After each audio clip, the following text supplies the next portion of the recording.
Linux installation. So, what is Linux? Well, Linux is the kernel that powers the Linux operating system. Okay, that's kind of nice. And kernels are programs that talk directly to the hardware and manage resources and processes. So, what does that mean? Well, in a CPU, your chip that runs your computer, ever since the 386 processors, we've had this separation. You have the kernel process, and then you have everything else is in user land, and they're separate. So the way to make security work was they decided to separate them and decided that only one program was allowed to talk to the hard drive, talk to the RAM, talk to all the other physical devices, and that program was then responsible for making sure other programs started up and gave them permission to access things. So the Linux kernel does that in the Linux operating system. It's the only program allowed to talk to the hardware directly. Everything else has to talk to the Linux kernel through things called system calls. Kernels need a whole operating system to be useful. There are different kinds of operating systems. If you look at Linux, you'll see that there are the GNU Linux operating systems, which is basically the GNU software mixed with the Linux kernel. You also find things like Android. Android is the Linux kernel put on top of, well, added to a bunch of other software to run a phone. When a Linux kernel is bundled with operating system software and shipped together, that is called a Linux distribution. In the Linux family or Linux world, there are many different families of distributions. You have the Red Hat family, you have the Debian family, you have all these source code distributions, and then there's this whole recent debate about changing init to systemd. Most distributions have switched to systemd, but some are still back on the old init system. So what's the Red Hat family? Well, the Red Hat family is one of the earliest families of Linux distributions. The Red Hat people discovered there was a problem. And that problem was, how do you package and ship software? And not just ship it, but ship it in such a way that you know which version of software you have and you can install things and make sure that they work together. And so the Red Hat company created this Red Hat package management software. And what happens here is all of your packages come as these RPM files. And these RPM files are then installed, and there is a database that keeps track of which ones are installed, and then each RPM can tell you what its dependencies are. It's become more advanced now. You have big repositories that keep track of lots of different things and keep track of what the dependencies are, so you don't have to try to figure that out on your own. The Debian family is basically the same thing as the Red Hat family. It's just slightly different, and that would be with the deb packages instead of the RPM packages.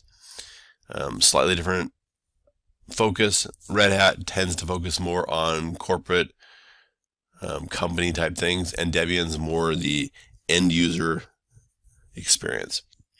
Then you have these source code distributions. Well, these source code distributions, which includes things like I guess Slackware and Gentoo and Arch, these things, they try to ship something, but it wants to build stuff from source code, because if you build from source code, you have a much higher chance of things being compatible or not compatible and knowing very quickly. You also have situations where you want to optimize your system, and Red Hat and Debian, well, they're written with generic systems in mind, and they're not really optimized for anything. So it's kind of hard to optimize a Red Hat or Debian system much. But source code can get you much more optimized. Of course, it can be much worse as well. And then there is this whole system. So once the kernel starts up, the next big thing is, how do you start up everything else?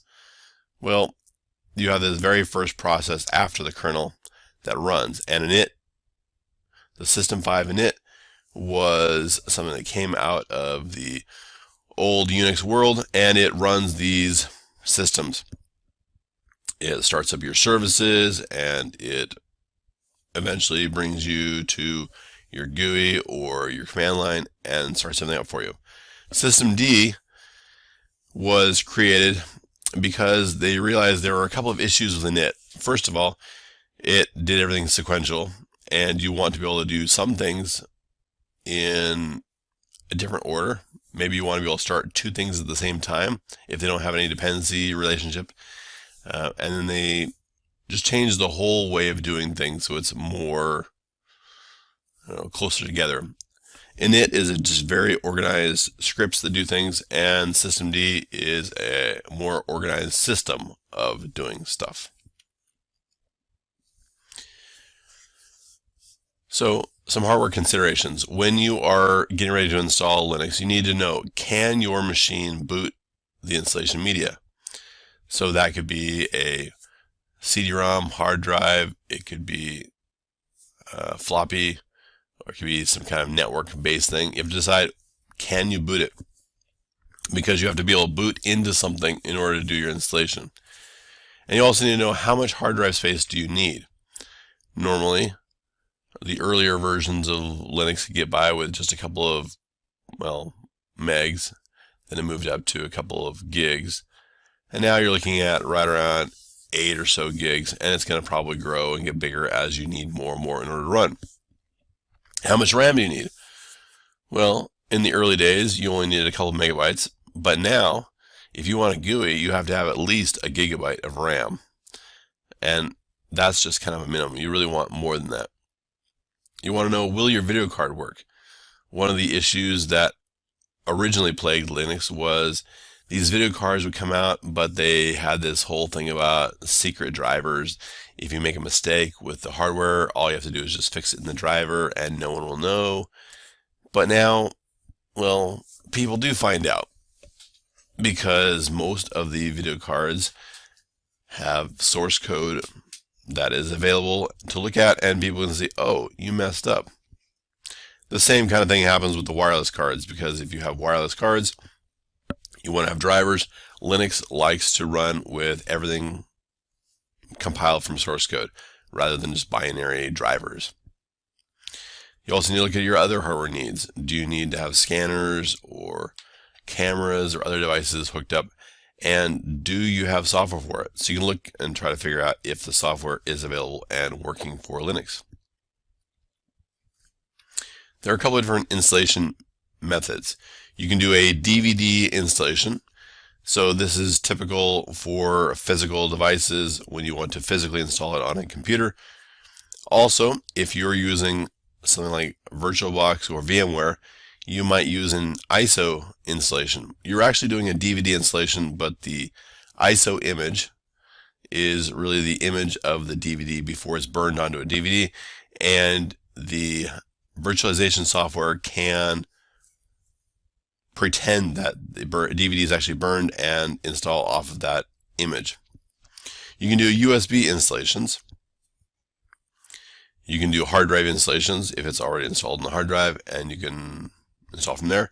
And sometimes you can do network installations, but that requires having some kind of a boot service and being able to install, off the network. Time and date. When you're doing your installation, you need to have your time and date set. So how does a computer clock work? Well, you've probably seen movies about crystals and stuff like that, and trekking through jungles trying to find amazing crystals that'll make things work great. Really, the whole idea is you're just trying to find a clock, trying to make a clock work. And so they use quartz crystals. The idea is if you send electricity through quartz crystal, it oscillates at a given frequency, and the computer can count that and keep track of date and time. The problem is that not all quartz crystals are created equal, so it doesn't work that way. They get off a little bit. So in order to make things work properly, you have to use things like network time. So let's talk about time zones. Well, if everybody were in the same time zone, it wouldn't matter what time zone we were in. But if we were in different time zones, then there are all these differences. The question of, is it always the same number of minutes different between two different time zones? Well, that's not quite right, because you have things like daylight savings time and other things that mess everything up. Sometimes political changes change your time zones, and you want to make sure that you have the same time as somebody else. If you are in Seattle and someone else is in New York, well, there are a couple of time zones between you. And you want to make sure you have the same time, not the same time of the day, but knowing that you can take the time on your computer and calculate out what time it is in a different computer somewhere else. So it is important to make sure you set the correct time zone so that you know that you are not the same time as someone else. When you're storing your time on your computer, it gets written out into a chip, and the question is, do you want to store local time or UTC? UTC would be your Greenwich Mean Time or your Zulu time. So Windows machines tend to use local time for everything. Well, that's great until you move your computer from one time zone to another time zone, because then you have to sit there and recalculate everything. Linux likes to store everything as UTC, so then all it needs to know is what time zone am I in, and then when it reads it from the computer, it can immediately translate it into your time zone and be fine. Windows, when you move from one time zone to another time zone, you have to change it from your local time to UTC, then to the other time zone. Much more complex. Network time communicates over the network. You send a request to a server. The server sends you the time as UTC, and you have to calculate it and convert it to local time. When you're doing your installation, you have to do your software selections. You have to decide which software should I select. Normally, the default is to have a minimal install.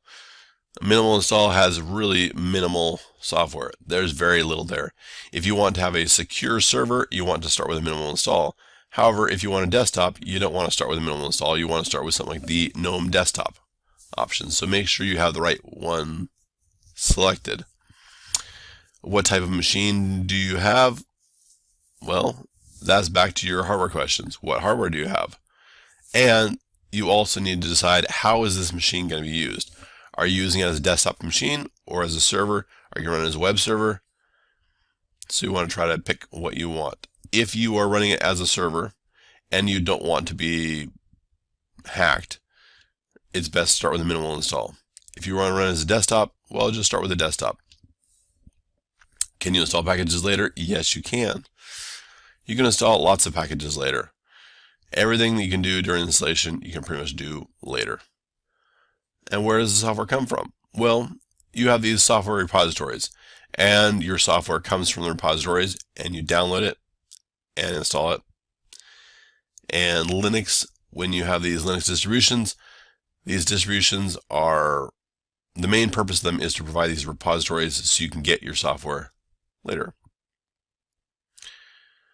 What are the requirements of different packages? Well, fortunately, you don't have to know too much, but the repository does keep track of which software is required by which other software pieces. So when you do an installation of a particular piece of software, it will search through a database and figure out which dependencies are required, check your system to see which ones you already have, and then after it's decided which ones you have, it can download everything you're missing, install those, and then the package you need. So you don't need to worry too much. When you are doing your installation, you need to install Linux onto the hard drive. So where is that? Well, you have a hard drive, and you have it divided into individual partitions. So the hard drive can be different drive volumes, and Linux can be installed in any one of these volumes. Normally you'd want to install at least the bootloader, the main parts of it, on the beginning part of the hard drive, so that you can then read later parts of the hard drive and see everything. You also have this thing called swap partitions. A swap partition is used in situations where you run out of memory. If you run out of memory or hard drive space, really bad things happen to Linux machines. You don't want to ever run out of memory, ever. It's bad. Don't do it. So a swap partition is nice because it takes a portion of the hard drive and it uses it as virtual memory. So when you start running out of hard drive space, well, not out of RAM, you will take pieces of your RAM that are not being used, you'll write them to the hard drive, and if you suddenly need those pieces of RAM again, you will pull it from the hard drive back into RAM and put something else on the hard drive. If you do that a whole lot, that's called thrashing. It's really bad for your system. It makes everything slow because the hard drive is much slower than RAM. So you want to have swap, but you don't want to have a large swap. And you don't want to ever have to use the swap. You just want it there in case you do run into it. So what are the other partition types? Well, you've got these Linux types. You've got your swap. You also have things like RAID partitions or LVM partitions. So LVM is the local or logical volume management. The idea being that you can create a giant partition and then make other fake-ish partitions inside of it. LVMs make it possible to resize and move data around seamlessly. So it's kind of nice to have LVM. But if you aren't making huge changes or adding hard drives, removing hard drives, or if you're using a virtual machine, there's really no need to have LVM. You can just stick with your standard Linux partitions. Once you have a partition, you need to install a file system into that partition. And there are different file systems. Linux came from the Minix world, and so you have this Minix file system. And then you have expansions. So it was extended. The first extension of Minix was ext2, and then you have ext3 and ext4, and these are extensions for the Minix file system. But there are other different file systems. You can have XFS, which is the default on a lot of newer Linux machines. You also have Windows partition types like FAT32, and you have your NTFS. And Linux can create different file systems and put them into partitions and use them. And the way it uses them is through mount points.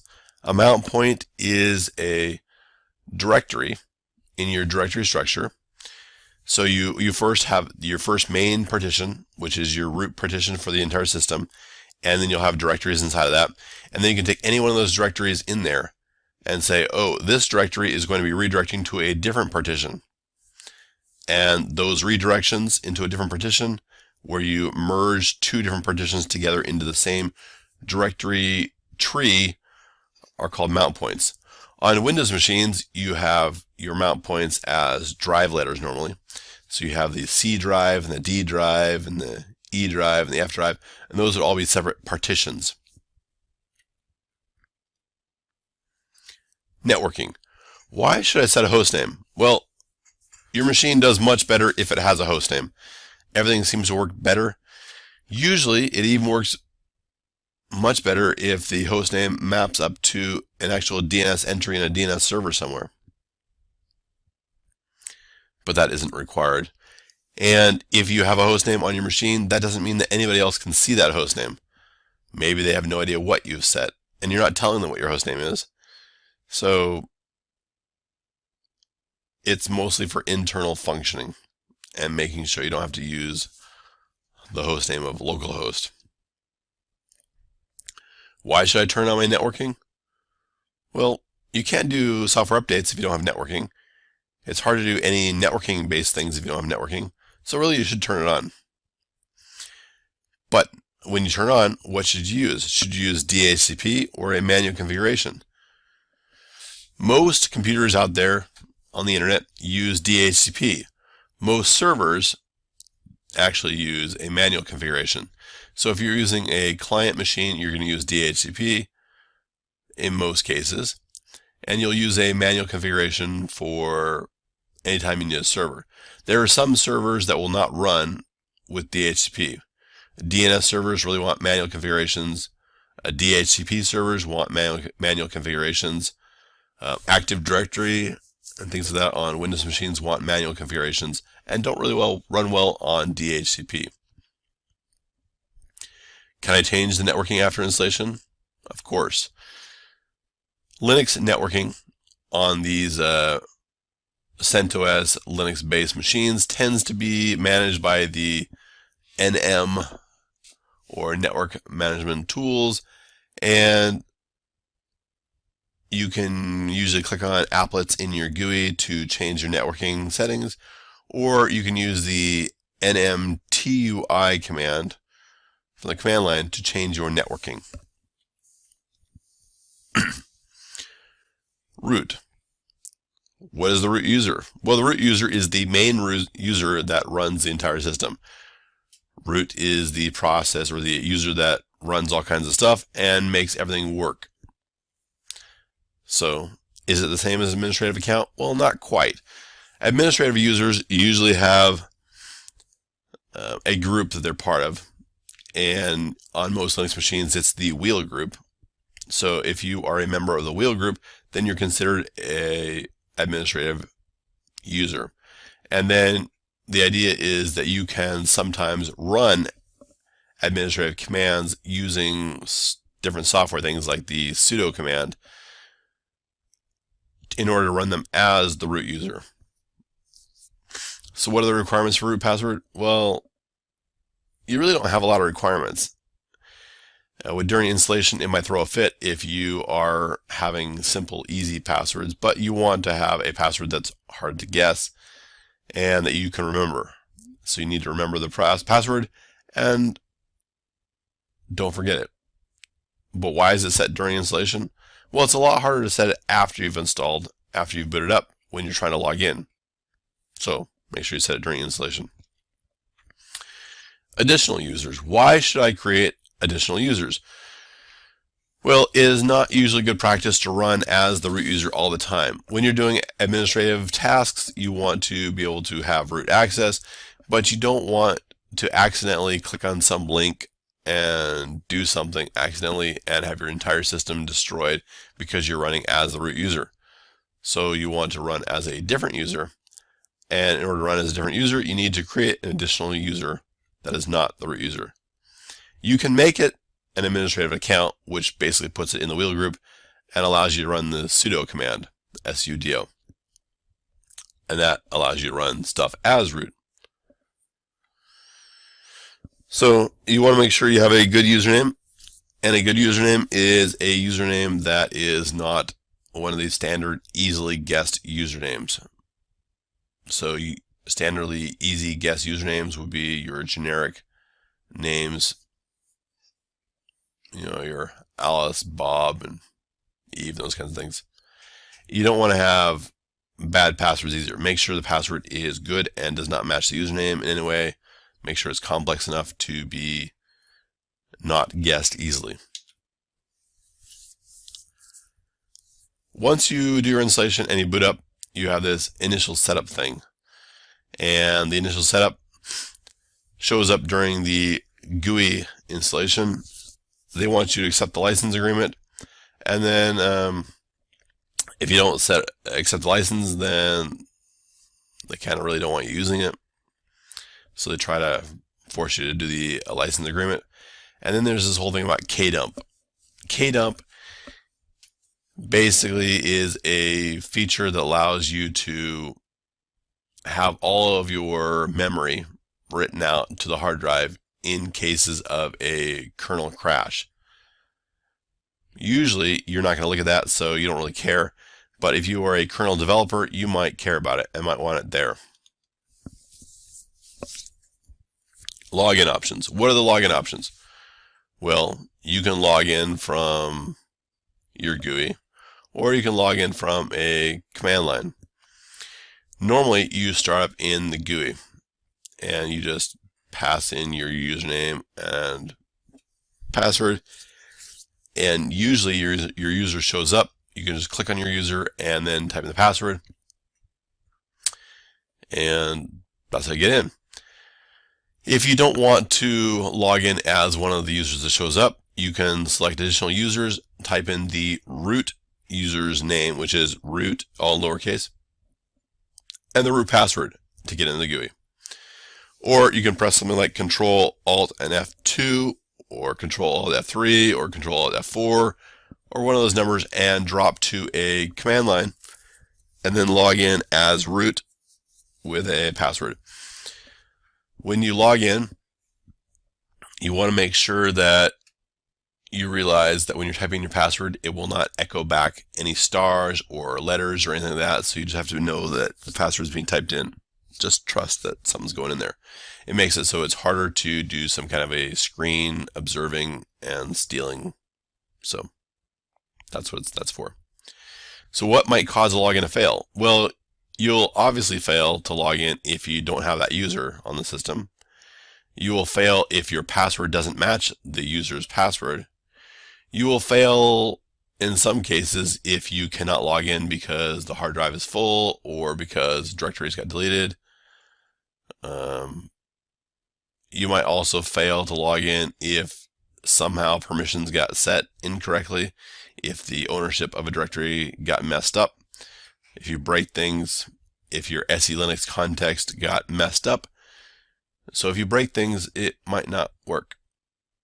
So how do you know if they're working? Well, if you log in, it's working. So then what can you do in your system? Well, you can do updates, you can install software, you can run the software. Those are really the things you want to do. Alright, so when you're booting up, what is the boot process? Well, you have a bootloader.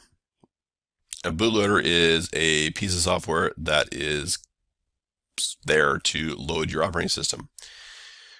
Why do you need that? Well, originally, when they started looking at operating systems, they decided to start with these really small processes. They decided that the first 512 bytes of memory would get loaded into memory, and then you just start running it.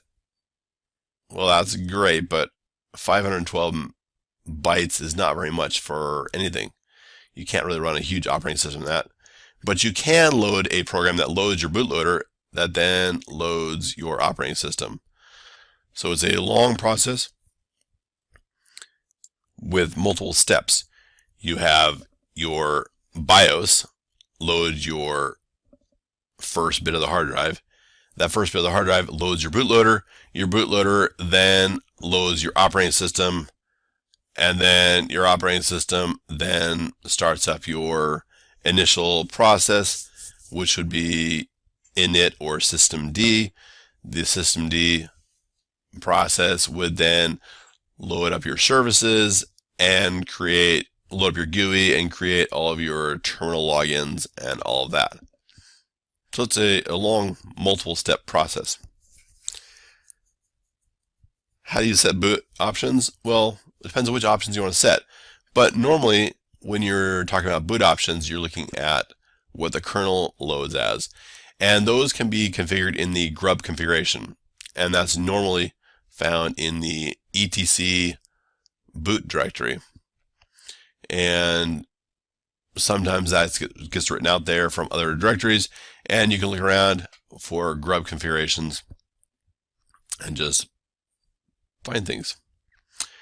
Where are the boot files located? Well, normally in the boot directory. And the boot directory contains your kernel, your initial RAM disk, mapping, your grub configurations, all those be stored in your boot directory. I guess we already talked about how the system starts and when does the GUI start. But there you go. Navigation. So when you log in, where am I? Oh, where am I when I start? So normally you start right there in your home directory. And how do you move around? Well, in the GUI, you can click on things and look at different directories, and that will show you what's in them. If you get a terminal up, or if you log in from a terminal, you start in your home directory and you can use the cd command to change directories. Then you have to figure out, well, where is everything stored? Well, programs and user files and logs and configuration files are all stored in different places. The programs are usually stored in the /usr directory, but sometimes they're stored in the /opt directory, and sometimes they're stored in the /bin directory or /sbin. It depends on which programs you want. User files are usually stored in the home directory, so /home and then your username. So you store all your files there. Logs get stored in the /var directory, so /var/log. You can go in there and take a look around and see what you find. And then configuration files are normally stored in the /etc directory. So you can look at those and see what files can be edited and changed. When you're doing networking, it's kind of important to know what your IP address is, and you can type in ifconfig on most Linux and Unix-like systems, and that will tell you your IP address. So that's interface config ifconfig. However, on newer Linux machines, you need to type in IP space ADDR, and that will tell you your IP address. It also tells you your MAC address. Your hostname normally shows up in your prompt, but you can type in the keyword hostname by itself to see what your hostname is set to. Where is it set? It's normally set in the etc directory in a file called hostname. So /etc/hostname is where your hostname is normally set. Where is your DNS set? Well, there is the etc directory once again, because that's where the configuration files are at. There's an etc and then resolve.conf. Resolve.conf is spelled without a trailing E on resolve, so it's resolv.conf. And it is your name server that's set there. Where is the IP address set?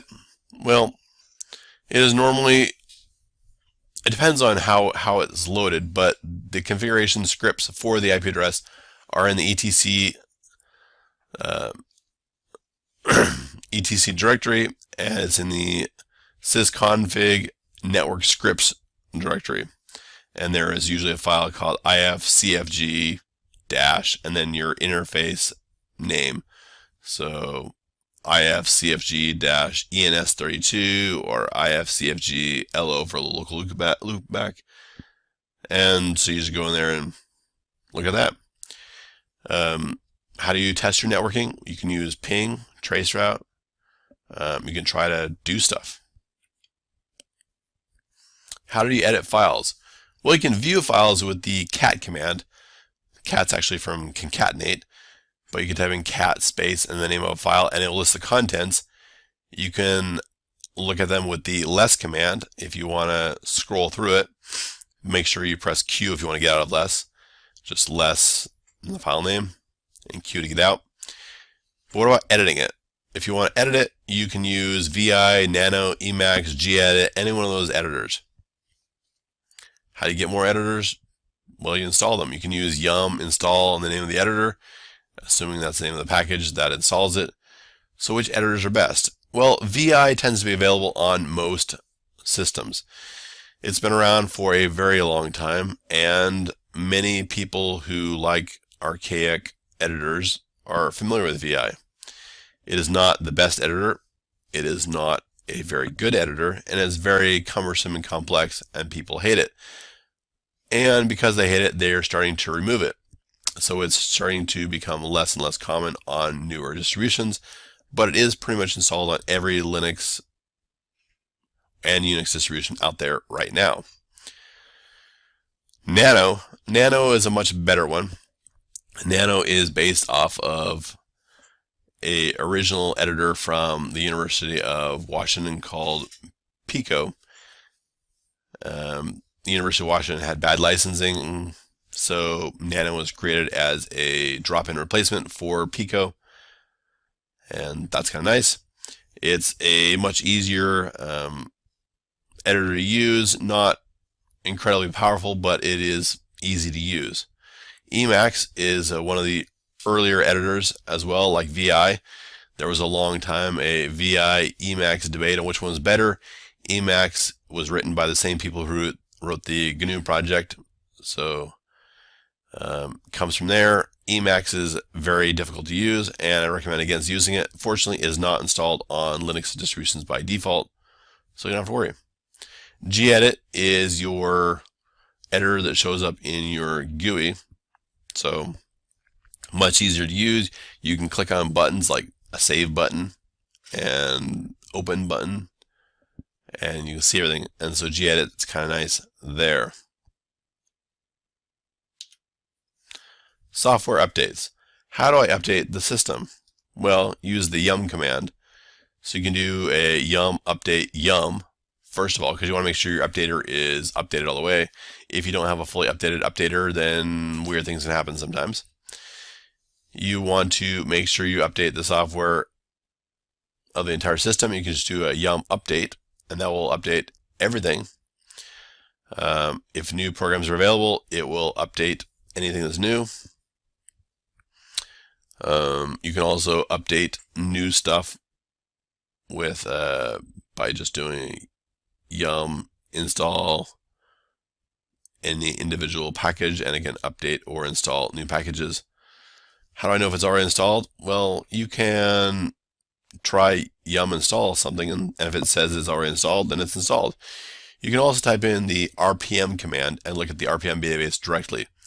So you can do rpm minus qa to list all of your packages, or just rpm minus q and the name of the package, and see if it's installed. How do you uninstall it? Well, you can do yum remove and the package. You can also do the rpm package directly, rpm minus e for erase, and then the package name. So what happens when you update GUI files while in the GUI? Well, that happens sometimes. If you do a full system update and you're in the GUI, sometimes the GUI gets updated. And as you might imagine, if you're in the middle of running a program and that program changes, sometimes you have to read parts of that program from memory, and sometimes you have to read parts of that program from the hard drive. And if it changes on the hard drive, and you can get an inconsistent state that crashes. So don't update your GUI from in the GUI. Drop down to the command line and do it from there. How do I connect to the internet? Well, with the network. But you also need to have your browsers. So Firefox and other browsers are great. If you want, you can even install Chrome or other browsers. They are available and can be installed. How do I get a remote terminal? Well, remote terminals are things like SSH. So you can use SSH, and it's already installed on your system by default. So you can type SSH space and the IP address of a machine to log into that machine. Sometimes you need to pass a username. I usually do SSH space username @ IP address to log into machines. How do I get a remote GUI? Well, that's a lot more complex. You can have your X11 GUI exported, and then you just go from one Linux machine to another Linux machine, and you can start up things like terminals inside or web browsers inside of your local machine that are actually running on the remote machine. Or you can use something like VNC or other software to get a remote GUI. Capturing data. How do I take a screen print? Well, if you're running a virtual machine, that gets a little bit tricky. Sometimes the screen print button works for taking pictures, and sometimes the screen print button doesn't. If you want to take a screen print of something, and you want to show what's going wrong when you're trying to talk to people, it's usually best if you're outside in a virtual machine to take a picture of the virtual machine's window using your local screen printing tools, such as the snipping tool on Windows. How do you get data from a terminal? Well, it depends on how you're connected.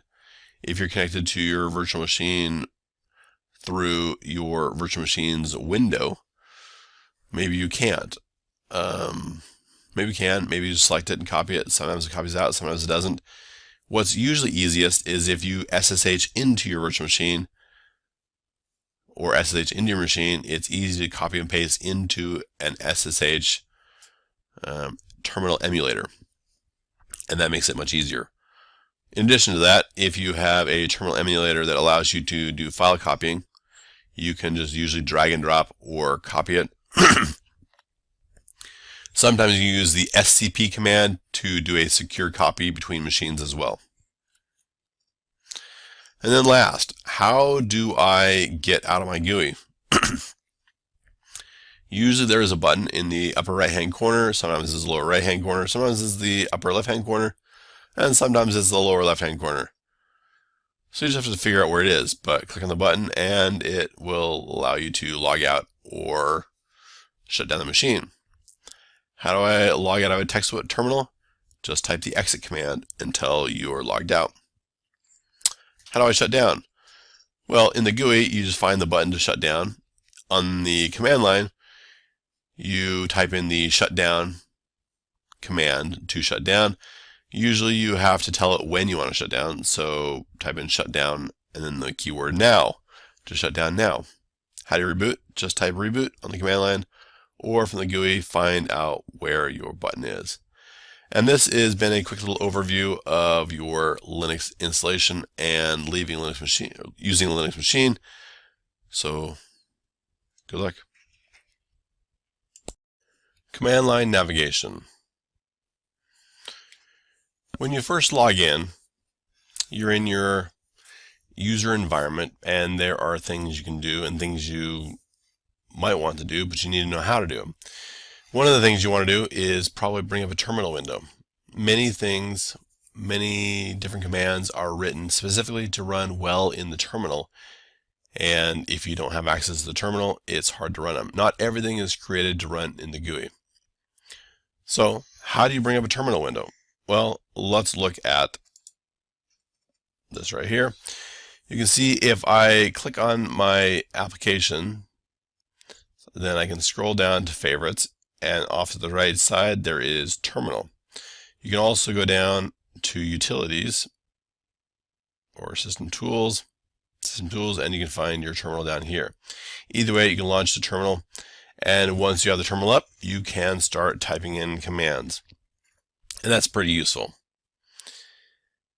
So what do we have? Where am I? If I do a pwd command, I can see my present working directory. I'm in the /home/Joseph directory. If I do an ls command, I can see things that are in that directory. I can do an ls-l to list it in long format, which makes it easier to read for some people. Or I can do an ls-al to show all files, including the ones that are hidden. Hidden files are basically just files that start with a dot. I can see all these files in my directory. So let's go back to the slides. Directory I'm in. Well, the pwd command. What does my prompt tell me? Well, the prompt tells you your username, and it also tells you the directory you're in, and that can be useful. It also tells you the host name, and we'll look at that again when we go back to the terminal. When you're logged in, you have an environment. Well, what are environment variables? Environment variables are basically name value pairs that are stored that your programs can use. So if you look at your environment, you will see a bunch of name value pairs. One of those name value pairs would be something like username, and it would actually list the user. For in my case, it would be Joseph. So username equals Joseph. I might also have things like my path. A path is a list of directories that I look in whenever I type in a command to try to run that command. So it doesn't matter what my environment is? Well, it does, because if you have a environment and your environment doesn't have certain things in it, then you will have to explicitly indicate where those things are. Programs rely on the path to be able to find things. You can look at your environment with the env command to show the environment. You can also change them with the export command. So let's go ahead and look at this again. So if I type in env, I can see all these different variable sets, such as my home and my actual home directory, which can be useful because then I can use a program and I can tell it, instead of going to /home/Joseph, I could do something like use the home variable. So how to use the variables? Well, if I wanted to type in echo, I can type in echo and it will tell me things. It will repeat whatever I tell it to repeat. But I can use variables here, echo home with a $sign, and it will not echo the word home, but it'll echo the value of the home environment variable. Some of these variables are set in some of the files in my directory. So if I do ls-al, I can see there is a .bash_history, .bash_logout, .bash_profile, and .bashrc. So if I take a look at the .bashrc file, you can see that it has information here. You can also see the keyword export is in the file, but there is a hash mark in front of it, meaning it is commented out. If I look at my .bash profile, .bash_profile, I can see another thing right here. I can see path is being set to whatever the path was currently at, but then it's adding stuff to the end of it, and then it is exporting it into the environment. So whenever I log into my system, this file, the .bash_profile file, will be executed. And you can see the cat command can be used to display contents of files.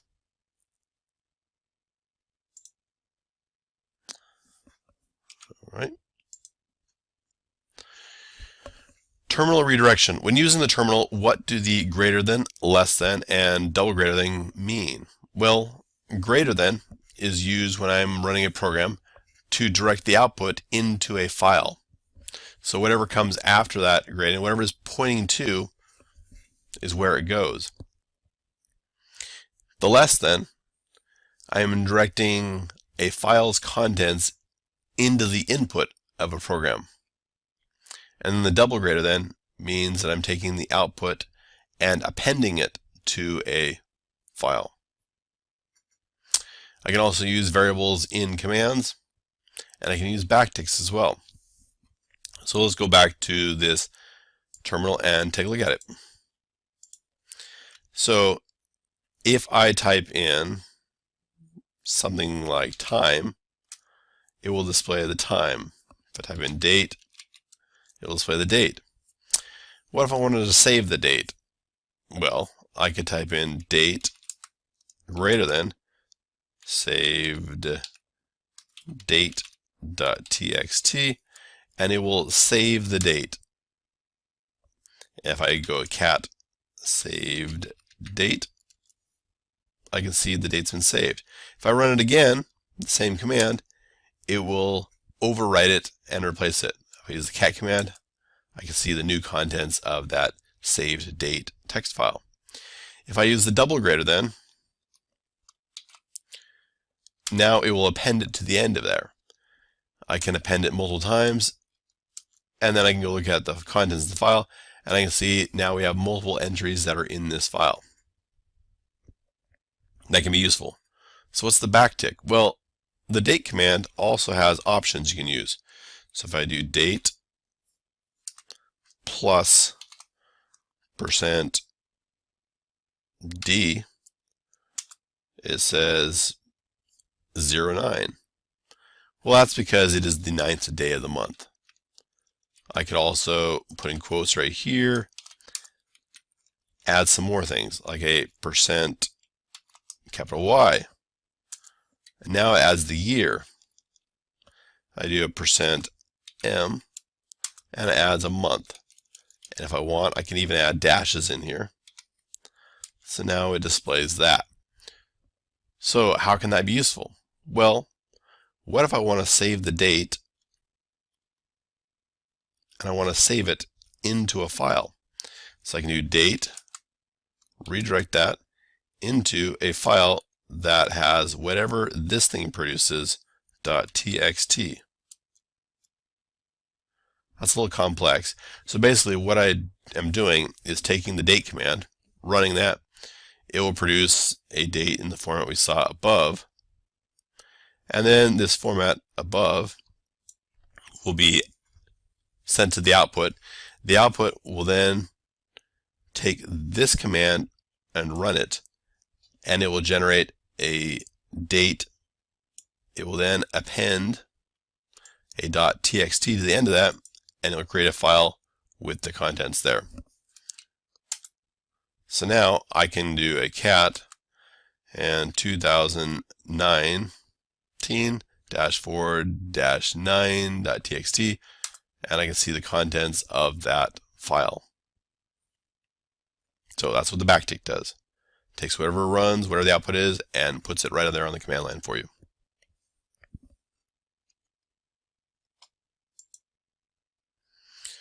Manual pages. How do I find information by commands? What command or what information is provided by manual pages? How do I find out, or how do I get out of this man command? And what if there are C functions and programs with the same name? Well, what if I want to know how to use that date command? I just used it, it worked. I can type in man date, and then it lists information about that command. I can use the up and down arrows to scroll through it.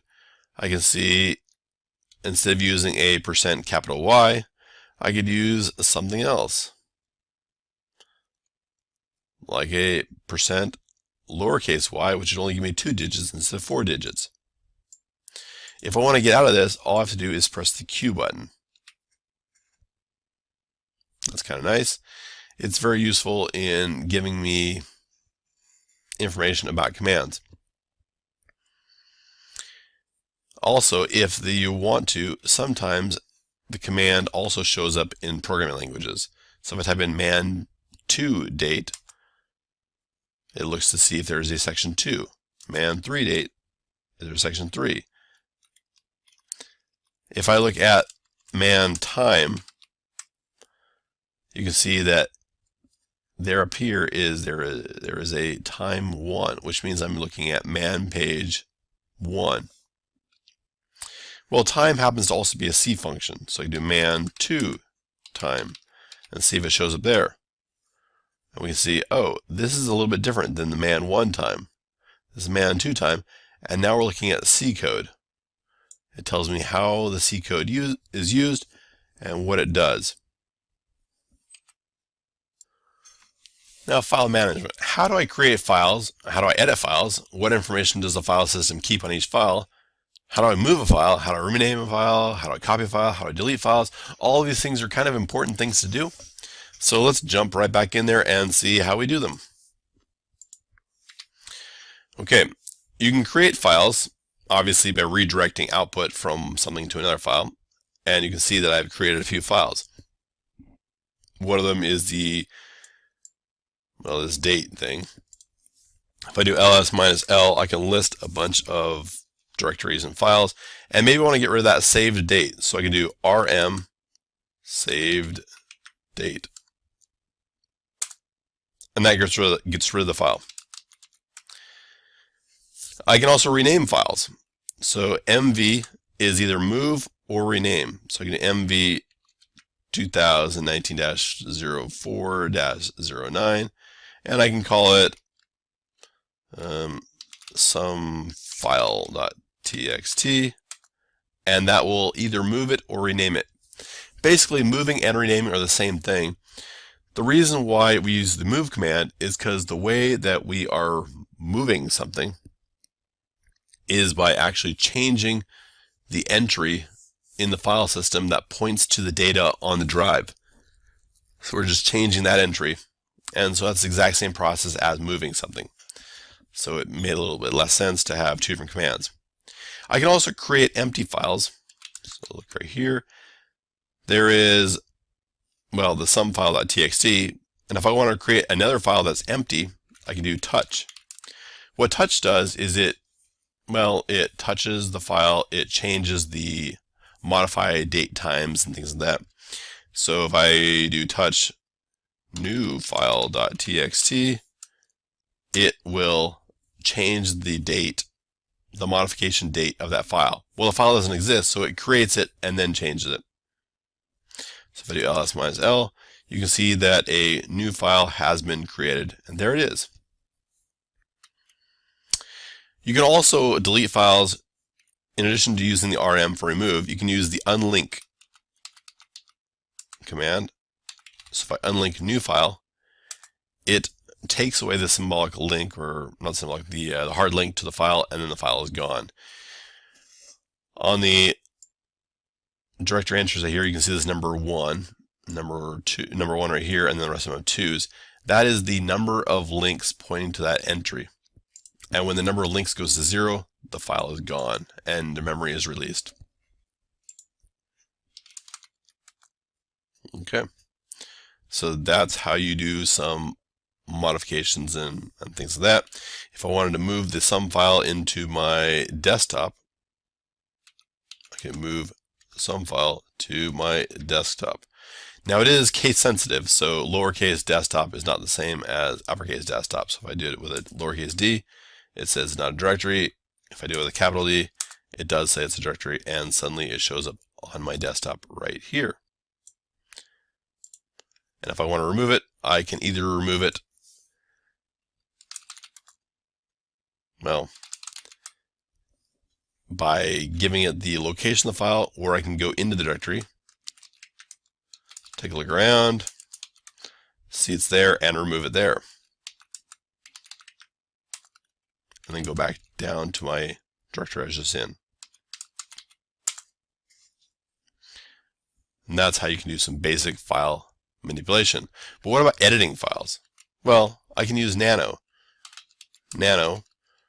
new file.txt, and then I can type in some file contents, something, and I can press Control X to exit out. It asks me if I want to save it. I say yes, and asks me if I want to use the same name that I typed it in, and I just press enter, and then it creates a new file.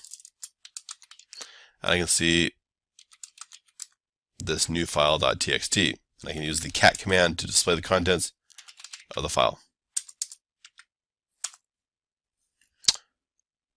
All right. Searching and editing files. How do I find files containing some string of characters? How do I display the contents of a file? How do I know what type of file a file is? And how do I edit a file? Well, we just edited one, so we can see that. We know how to do that. But what about finding files that have contents? We know how to display the contents because we've used the cat command. So now let's go ahead and find files. I have a file in my directory somewhere that has the word something in it. We know which one it is. I can do a grep command, grep something and star to search all the files in my directory. Well, all the ones that don't start with a dot. And then it shows me, okay, a bunch of these things are directories. We can't search those, but there is this thing, new file.txt, that has the word something in it. And I can even use parts of that, smaller pieces. If I'm using the word some, I can see that something still has some in it and it still shows up. So that helps me find the file. If I wanted to search in other directories, let's say I move this new file up to my desktop, it's gone. If I do a search, nothing shows up.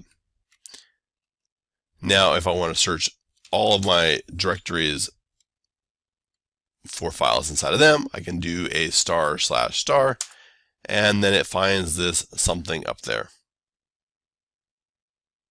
Doesn't really tell me where it is though, which is kind of difficult but it does give me an idea that it is existing somewhere. All right, so that's searching. How do I create directories? How do I move directories? How do I rename them? And how do I delete them? Directories are kind of like files. They're files that contain contents, including, well, files. If I do ls-l, I can see that I have a bunch of directories here. I can create a new directory with mkdir for make directory. So my new directory is going to be called new directory. And then I can use ls-l, and I can see that this new directory is there. I can rename that new directory mv neuter as older. And that changes it, ls-l. Now I have to be careful. If I decided I wanted to rename this old directory as desktop, what would happen? Well, if I do move older desktop, that directory already exists. So what it will actually do is it will move it onto the desktop. So you have to be careful with these removing or moving of directories. I can also remove that directory as rmdir desktop older. So it'll go up into the desktop directory and remove the older directory, but only if that older directory is empty. So if I drag this new file into the older directory and then try running it, it will say directory not empty. So I can go into that directory, or I can remove the file first. Desktop, older, new file. I can remove the old file or the new file, and then I can remove the directory. So you cannot remove directories using the rmdir command if they have contents in them. If I create a new directory, new again, and I create a file inside of it, touch neuter new file,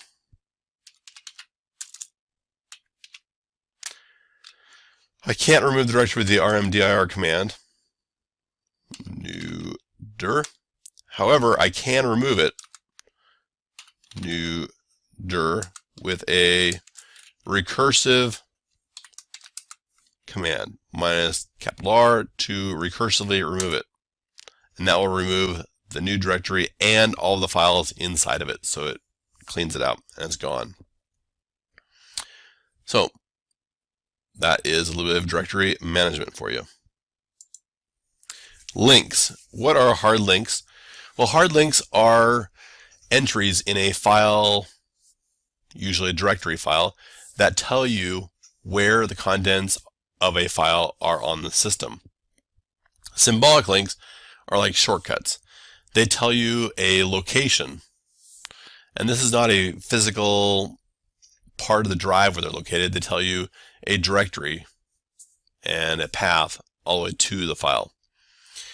So they are not quite the same thing as Windows shortcuts, but they're very similar. Windows shortcuts are files that contain all kinds of information, including the path. So how do I create links and symbolic links? We know how to remove them because we can use the unlink command, and as you might guess, you can also use the delete command or the rm command. So I'm going to create some links.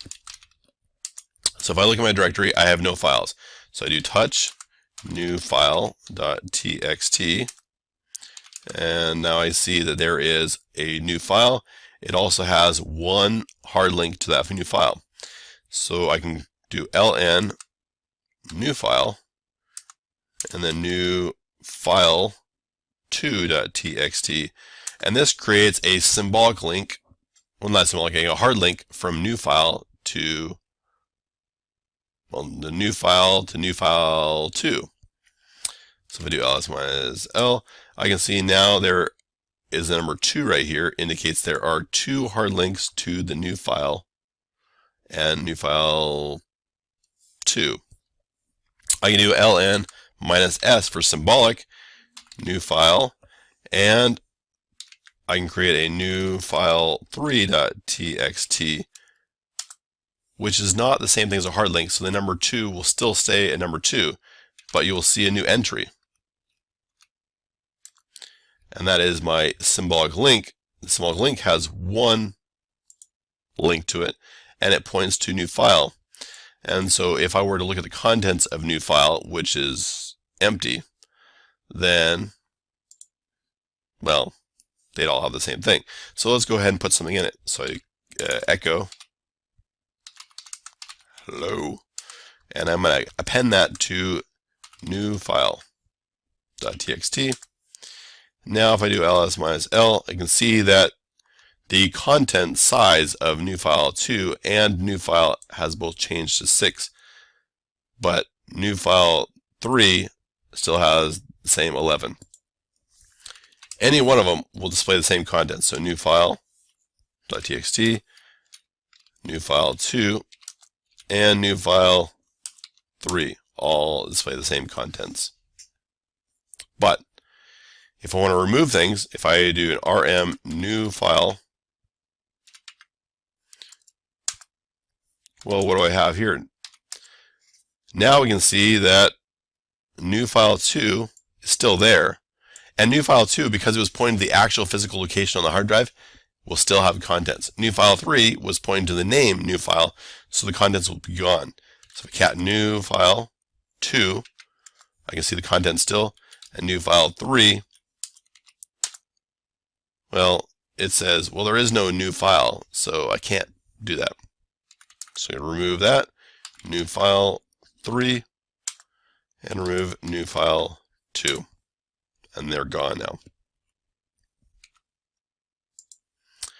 And then absolute path versus relative path. Absolute path starts with the very root of the system, so it's a slash directory all the way down to the location of the file.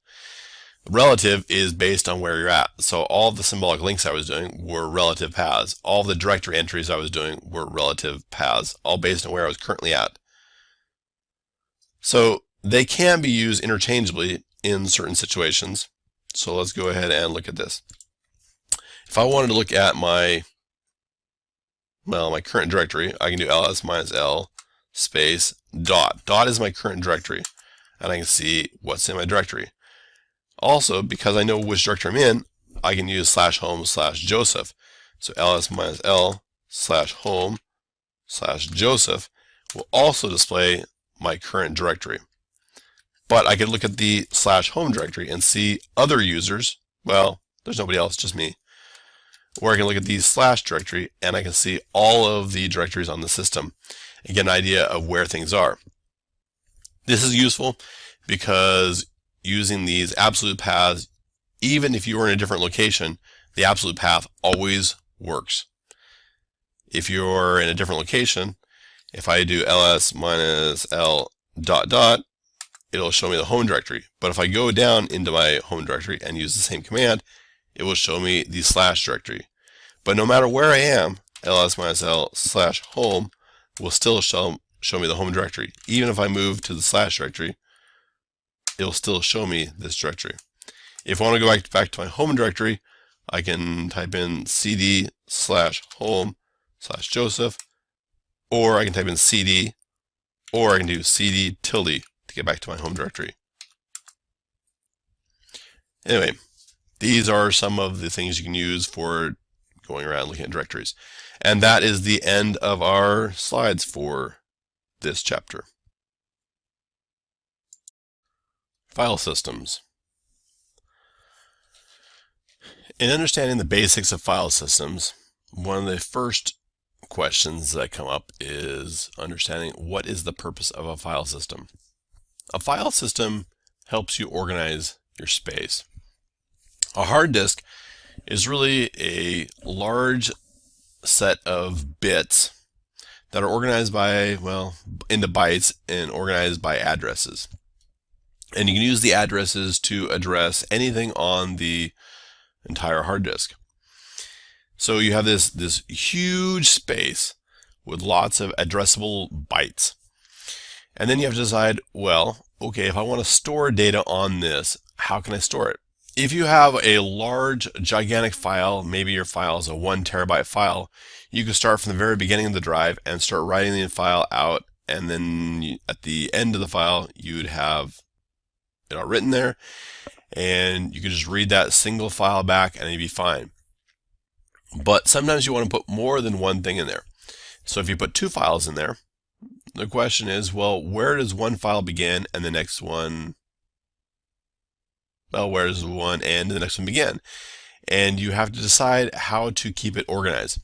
So a file system allows you to overlay a piece of information that contains all the addresses in that partition, and lets you keep track of where files are, what space is available, what permissions are set, which users have what permissions, and all the information that you can use to provide security and organization. So how much space does the disk really have? When you go in there and you look at your machine and you see how much space it has, is that the real amount? Well, not usually. Usually what you're seeing is how much space is available in the file system. So then how do you know which disks you have? Well, you can use some of the GUI tools, or you can use tools such as fdisk, which will allow you to see which disks you have, which partitions you have, and then even you can look in there and figure out things like how they are formatted and set up. So what is a partition table? Well, when you take your original disk and you decide to break it into individual pieces, there is a table, usually the very front of the disk, that will tell you where a partition begins and where it ends. Partitions are individual, well, blocks that we turn into volumes. And there are 2 main formats that are currently in use. There is the MBR, which is the master boot record, and then there is the GPT. GPT is, well, it's an acronym that contains an acronym. And the G is GUID, which is globally unique identifiers. And then PT is partition table. So GUID partition table. So MBR was written with the idea that machines would only go to 32 bits.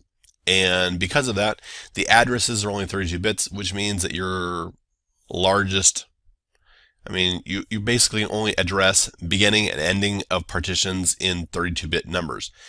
And if you know much about 32-bit numbers, that basically means you have 4 billion different possible addresses.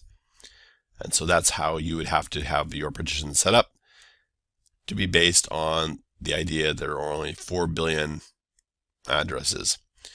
You'll find that's quite a bit of a problem with 32-bit file systems as well as the MBR, and it limits it quite a bit. With larger hard drives, in order to be able to address everything, you have GPT, which has much larger, well, addresses. And it also resolved quite a few smaller issues with MBR, such as the number of partitions you could create. MBR originally was limited. It didn't have things like extended partitions and logical partitions, and well, anyway, it was a mess. So GPT solved a lot of that. So then how do you edit the partition table? Well, you can use the fdisk command to edit it. And once you edit the partition table, you write it out. And what it does is it writes out to your, well, either MBR or GPT, and that information is stored there. But then the kernel doesn't know about it unless the kernel goes back in and rereads that information so it knows about it. So you can use things like partprobe or other utilities to tell the kernel that it needs to reread the partition tables and reload that information, and then it can start using that information as it mounts partitions and puts them into its setup. So what partition types are good? Well, at this point, it's probably a good idea to actually create some partitions so we can get some ideas of how it works. So let's jump into it. I have right here settings. My machine is currently turned off. I can go over to storage and click on my controller SATA. and then I want to add an extra disk. So I create a new disk, and this will be a nice virtual disk, dynamically allocated, and I can go with whatever size I want. Let's just go with a 1 gigabyte. It's a nice small disk, and I can keep new virtual disk, or I can just say spare. Doesn't really matter what I call it. I create it, and then it's ready to go.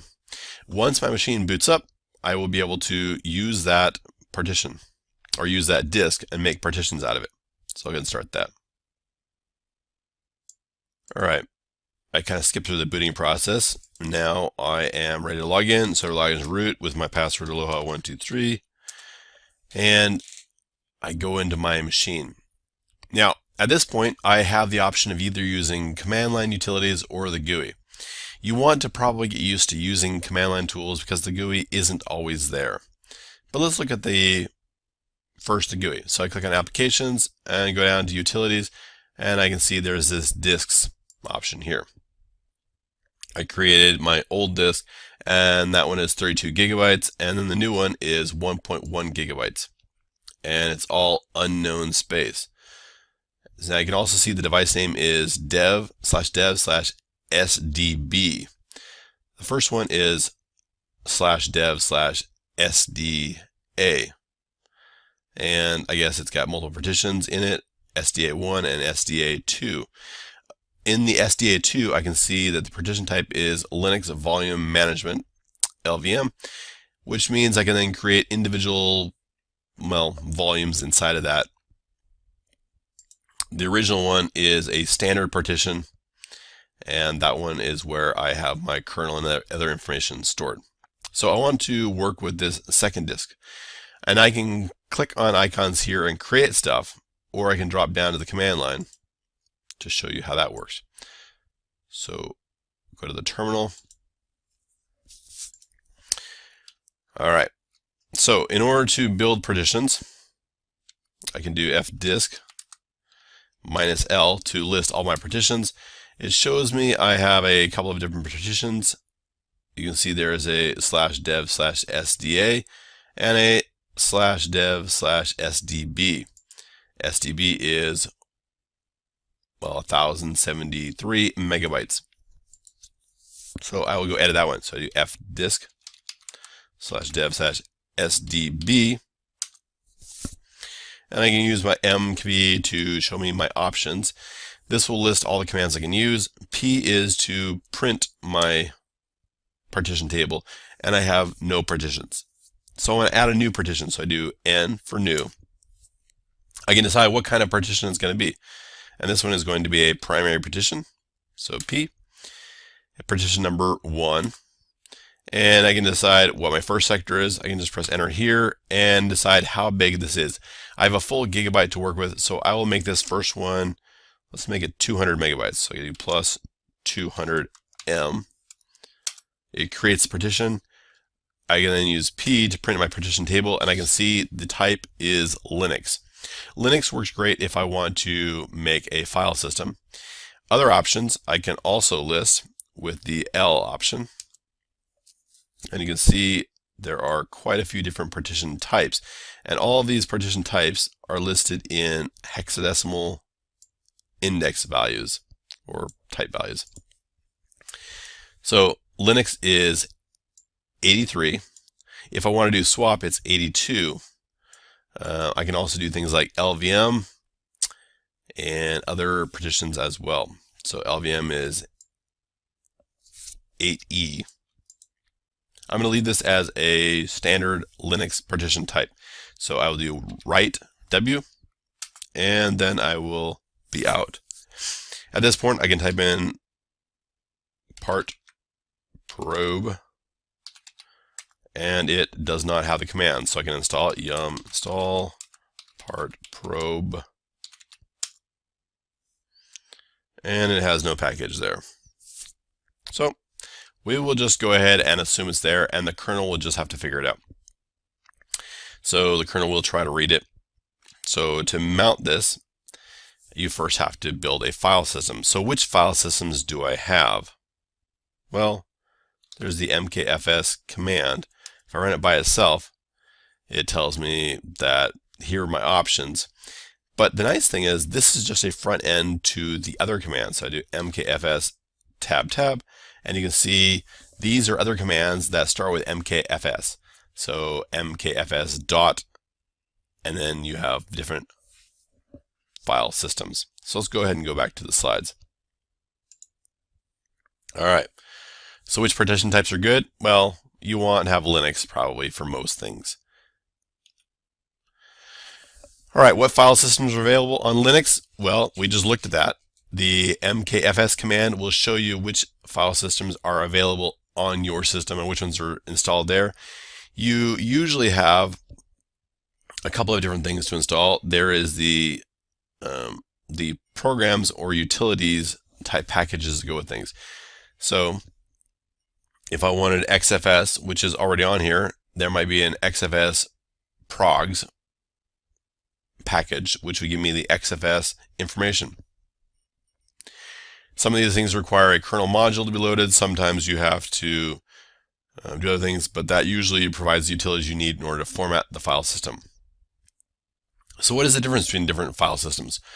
Well, some file systems have features that other ones don't. For example, the FAT32 file system, which is very common in the older DOS and early Windows operating systems, has all kinds of features to allow you to create files and do things with the files, but it doesn't really have a lot with permissions. And in addition to not having permissions, it doesn't really have things like SE Linux or other security features that Linux has. It works great for cameras, it works great for computers that don't have multiple users, and that's really what it's good for. When you go to other file systems, such as ext3, that's what a Linux file system, ext3 is different from ext2 in that ext3 added journaling. Journaling is the ability to write to your file system and tell your file system what you're going to write before you write it, and then after you write it, you remove your entry. And this makes it in a state where you don't ever get to a place where you're in the middle of writing something and you have no idea if you've completed writing it, because you say you're going to write it, you write it, and then you remove the entry that says you're going to write it. And if you crash anywhere in the middle, then you can figure out where you were at. And you can back out of things if you can't get it completely done. ext4 has more features added. You have XFS, which also has journaling and other Linux type partitions, permissions, and other things like that. So which file systems are supported? Well, once again, you have this mkfs command, which will show you when you press tab twice which ones are available. You can install additional ones, and that's usually using the yum package management system to install other packages. Sometimes you'll have to go and make kernel modifications or get kernel packages as well, but most of these are packaged in a way that makes it pretty easy to get them. So, formatting. Why do file systems need to be formatted? Well, if you mark a partition you create as, well, you create this partition, it still is just a block of space. You have to decide how to put the file system in there, and the way you do that is through formatting. What formatting does is it starts writing the file system in the beginning and then puts in all the indications it needs through midpoints and other places in there so that you can, well, start doing stuff. So let's go ahead and create a file system. So we'll jump right in here. So I'm going to create this one as ext3. So mkfs ext3, and the question is, well, which partition is it? Well, we know the device was /dev/sdab, and it's the very first partition I created, so it's /dev/sdb1. So sdb db and I can see a 1 here. So now I type in this, and it will create an ext3 file system. And that was quick. But there are other options you can add in there as well if you wanted to, such as labels and different things like that. So now that it's formatted, I can start using it, but I have to figure out where I'm going to use it and how I'm going to do stuff with it. So let's go back to our slides.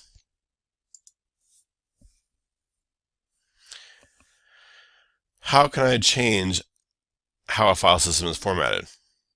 Well, let's go back to this file system and let's change it. I don't really want ext3, so let's change it to ext2. Now it's ext2. Let's change it to ext3. It's ext3. Let's change it to xfs. Now it's not xfs yet. It says that it appears to contain an ext3 file system. Use the -F option to force an overwrite. So I do -F. And then it reformats it. So now it's xfs. And then I can change it back to ext3 or ext2.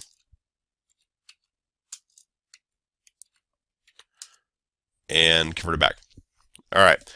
What happens if there's data on the file system and I want to convert it? Well, you can actually modify it in place for some file system types. For example, going from ext2 to ext3, all you need to do is add a journal. So if I do tune to fs, I have the option to add a journal to the file system. So how do you do that? Well, it's with the -J option. So I do tune to fs -J dev slash ext2, not ext2, sdb1. And now I've added a journal. So basically, I've now converted the ext2 file system into an ext3 file system without damaging any of the files on there. But there are no files. Not really. I mean, there's a empty directory for lost and found for if I lose things. But that's it. I could also do things like add a volume label. So I want to call this my maybe storage. It already has a journal, so I take that away, say fine. And I put this storage label on the partition. All right, on the file system. Now, if I want to use it, well, I just need to mount it. All right, let's go back here. How do I know if a file system has been formatted? Well, sometimes you don't. The easiest way to figure it out is you try to mount the file system. If you try mounting it and it doesn't mount, usually that's an indication that it's not done correctly. It does some auto detection. That helps a lot. Trying to format over it usually tells you, if you're trying to go to something like XFS, it will tell you that it has something there, but you don't always know. So what is mounting then? Well, mounting is where you take part of your directory structure and you link in this new partition into that structure. So you have a directory and your directory can then be redirected to a new partition, a new file system, and you can start seeing things. So where are the file systems located when mounted? Well, the file systems are just integrated into this entire directory tree. You can use the mount command by itself to see which ones are currently mounted. You can also see what mounting options were used when mounting. Mounting options are things like mounting it as read-only or read-write. You can mount it with information about how fast you can write to it, which users are allowed to do things, lots of things. Can you mount uncommon things like DVDs? Well, DVDs aren't that uncommon, but yes, you can mount them. You can mount them as actual DVDs, or you can even mount the ISO images. So let's go ahead and mount this partition we just created and formatted. So I have to figure out where am I going to put this partition. So I call it storage. It's a /dev/sdb1. So let's make a directory and we will mount it there. So if I do mkdir, I can create a directory. So I'll do slash, and let's say new storage. Doesn't really matter what I call it. And then if I look at my file system, there is this directory called new storage. If I go into new storage, there's nothing there. So I go back out of it. So I'm at the root of the file system, and I want to mount this new partition there. So I do mount, and I can tell the mount device SDB1 and the mount partition or mount point. So new storage. So I do that command right here, and it mounts it. If I go into this new storage directory, I can see there is a lost and found directory here. This lost and found directory is stored at the root of any ext type file system.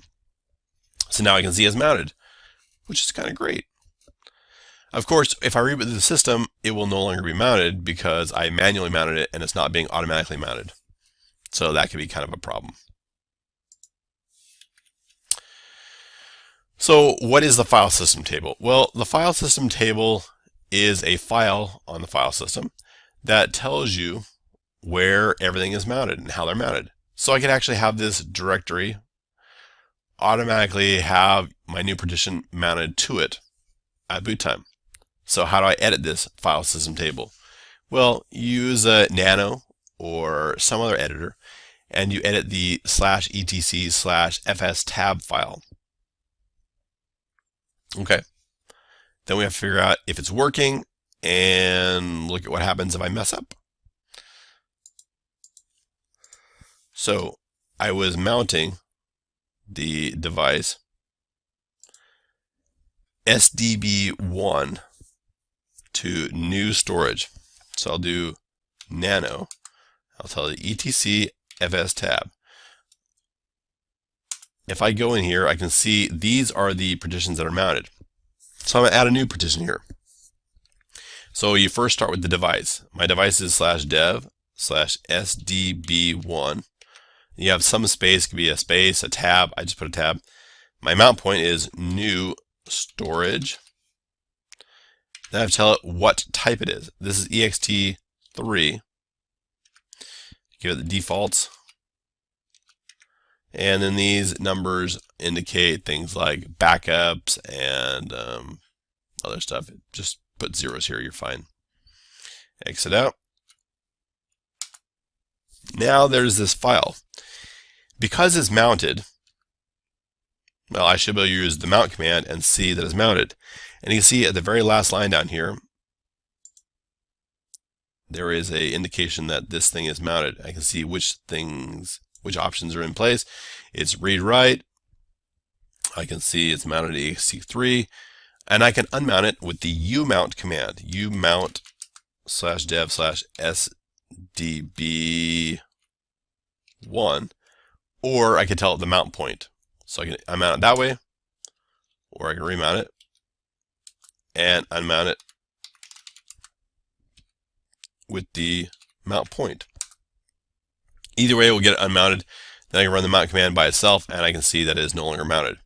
Now, if I try running the mount command, mount dev sdb1, well, what happens?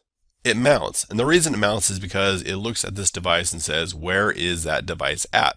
And then it finds the fs tab file and sees the device listed in there as the last entry, and it knows where to mount it. So I run this mount command again, and I can see that it is mounted right there in this new storage directory. I can umount that again, new storage. And then if I want to mount the new storage, I can just tell it to do mount new storage, and it'll mount it because once again, it looks up in the fs tab or file system table file and figures out what it needs to mount and how to mount it. And then I can type the mount command again, and once again see that it is mounted correctly.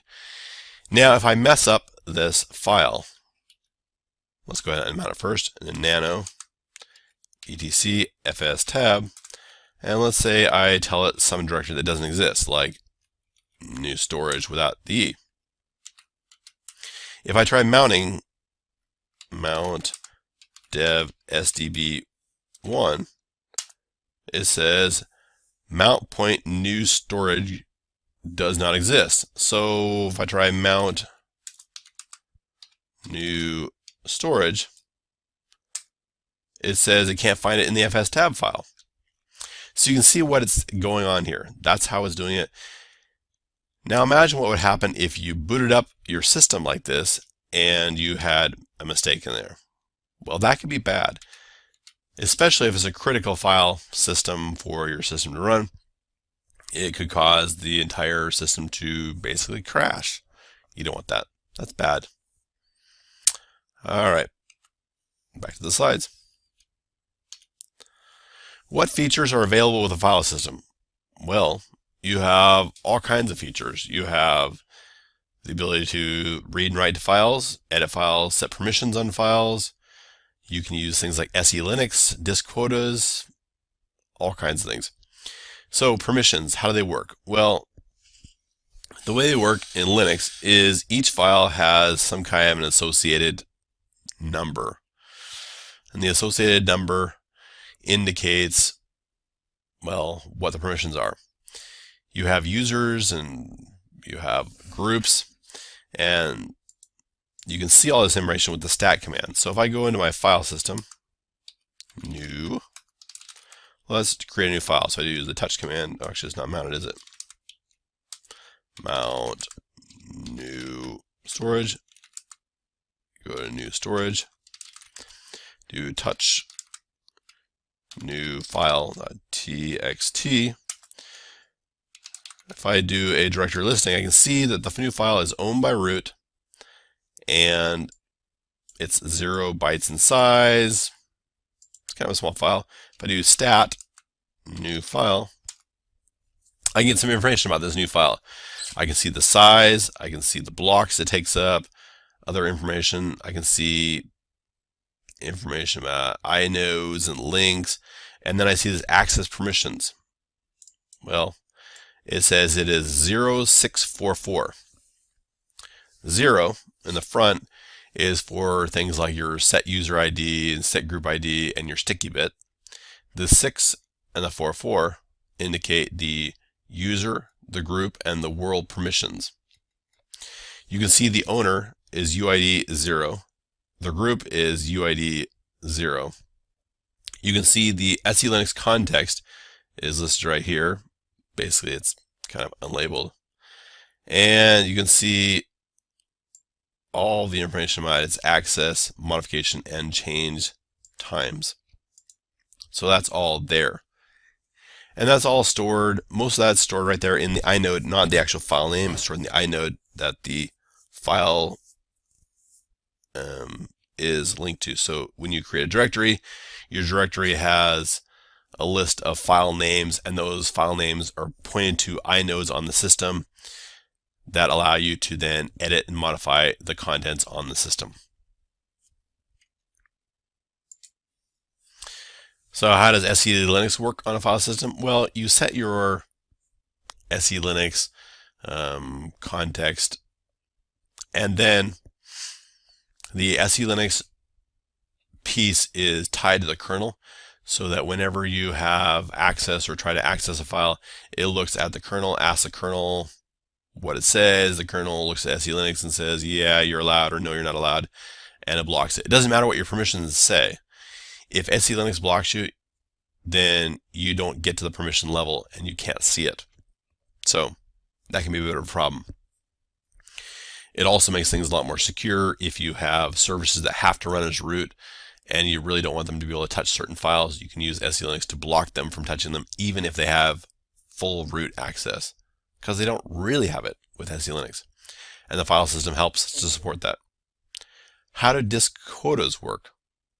Well, disk quotas, you have a couple of files on the system, and then those files are updated whenever you make modifications to the file system, and they then keep track of how much space you have, what you're allowed to do, and it protects it.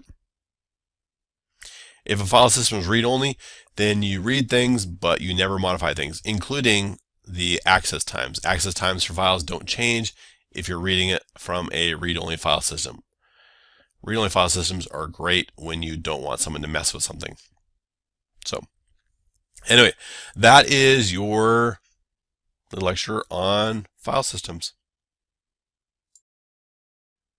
People and permissions. On a Linux machine, it's good to know which users are on your system. You need to know who's in there, what they're doing, and sometimes you need to work with the users. You need to remove users. You need to change passwords, delete users, create users, lock accounts. All these things can be done. So let's start with the beginning and look at a system. So here is a system fully logged in, and I can type in the W command to see which users are currently logged in. And I can see that I am logged in as root. Well, okay, that's nice. It looks like I'm showing up twice, 2 different root users. What's really happening is one is this GUI is logged in, and then from within my GUI I have a terminal up and going, and inside that terminal you can see I'm running the W command to see, well, who's logged in. You can also use the last command, last, and it will display all the users that have been logging in, when they logged in, what happened when they logged out. You can get an idea. You can see that down here a few days ago the Joseph user logged in and apparently logged out at a crash. So the system must have crashed for some reason, and that's when the Joseph user was logged out. Ever since then, the only user that's been logged in is the root user. There is also the reboot user, which apparently logged in probably from the GUI when the system was rebooted or shut down. So that gives you an idea of what happened with the system. You can also see, if you jump back to the W command, you can see things like how long the system has been up. And it looks like it's been up for 48 minutes.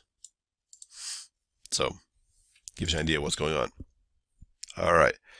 So what are they doing? Well, the commands right here is what they're doing. So then how do I create new users, delete users, change passwords? Well, let's start with changing Joseph's password. So I do PASSWD Joseph. I'm logged in as root, so I can change Joseph's password. If it was Joseph, he'd have to type in his password and then type in the new passwords. But I can just set the password for Joseph. So I'll set it to aloha123, then aloha123, and it's set. If it doesn't like the password, let's say I do something like ABC, it says the password is shorter than 8 characters. Type in ABC, it will still change the password, but it's not as happy. It just warns you.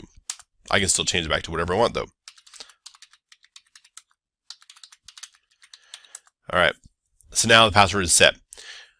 If I want to create users or delete them, there is this user del or user add commands. So type in user and then tab twice, and you can see there's user add, user del, and user mod are the good commands I can use. So if I do user add and hit it by itself, it'll tell me all of the information about this command. Okay, well, so how do you use it? Well, user add and then the login name. But before that, you can put in a bunch of options. So what options do I want to use? Well, I want to tell it things like, I don't know, the comment. The comment is usually the user's name. I can tell it any groups I want to add it to. I can do the primary group or secondary groups. Just remember, lowercase g is your primary group, capital G is your secondary groups. Anyway, those are some nice things you can do there. User del, same thing.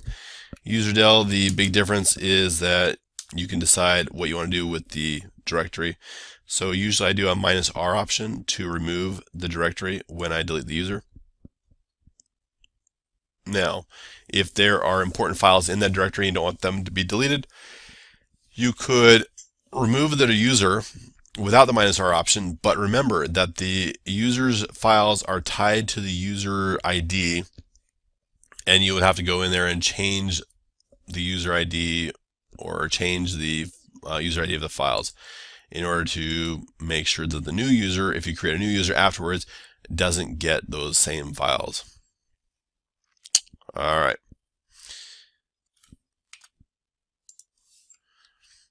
Can I lock accounts? Yes, you can. But that requires understanding basically how things work. When you have a user and you have a password, if I look at the etc shadow file, that's where the passwords are stored. You can see that this user, Joseph, has a long password thing right here. It's actually this long section right here is my hash. The first part of it, the $6 indicates which method I'm using. From here, I can see that my salt, this is a random string of characters mixed in, is, well, this. And then this salt gets combined with my actual password using method number 6 to generate this long string right here. And then whenever I type in my password to log in, it will take my password I type in, combine it with the salt, use method number 6, and then see if it generates this exact same long string right here. And that's how you do password calculations. So if I want to prevent someone from logging in, all I have to do is modify this right here so that it doesn't work correctly. So if I do a user mod minus capital L Joseph, it locks the account. So if I cat this, well, let's do a grep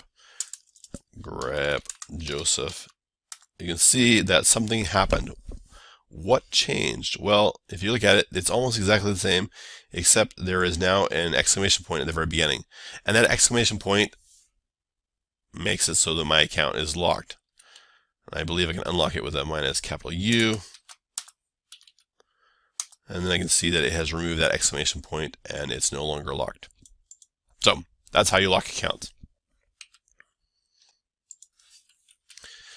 Groups. Well, what are groups on my system? There is an etc groups directory or etc groups file, and in it, it lists all the groups and it lists who are the supplementary users of those groups. So who is a member of each group? Well, you can see the supplementary members there. Primary users don't always show up. Sometimes they just get it because it's assigned as their group. You can use the ID command to indicate which groups users are part of. And so I can type in ID Joseph to figure out which groups he's part of. And, well, let's go look at that. So ID Joseph. I can see that Joseph is got a GUID of 1000. That means his primary group is, well, the Joseph group. His supplementary groups are Joseph and Wheel. So if I cat out the etc group file, I can see that, yes, Joseph is part of the Joseph group as a supplemental member. And then if I scroll up a bit and find the Wheel group somewhere, you can see that the Wheel group has right there Joseph as a supplemental member of that group. I could go in and add them to other groups by just modifying this file, and that would take effect the next time you logged in. So that can be useful, but you can also use the user mod command to modify him and add him to extra groups. The Wheel group is actually tied to the etc sudoers file. The sudoers file says, well, okay, down here, all people in the Wheel group can run all commands as root. So this Wheel group right here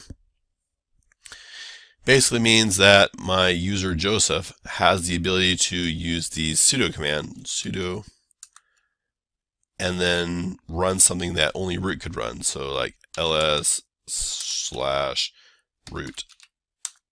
Of course, I'm logged in as root, so root can do that. But if the Joseph user were to do that, He would be prompted for a password, and after being prompted for the password, he could, well, run that command. If I wanted to change that, I could go ahead and modify this sudoers command and take this one right here, right below it, without a password, and take out the hash mark, and then hash the one right above it. All right, so that's this group thing right here. When you have files, you can see there's a group owner and there is a regular user owner, the owner, and then the group owner, and then the permissions are set appropriately. So this is the user permissions and this is the group permissions. You can set files so that a group has access to the file, and then if a user is not the owner but they are part of the group, they will still have access to the file with whatever permissions are set. If you don't put them in the group, then they would be stuck with whatever the user, the world permissions are set at. So how do I create and delete groups? Well, group add, group del, just like the user add, user del, except it's much, much quicker. How do I modify group membership? Well, you can modify it using the user mod command or by modifying the group file directly, group file directly. The etc scale directory is really interesting. When you create a new user, the question is, what files do you put in the directory? What files do new users get automatically? Well, they get everything that's in the etc scale directory. All right, so let's go modify that. So if I jump into this directory, so I go etc scale, I can see what they get. They get a bash logout, a bash profile, and a bash rc file, and they also get the Mozilla directory. So I can create a new directory, public HTML, and I can see this new directory here, and then any users that are created now will automatically get this public HTML directory. So if I look in the Joseph directory, he does not have the public HTML directory. There's no public HTML because, well, it didn't exist in the scale directory when it's created. If I do user add -c Alice, and her username is going to be Alice. Now if I look in the home Alice directory, I can see she has the public HTML folder, and she has everything else that was in the scale directory. And not only that, but you can even see the date that these things were added to the scale directory. So if I look in here, you can see April 15th for the public HTML. Once again, April 15th, everything matches. It's just a direct copy of what is in the scale directory. Okay, so that's the scale directory. It's kind of useful. You want to make sure you set it up before you create users. Otherwise, you have to go manually back and create it. So I look in the Joseph directory, and you can see there still isn't a public HTML folder there because it wasn't in the scale directory when his directory was created.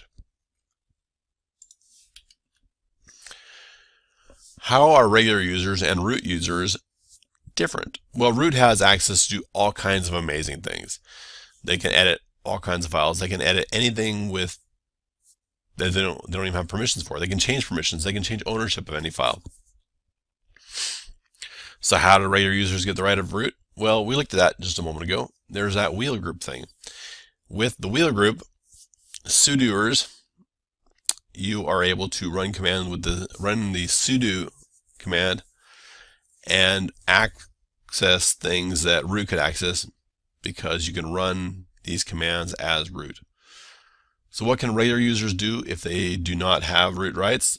Well, they can ask for somebody with root rights to do it for them, or if the root user wants to, it can grant them access so they can do it with the sudo command themselves. What do the RWX permissions mean? Well, R is read, W is write, and X is execute. And that means different things in different contexts. For example, if it's a R and it's a directory, it means you can read the contents of the directory. That means you can see which files are in the directory. If it is an R and it's a file, it means you can read the file. W means you can write to it. You can write to the directory, you can write to the file. X, if it is a file, it means you can run it as a program. It can execute it. X as a directory means you can get into the directory. So that's what executing a directory means, is going into the directory. So can a directory have the execute permissions? Well, we just answered that. Yes, it can. What are sticky bits? Okay. Well, before that, you have these permissions, right? RWX, but you have one more permission. So let's take a look at some permissions in, well, this directory, for example.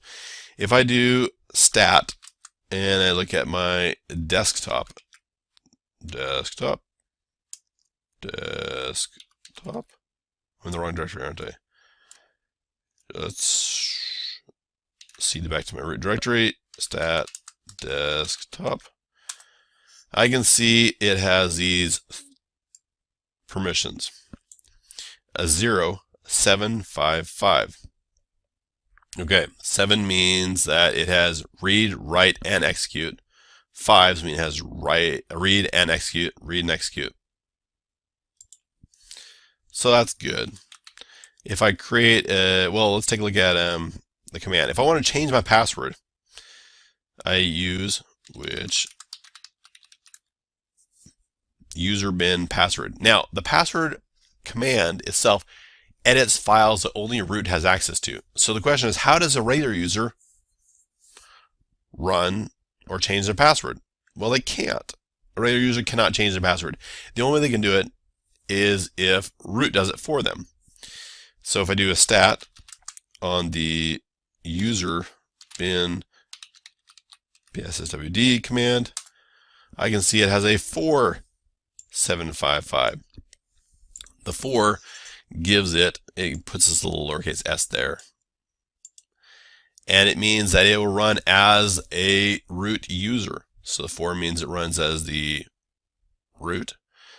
And if you had a 6, that would mean it would run as both the root user and the root group. And then that last bit, the 7, if you went 7 there, is the sticky bit. Sticky bit means that when you run the program, it stays in memory instead of being flushed out regularly. So that could be useful if you're running a program regularly again and again and again. But these are the set UID bits and the sticky bit. So let's go back here. How do programs run as different users? Well, you can use the set UID bits, and that's basically how you do it. If they have the set UID bit, it will run as the user, as the owner of that file. Is a set GUID, it will run with the group set as the group owner of the file. And we talked about the file and directory permissions a little bit. Let's talk a little bit more about file permissions. If you want to run a file, you need to have the execute bit set, right? Well, what if you are running binary files, it just needs execute bit and it runs.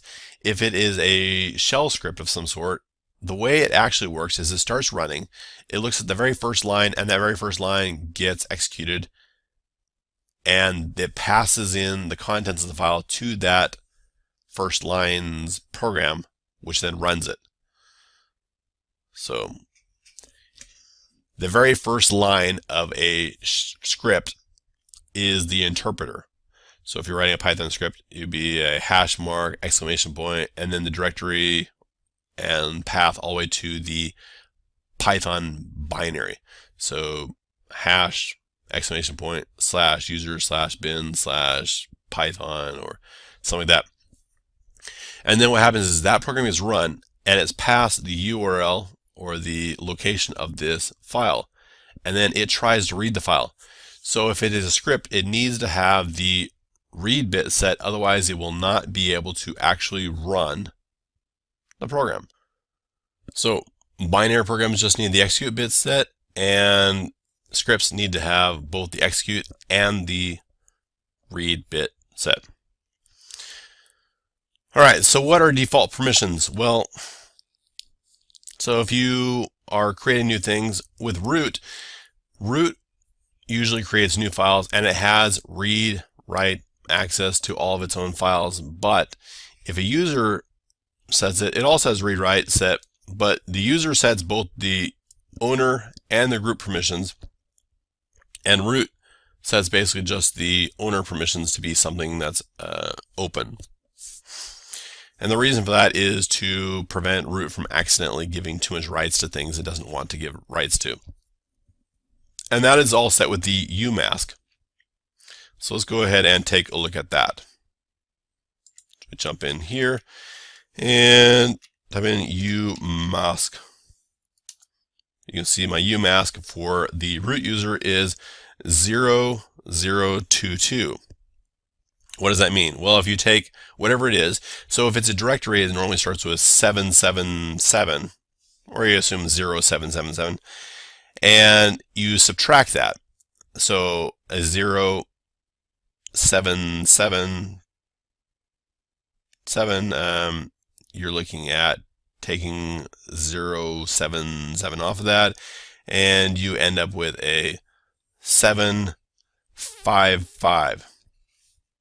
And if you are a regular user, it would be set to a umask of 0002, and that would give you a 775. So imagine your permissions of 0777 minus 0022 for a directory will give you 0755. And for a regular user, your mask is going to be a 0 here, which will give you a 7 here. So that's kind of the idea. So you can change your umask if you want to, someplace along the way in your bash profile or bash RC or something else, and that will get you changed, but you can leave it alone, and that's what happens with the default permissions. chmod and chown. So chmod is to change the mode, or basically change your permissions, and chown changes your ownerships. So how do I change permissions on a file or directory? Well, you type in chmod, the new permissions, and then the name of the file you want to change it to. Chown, you can do chown, the new user, and then the file you want to change. And then you have both a binary and non-binary representations we can look at. So I'm in my directory. Let's go make this new directory temp, and go into the temp. I can see there's no files here. Touch A, B, and C. Now create 3 empty files, A, B, and C. I can type in chmod, and right now their current permissions are read, write, and read and read. So chmod, and I will do group plus write for A. So I added the group write. So if I do ls minus l again, I can see now it has the write for the group. I can do let's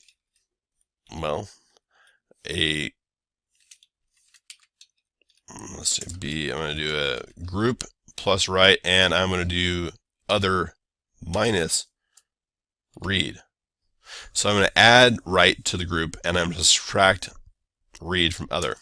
Now look at it again, and you can see that it has these permissions right here.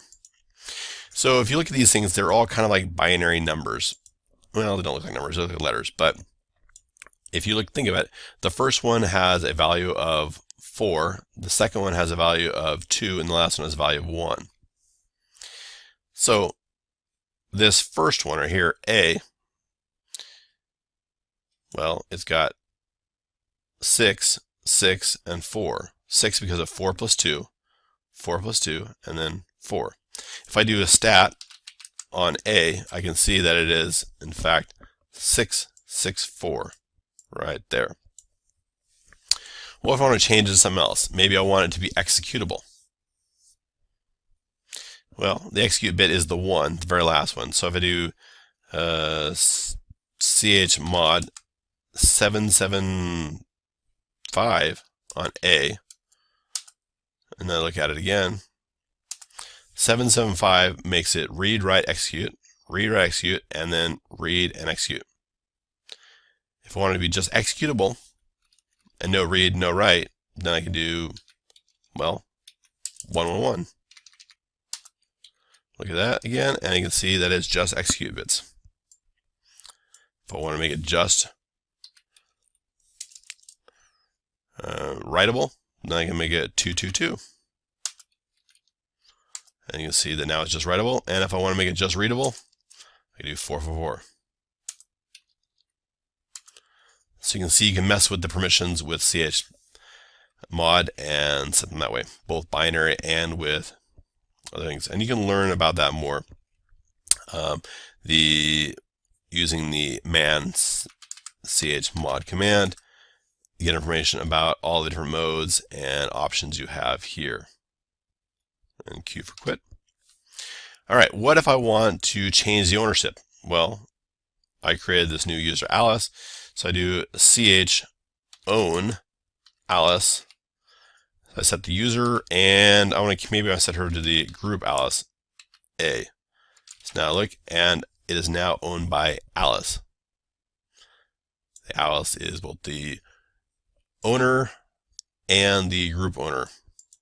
They're both named Alice.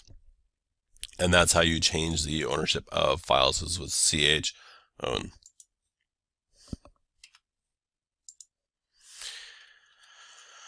All right, SE Linux. What about SE Linux? Well, SE Linux allows you to control files and control access to the files. SE Linux was created by the NSA. So the big question that pops up is, can we trust them? Well, NSA is a group of spies, right? Can you trust spies? Well, they actually did this for their own selfish reasons, because they were required to have mandatory access controls, and Linux didn't really have good mandatory access controls. So SE Linux was built there. SE Linux is the security enhanced Linux. It provides mandatory access controls. So files have these different contexts, and you can change it. And if you mess it up, bad things happen. So let's go look at some files right here. If I do ls minus capital Z, I can see these all have the admin home T context type. You can also see which roles and the user stuff, but we can really ignore that stuff. All we really care about is the type for most of what we're doing. So I can do a chcon for change the context type, and maybe I want to change this from admin home T to conf T, and then change A. Okay, maybe conf T isn't a valid argument. Well, let's see what other types we have. Down the etc directory we have, let's do a capital Z. We can see we have etcts. Let's make some of those. So I look at that, and we may change this one to an etct. And now I look at my directory right here, and I can see that it has been changed from an from an admin home T to an etct. If I want to change it back, I can just use the chcon command again, or I can use restore con A, and it will restore it back to what it thinks it should be, which might be correct, it might not be. And you can see it changed back to the admin home T. This is important because some programs are set to only be able to read certain types, and that becomes critical when you start doing things with a lot of servers. But just to be aware that you can do that, you can look at the types and you can change them. And that is it for our peoples and permissions. Software repositories. When you're using Linux, one of the big questions that come up is, what is the difference between Linux and a Linux distribution? Well, Linux technically is the kernel of the Linux distribution. So what we have is a system which is a collection of software. And the main piece that runs your operating system is your Linux kernel. So a kernel is the only program that is allowed to access memory, access the hard drive, lots of CPU things. Lots of these things are restricted to just the kernel. So when a computer starts up, what it does is it starts up the kernel. And the kernel is then able to start the other programs that then run. So then you have this thing called kernel space, and you also have this thing called user space.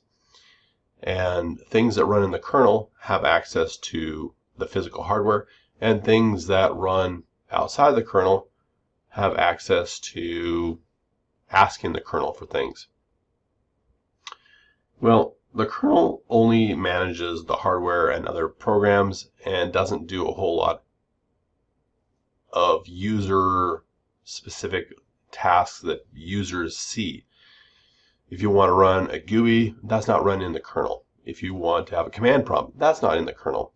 All these things are run by external programs that are outside of the kernel. And then you take all these programs that are run outside the kernel and you gather them together to make a working system. The kernel is the main piece, the brain that runs everything, and then all these other things are what makes the user experience. So Linux is the kernel, then a distribution is that big collection of software. People can decide which pieces of software they want and collect them together as a Linux distribution. So you'll see sometimes people say GNU Linux distribution. GNU is a project that includes lots of different commands that you'd use. Your shell, all of your commands to change ownership and change files, and all these things are commands that are written to access or to make requests from the kernel and have the kernel do things, and also provide an interface for users to type things. So the GNU project got combined with the Linux kernel and created this GNU Linux thing. And then you have other pieces of software such as your databases and your GUIs and all these things thrown together, and it makes a Linux distribution. So can Linux be installed without a Linux distribution? Well, kind of. Yeah, you can install it without a Linux distribution. But basically what you're doing is you're installing the kernel, and then when the kernel runs, it won't be able to do anything. So you really need something. Linux needs to be able to start something that you can use to run the rest of the system. So sometimes you'll have Linux kernel show up in things like Android phones and other devices, but those are still Linux distributions of some sort. So why do we need Linux distributions? It should probably be obvious at this point. You need Linux distributions because you need to be able to do something more than just work with the hardware. You need to be able to work with the users as well, and that requires the Linux distribution. So what do Linux distributions leave to you? Well, Linux distributions come with a set of software, and they assume that this is the software that everyone or most people will need, and they bundle everything that's very common together, everything that makes your system work. At that point, you need to decide which other software packages you want to install. If you want to build your own software packages, they're not part of your Linux distribution. Some distributions come with compilers, some don't. Some you have to build them or add them later. Sometimes they're in a Linux repository. You download them and you get them installed in your system. Sometimes you have to manually go and grab things and build them or install them yourself. So, repositories. What is a repository? Well, the Linux distribution usually comes on a DVD or some bootable media, and then you install it, and it gives you your basic set of files. However, the DVD might not be updated on a regular basis, so that could be a bit of a problem. You might have a bunch of old files that need to be replaced. Additionally, you might have programs and files that you want in your system but are not part of the standard Linux distribution because they're not very common, or they just assume that most people won't need these. They've taken what most people want and put there, but a DVD is limited really only to about 4 and I have gigabytes of data. So all the other things you might need but aren't on that DVD are stored in repositories. So a repository is basically like a website with a base file that indicates what files are there, and then it has references to everything else. Inside these files, you also have information about what packages need. You need to know which dependencies each package has, and this is all stored kind of in the repository so you can download and build packages. So what's the difference between a repository and Linux distribution? Well, the repository is your extra stuff. It also includes your Linux distribution as well, but it's everything else you need. It could be terabytes of data, terabytes of files and programs, different versions, different things you might need to install in your system. A Linux distribution is more of this smaller, confined grouping for getting you started. So what repositories, or which repositories, does my system have? And how do I add additional repositories?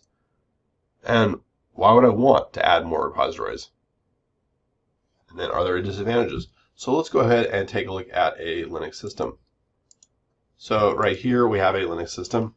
So if I go down to the etc directory and I go into the yum.repos.d directory, I can see a list of files. And all these files have the repo extension. These are my standard repos. So I can go in here and I can look at each of these files. So the CentOS base, let's take a look at that. CentOS base. And I can see that it has a bunch of comments, and then it has this base thing.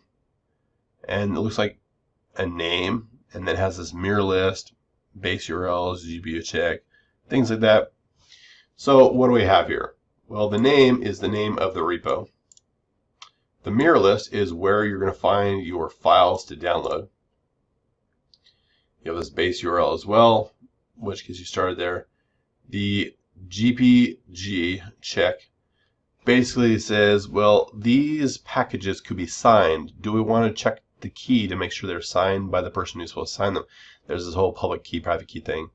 And once the repo is installed, you need to accept the key, and then any packages that are created and added to that repo get signed with their private key, which you can then verify with this public key. And the public key is right below in GPG key. So this base contains a whole lot of files. And then after that, you also have updates, extras, different repos that you can look at.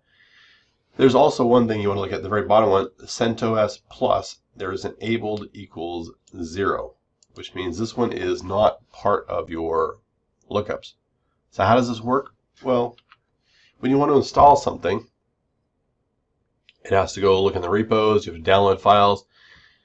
Let's add an additional repo. So one that's very common is the epel release, or epel repo. So I do a yum install epel release. This is a package that will give me the repo files for the epel repo.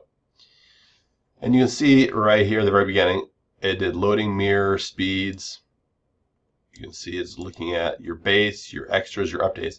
These are repos that are active, and it's going through and grabbing these and checking these, making sure that you have everything you need. It looks at the dependencies in order to get the epel release, figures out if there's any dependencies that need to be installed, and there aren't any, and then asks me, do I want to download and install it? And I say yes. I could do D for download and just download it and not install it, but Y for downloading and installing. And then it installs this epel release. So then if I wanted to do a yum install epel release again, it's already installed, but you'll see, looks like my GUI decided to take over. I can kill that process. Sometimes the applet on the desktop decides to take over. Alright, so I yum install epel release.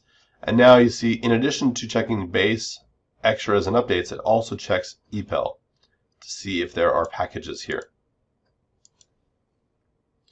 Now if I take a look at my directory again, I can see that there is a new set of files right here. There is the epel repo file. So if I take a look at that one, I can see it has a list of things as well. I can go through and I can disable the epel if I want, or I can leave it enabled. You can see there's two other ones right here that are both listed as currently disabled. If I wanted to get the debug info versions, I could just turn on this one right here and probably turn off the other one. If I want to get source code, I could get the epel source and just enable that one. If I wanted to install a package from the epel release, Alpine, which is a great mail client based on the Pine client, is part of that. So you can do yum install Alpine, and then it looks and it says, okay, you want to install Alpine, and it says Alpine right here. It says Alpine is part of the epel repository. It also requires mailcap, which is part of the base repository. So you can tell where it's getting it from. So I do Y. It downloads this mailcap, and then it says, wait a second, we don't have the key installed for epel.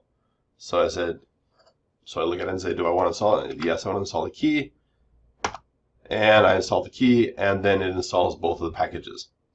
So that's how you get the new repo. That's how you use it and get it in place. All right.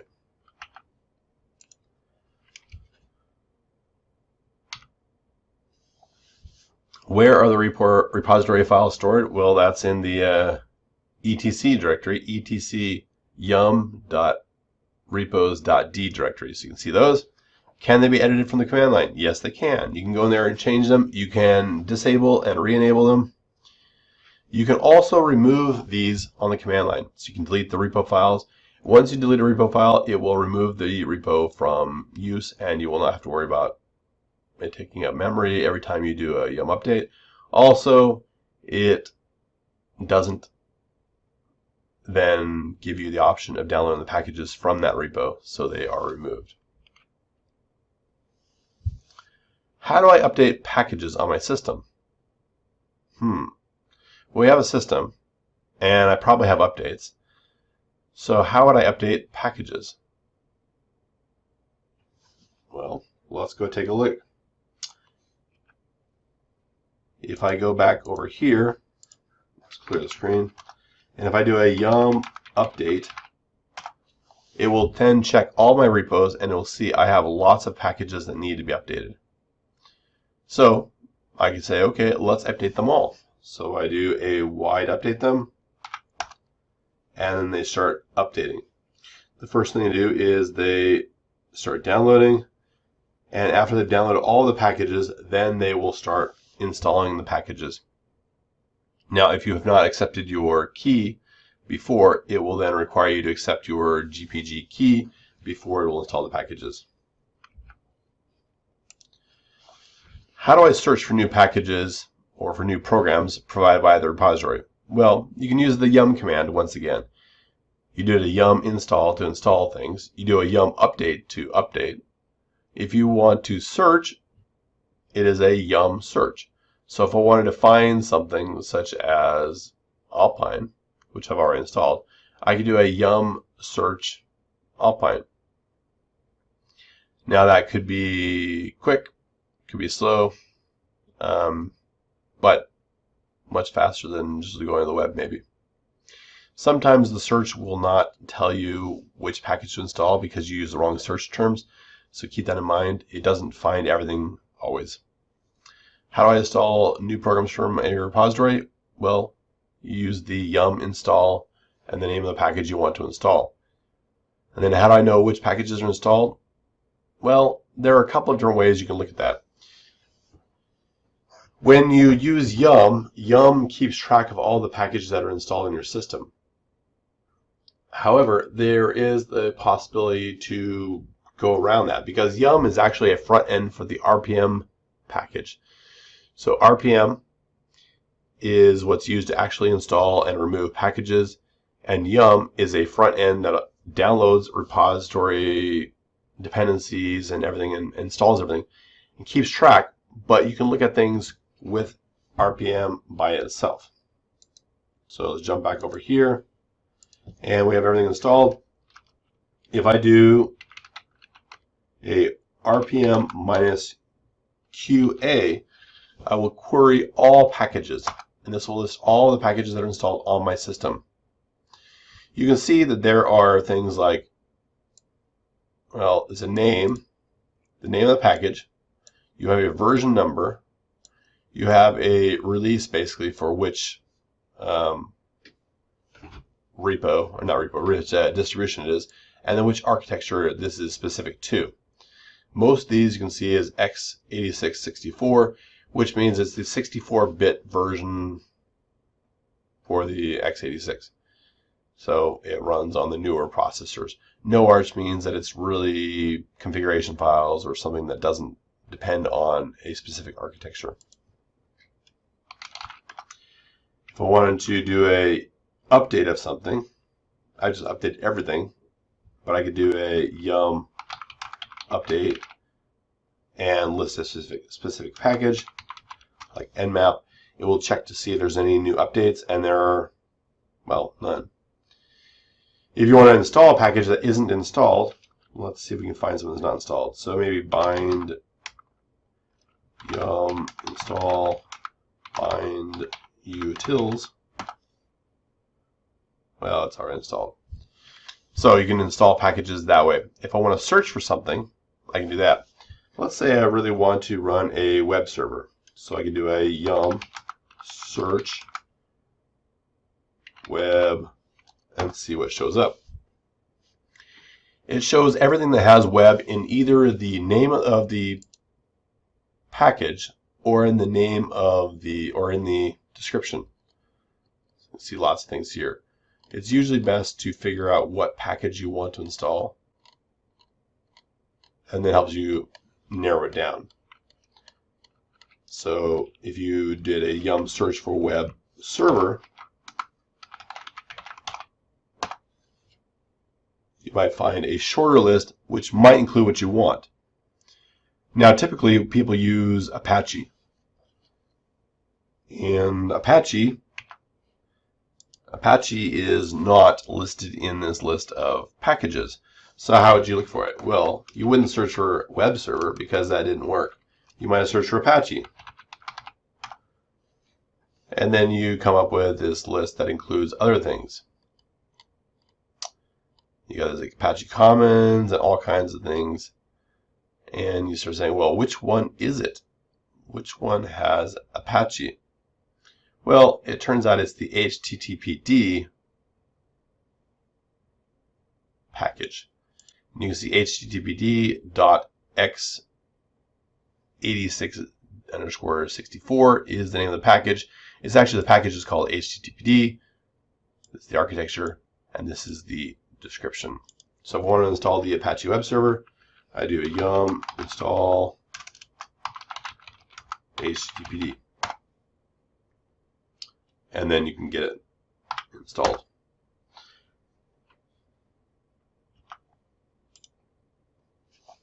So now we know how to install packages, how to update packages, and we also know how to figure out which packages are installed on the system. And this is your brief overview on using software repositories. Programs and scripts. So what is the difference between binary programs and text-based scripts? Well, binary programs are basically programs that are files made out of machine code readable stuff. And then text-based scripts are human readable programs. So when you run a binary program, well, there's multiple parts to a binary program, but one of the main parts is you have actual machine code that is understood by the CPU, directly. In a text-based script, what you have is human-readable code that is interpreted and converted to instructions as it runs. So the binary programs are going to be much faster, and the text-based stuff is going to be much easier to read, modify, and update. So how does the operating system tell the difference? Well, there are pieces in the very beginning of a program that indicate what it is. So for a script, they all start with the hash and then exclamation point. And after that, they have the name of a binary program that's going to be run. And then what happens is it reads that, it sees the name of the binary program to run, it runs that program, and then passes the script as input to that program. So that causes the interpreter to then interpret that script and run it. So how do users tell the difference? Well, it's pretty easy. You just open the file and take a look at it, and if you can read it, it's probably a script. If you can't read it, it's probably not a script. How are they made? Well, you use text editors to create your text-based scripts, and you use compilers to take source code that's made with a text editor and convert that to binary. So the conversion process happens with a compiler. So what is a compiler? Well, a compiler reads through a source code file, and it will then interpret and figure out what this means and convert it into binary data that can be understood by the CPU. It's the same kind of thing as an interpreter, but it converts it all the way down into binary and stores it as binary. They still have to do the same kind of thing as interpreters because they both have to read what the human readable version is and understand it. So why would I want a compiler? Well, you need a compiler every time you want to write binary or create binary files. And that could be because you need to download some source code someone's provided. You need a compiler to do that. And you also need it if you're going to create programs that are not going to be script-based programs. So which compiler should I get? Well, that depends on what the source code is written for. There are multiple different compilers out there, but the most common one on Linux systems is the GCC compiler. So it's the GNU compiler. And that one is the one that I would recommend, especially if you don't know any other one that you need. Although it is possible there are some minor differences in the source code, and different compilers will be required to do different things.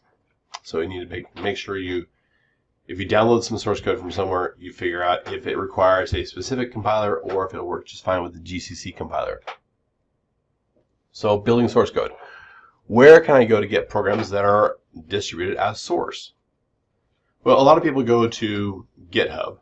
You can go to GitHub and you can download source code there. You can also go to other source code places such as SourceForge and download your source code there and get it. Many different people who are creating projects have a source code distribution that you can download as well. But then you have to figure out how to build the source code programs.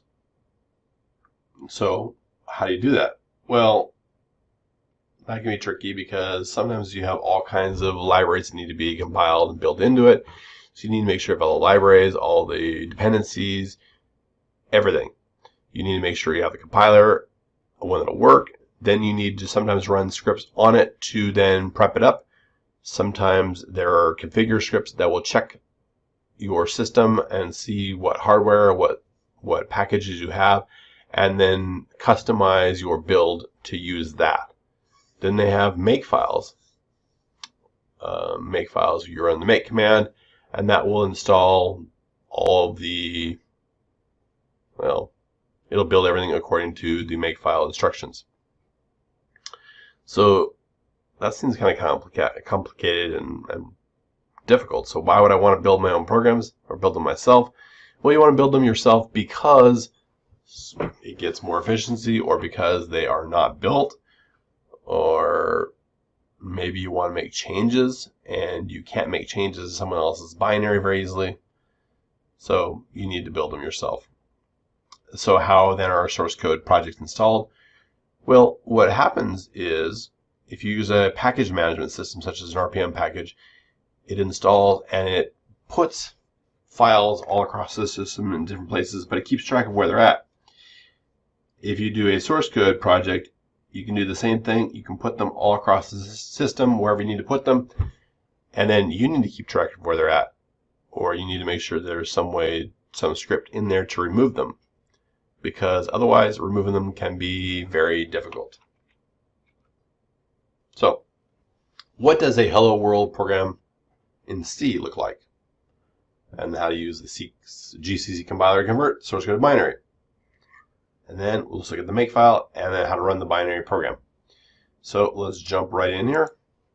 So let's make a file. So I'm going to make a directory first. Just make dir, and I'm going to make this the hello directory. And I go into hello, and now I'm going to create a file. So I do nano hello.c. So your C files end up with the C extension, and in it you have to tell it you are using your libraries, stdio, standard input output, each, and then in main, you have to have main function. You can pass the variables here, or you can just skip that and go directly into your main function. And in the main function, I can do a printf to print hello world. I have a new line, so it's not on the same line. And then I want to make sure I have a return value so that when the program ends, it knows that it returned successfully. Return 0. So that's really about it. You can do much more complex. You can add things like int arg c, char, maybe star char arg v. You can do whatever you want here, but you pass in variables. Anyway, let's go ahead and save that and exit out. Next, I want to compile it. So I need to use the GCC compiler. If I try running it right now, I don't think I have it installed. And it says command not found. So I need to get my compiler. So I could search for the GNU compiler and find it that way, or I can just do yum install GCC. And that will get it right here, get it all installed. And that's kind of quick. The compiler does take a little bit of time. It's a little bit bigger than the average package, but it's not too hard to install. I get it installed, and now I can try compiling again. So I do a yum install, actually not yum install, do a gcc hello.c. And I take a look at my directory, and I can see I have two files now. There's the a.out and the hello.c. So if I do /a.out, it runs hello world. If I don't want it to be called a.out, I can change what it's saved as, or what it's created as, in the command gcc hello.c -o for output hello. So I want it to be called hello. So I do that. It creates, instead of the a.out, it creates a hello dot, or just a hello binary.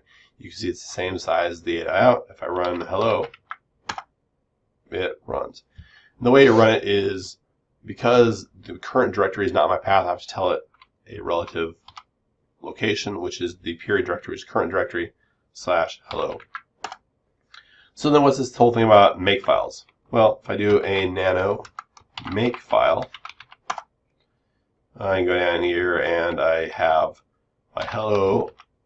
In order to create hello, I need to make a hello.c file.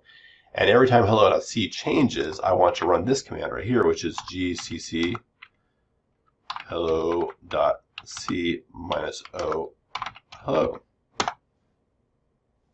I can also have another option here, so a clean maybe.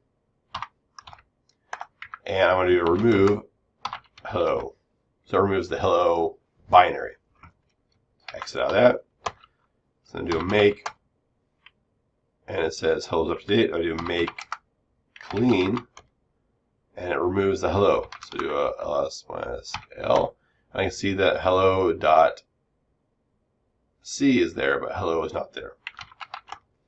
So then I do a make again, and it compiles my hello program. So that's how I convert my source code into a binary file using GCC and also using a makefile. Gives you a bit of an idea how it all works. Alright, how to run the binary program? Well, you want to make sure you tell it which directory it's in, and then you run it. So period / the name of the binary program. So what does a hello world program look like in Perl, Python, or Bash? Let's go back in here and take a look at each one of these. So Perl. It uses the Perl executable. So if I do which Perl, I can see it's in user bin Perl. Now, a source code file, Perl usually has a PL extension. So I do nano hello.pl. I want to tell it right here to use user bin Perl, use that binary, and then when I run it, I want to do a print, and I want to do hello world, and then a new line, and a semicolon afterwards to print hello world. This right here basically runs with this stuff in the beginning. It says, okay, this is a script. I'm going to run this program, and I'm going to pass it this entire thing as the input. So exit out, save that. Now, I can see that the permissions are not set to executable on this PL thing, so I need to set them to executable. So do chmod 755 hello.pl, and then I do period / hello.pl and oops, .pl, and that runs. Now let's try it with Python. Nano hello.py. This one's a little shorter. Well, not shorter. User bin Python print hello world. You don't need the new line character, and you don't need the exclamation and the semicolon at the end either. This will just work like this. chmod 755 hello.py. Run that hello.py, and that runs. Now, bash or shell scripts use the echo command. So I do nano hello.sh, and I don't need to tell it an interpreter. I could, I don't need to, because it'll just assume if it's a text file, it's got to be run as a, well, as a script. So I do echo hello world, and that's it. So I run that. Oops. Sh.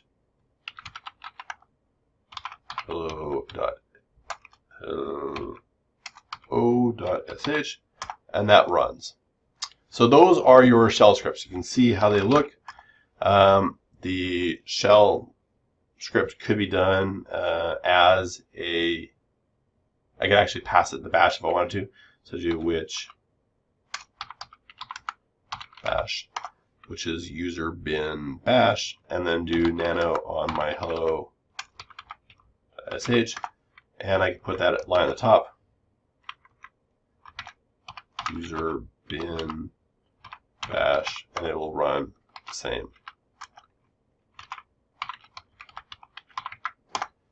And there we go. All right, so multiple different ways to write a program and make it work. Standard in, standard out, and standard error. So how do I use a text file for the input to a program? Well, many programs can receive input and you type in input. What you can do is redirect these things. So standard in is whatever you type in from the keyboard usually. Standard out is what you print to the screen.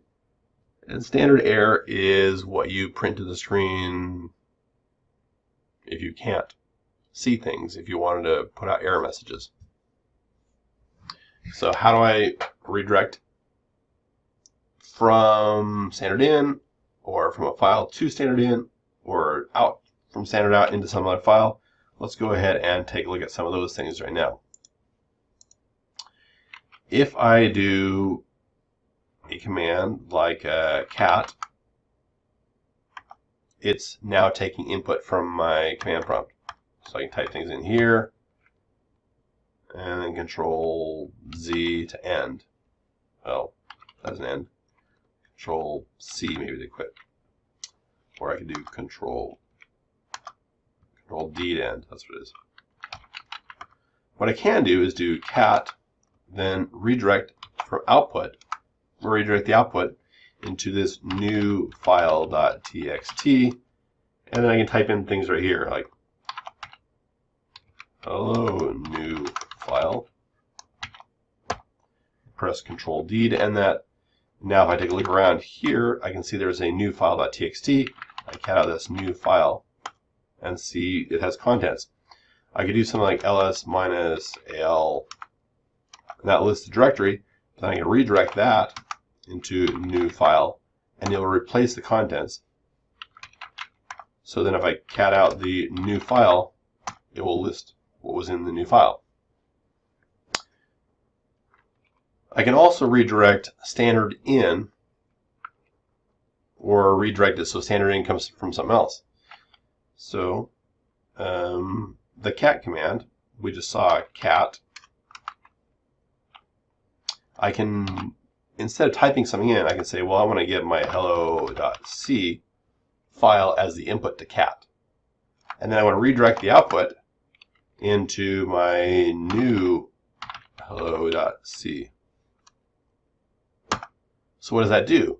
Well, it takes the cat command, it sends all the hello.c contents into that cat command, which just prints it out, and then it redirects the output into new hello.c. So if I cat out new hello.c, I would expect to see exactly the hello.c contents. They're the same.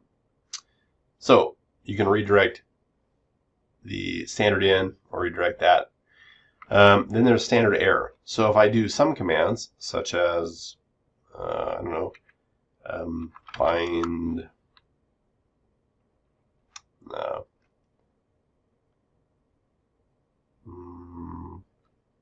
I do ls-al dev, it does searching there. I could do a grep to search for something, grep. So I look for the word hello in the etc directory, all files. Some of these things are directories and I cannot search them. Well, I don't want to see this directory stuff, so I can decide I'm going to do this, but I don't want to see the errors, so I redirect the to into dev null, which basically throws it away, and then I see everything that doesn't have an error in it. So there you go. If I wanted to get rid of all the stuff that does look normal and only have the errors, I can get rid of my regular output and just see the errors instead. So that's redirecting file input and output. So let's clear that. Using pipes. Which character is the pipe? If you look on your keyboard, above the enter key, there is this, well, there's a slash usually. It's not always on the same place on every computer, but there is this vertical line. So let's use the pipe command. So if I run hello, /hello, it prints that. That's nice. If I run a different command, like wc, well, wc does word count. So I can take this and redirect the input into the output, or the output into the input of wc, and it says, okay, we have one line with 2 words and 13 characters. Okay. So now I want to try doing something more exciting. Let's do ls minus al. That's quite a bit more. I'm going to redirect that into WC.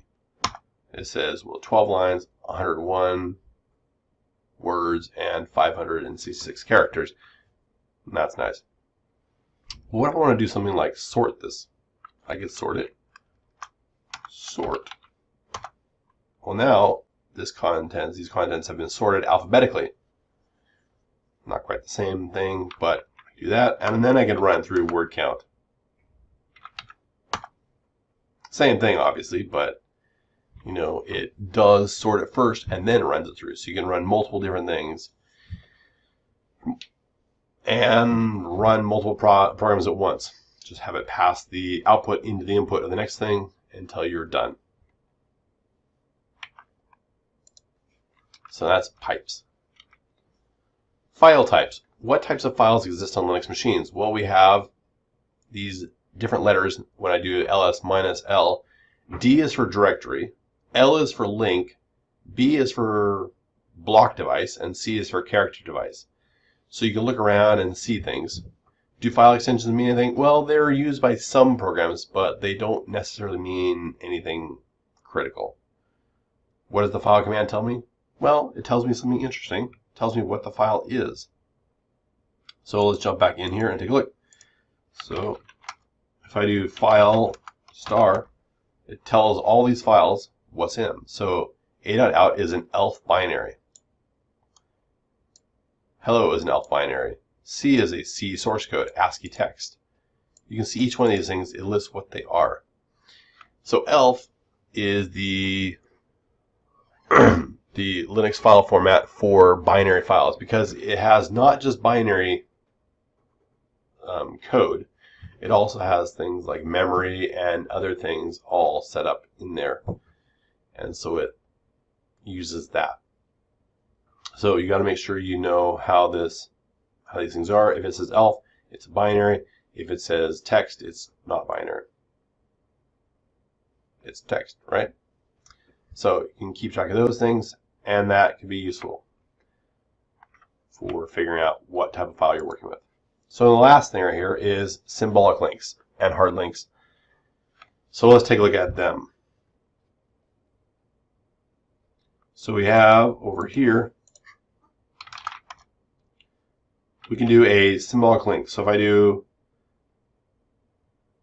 ls minus, or ln for link minus s, I can do hello, because that's my program, and I want to make it a symbolic link, hello 2, and I can do a hard link with without the s, and do hello 3. So then I take a look at my directory. There's it again. So the ln does a link. The 2 created a symbolic link. What that does is it says hello 2 points to hello. So if I deleted hello, it would be gone. Hello 3 points to the same address of memory as hello. And you'll notice over here, there's this number 2. That's the number of links pointing to that actual content on the disk. 1, because it's just a link. It's telling where to go. The 2's right here are both addressing the exact same space in memory. So then if you edit them, if you edit any one of those 3, it will edit the same exact file. However, some editors, when they make file changes, will save a new file and then move the new file to replace the old file. So keep that in mind. When you want to unlink them or delete them, you can do either delete or remove, or you can do unlink. So unlink hello, and I look at my directory listing, and I can see that now the hello 2 says, oh, there's no hello. But hello 3 is still fine because it points to the memory. And the number 2 has decremented down to 1. So the hello 2 doesn't work, but the hello 3 still does because it pointed to the actual program. And then you could go and remove or unlink things like hello 2. Alright, so that's your symbolic links. And I think this helps you get an idea of how programs and scripts work on Linux systems. And that's it. Services and firewalls. On a Linux machine, one of the questions you might ask is, what is a service? And then a related question might be, what is a daemon?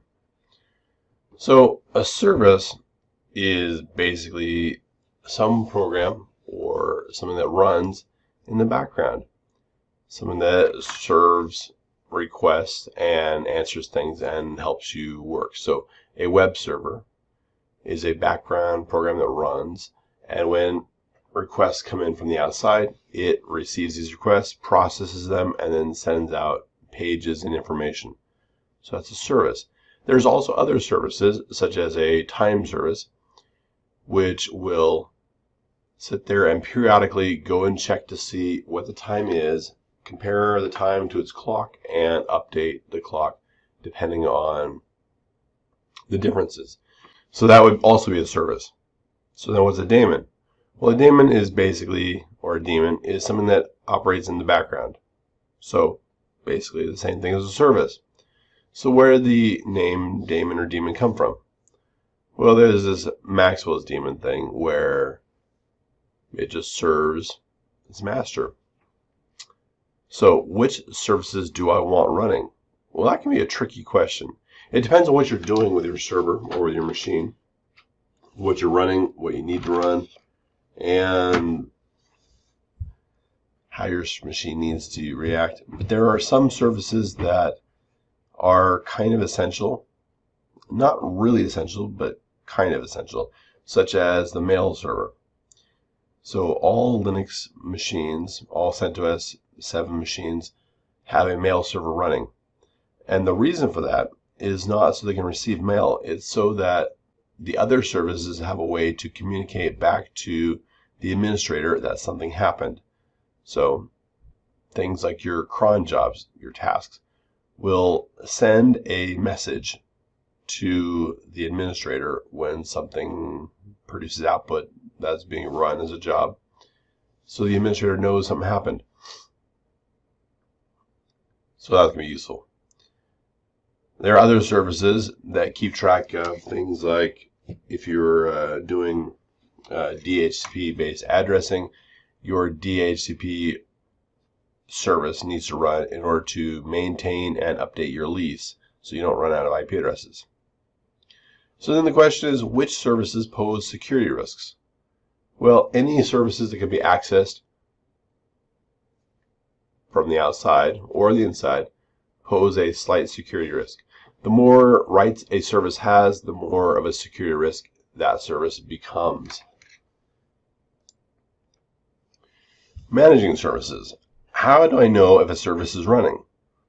Well, on newer systems with a systemd as the service or the system running the machine, you can use the systemctl command for system control to check to see if a service is running. You can also use other programs to check to see which processes are on the machine and try to figure out if a service is running that way. It's probably easiest to use the built-in service checking utilities. So let's take a look at the systemctl command. So we have on a default machine a couple of services running. You can type in systemctl status, and that lists a whole bunch of stuff, which is kind of useful, but then you're like, well, what does all this mean? Many of these services you can see are running. You can see process numbers, what was used to start the services, and that can be useful. But let's say I want to look at a specific service. I want to know if the SSHD service is running. So I do systemctl status SSHD. Right here I can see that the service is running. The green active indicates that it is running. So you got to make sure you can keep that straight. The active green right here says it's running. Then you might see this other thing, enabled. What does enabled mean? Well, enabled means that it is not just running, but it will start at boot time. You also see this vendor preset enabled also. So when you install the software, it assumes it needs to run, and then it's currently set to enabled. If I wanted to not start at boot time, I can disable it. And if I want to stop the service, I can stop the service as well. So let's do a check right here. So if I do system ctl disable sshd, and now I look again at the status, I can see that it is still active and running, but now it says it is disabled, so it will not start on boot time. If I do a stop on SSHD, the service stops. So if I do a system check again, I can now see it is inactive or dead, and it is still disabled. If I want to enable it, enable, and I look at it, you can see that it is enabled, but it is still inactive and dead. If I want to start it back up again, I just do a start. Now, one thing you might have noticed is when I disabled and re-enabled, what it was doing is doing something with symbolic links. You can see it created a symbolic link. So etc system system D system multi-user target wants SSHD service. So currently my run level is multi-user target multi-user. So in this directory, there is a list of symbolic links that include the sshd.service symbolic link, and they link over to another place on the system, user lib systemd system sshd.service, which is where the service scripts are actually located. So we'll be looking at that a little bit. So, will the services be running after I root the machine? All you need to do is figure out if they are enabled. And you can change that using the systemctl enable or disable commands. And you can start and stop them with the systemctl start, stop, and you can use restart as well. So how does the system use the scripts? Where are the scripts stored? What is contained in the scripts, and what does it mean? Well, so when you go over and you look at these scripts, so let's take a look over at them. First, we'll go over to the etc directory, system D system, and then multi-user target wants. I can see there are a lot of symbolic links, and these links link over to my actual scripts.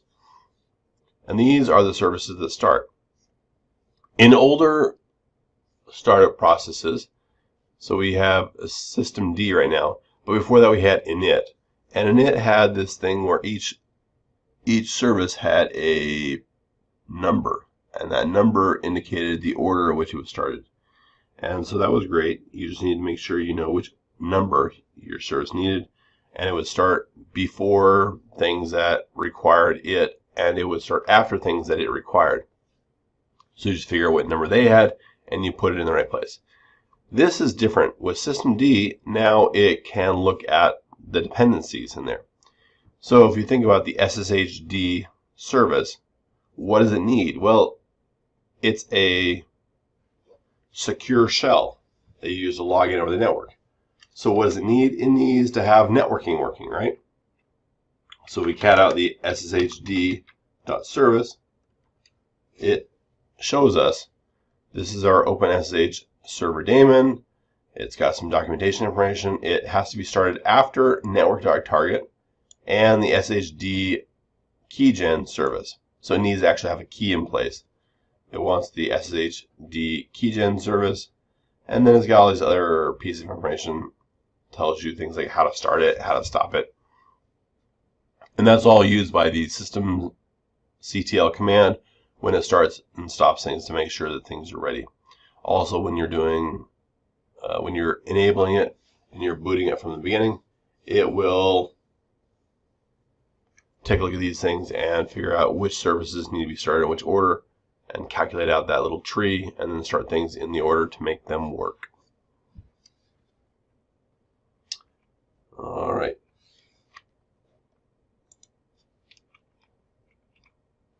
NetStat. How do I know if my services are really running? Well, we've started the SSHD service, and systemctl tells me that SSHD is running. But is it really running?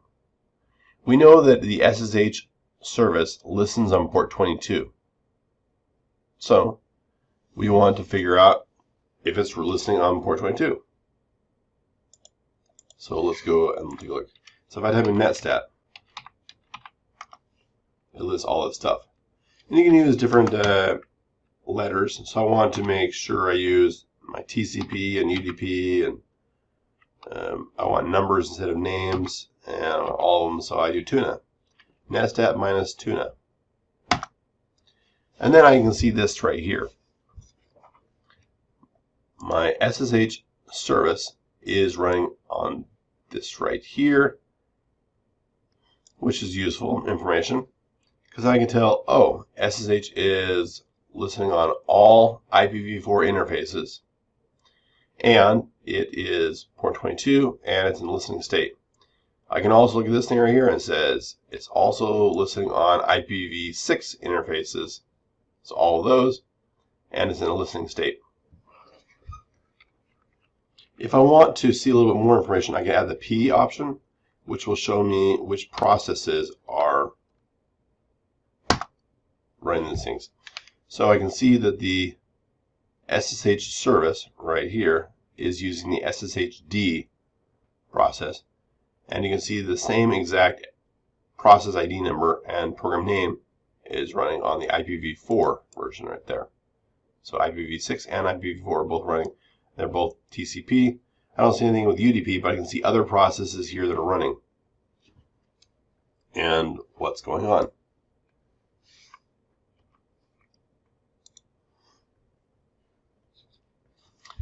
So how do I know if there are any current connections? Well, there aren't any current connections right now, but if there were, you would see something about established connections, not just the listening. Because this right now is just listening, but no one's trying to connect to the SSH service. Nmap. Are my services visible from localhost? Well, that's an interesting question. So let's go back and take a look. So if I do a yum install nmap, and I recommend nmap to anybody who wants to be a decent administrator. It was considered originally kind of a hacking tool because you can scan ports and things like that, but well, it's useful for other things too. So nmap localhost, and then it comes back and says, oh, when I did a scan on localhost, these are the ports that responded. So one thing you want to pay attention to is it says not shown and it says closed ports. So what are closed ports? Closed ports are ports that when I tried talking to the ports, the kernel responded and said these ports are not open. And that means they got past the firewall. Then I got this thing right here where it says these ones right here are open. Okay, so SSH is open. SMTP is my mail service and it's open for at least localhost, so local connections. RPC bind is for some things like network file system and NIS, some of these things. And then there's the printing thing right here. So IPP for your internet printing, that is actually run by the CUPS service. Now, if I say, well, what's my IP address? If I do IP adder, you can see my IP address. It's kind of hidden in here, and it is the 10.0.2.15. So I want to scan that one. So the nmap 10.0.2.15. Since I'm on my own machine, you'd expect to see the same things, right? Well, not quite. Some of these things are only listening on localhost. So the mail service, procmail, was only listening on localhost, and the print service was only listening on localhost, but RPC bind and SSH are both listening on the external interface as well. So what would I see from the outside? I would see anything that gets through the firewall. So SSH is currently getting through the firewall. That's the default configuration, but RPC bind would not get through the firewall. So externally, all I would see is the stuff getting through the firewall. So let's go ahead now and take a look at what a different machine would see. So switch over to machine, and right here I can use Nmap to scan 10.0.2.15 and figure out what gets through. So what we'd expect to see is the SSH service getting through, and that's all we see. Notice how it doesn't say closed ports right now. It says not shown 99 filtered ports. That's interesting.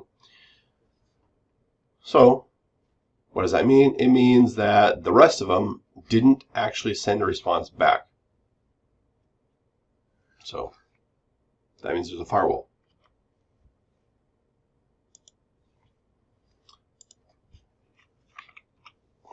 Scheduling tasks. How do I schedule tasks? Well, you can use the cron tab service. And there are different places you can look at for scheduling tasks. The most common is using the cron tab -e option. So let's take a look at that. So clear this out. Let's go down to var spool cron tab cron. So if I go to var spool cron, I can see in this there is nothing here. If I do cron tab -e, it will use your default editor, and you can go in and put something in here. So you can put in a bunch of different numbers. So if I want something to run every minute, I could do this right here, and then I can type in some command. Now, one thing to keep track of is that cron, when it runs, it does not necessarily run with the exact same environment that your user logs in and runs as. That means that file locations and executable locations might not match exactly. So you usually want to pass in the not just relative, but the absolute path names for everything.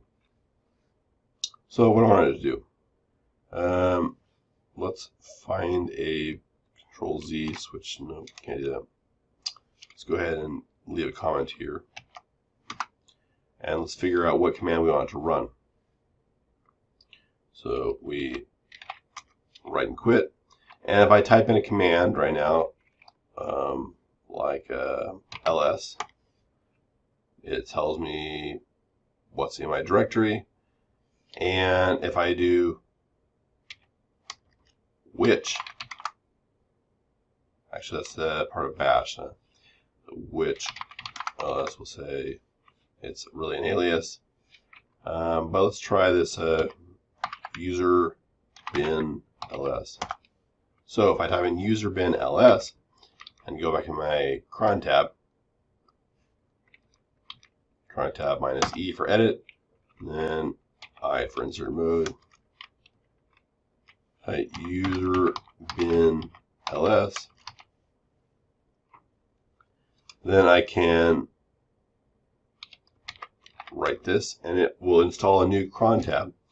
And if I take a look at my current directory, there's this thing called root. If I cat it out, you can see it is that text file I just edited.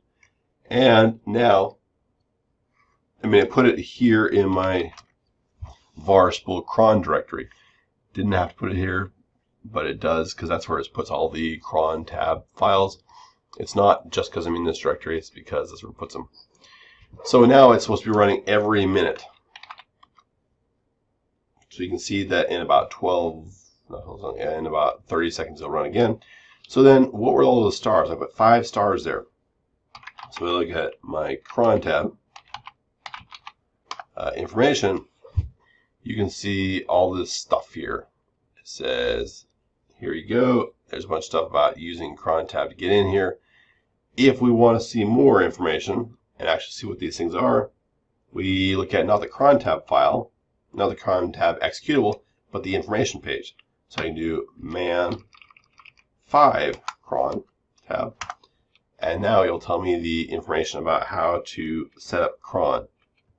So I scroll down and it says, okay, there are 5 fields. The first one is your minute field, which if I put a star there, it means every minute. If I put a number there, it would mean that minute. So if I wanted to run on the hour, every hour, I put a 0 there. And then if I wanted to run maybe every day at midnight, I could put 0, 0, and then 3 stars. Then I can limit things like the day of the month. I can pick which day of the month from 1 to 31. Some of these days of the month might not be hit. 31 might not show up for every month. So maybe you run things on the first day of the month, or maybe some random day in the middle of the month. You can pick which month, 1 to 12. You can also pick the day of the week, which is 0 to 7. So 0 and 7 are both Sundays. There's also other combinations. You can do commas to separate multiple different things, and you can do slash things. I usually do things like */3 for every 3 minutes or hours. That can be useful. All right. So now if I look at my date right now, I can see that some time has passed.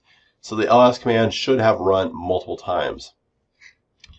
So if I go over to my mail, or spool mail, I can see there is a root file, and if I cat out my root file right there, I can see all the mail. And it's probably generating something, but maybe not. Sometimes when you have a cron job that runs, it produces mail. So just be aware of that. All right, so that's how you schedule tasks as a normal user or as the root user. There's also the etc cron directories. So there's etc cron.d for your configurations, cron.daily, cron.hourly, monthly, weekly. So if I want something to run every day, I can do cron daily. And in this cron daily, I can see that these 3 commands are running every day. It doesn't tell me when they're going to run, but they're running every day. And now it says I have mail in my root directory, or root mail spool. So if I cat out this root thing,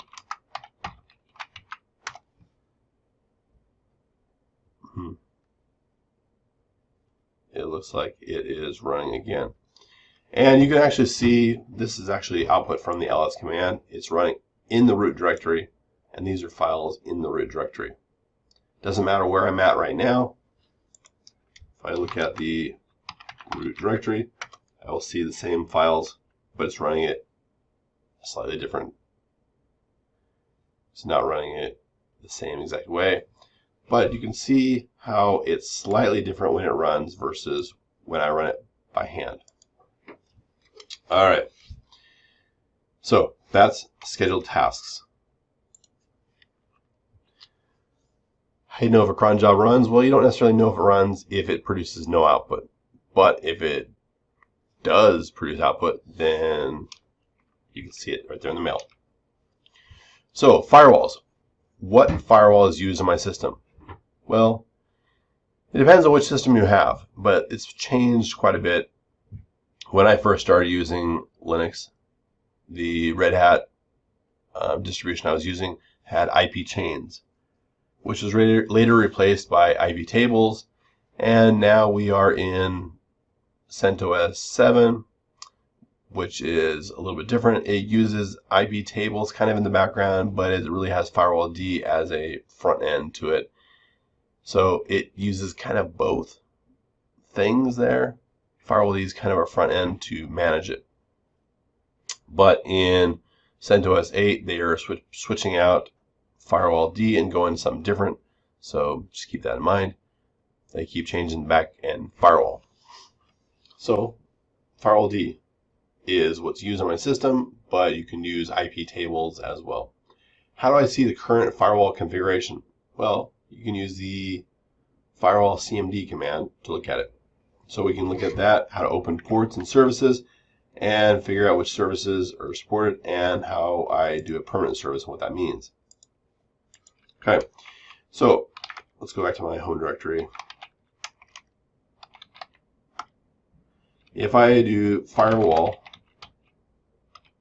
wall dash CMD, no space there, dash dash list all, like that, it will list which services are allowed through the firewall. This is the active current services getting through.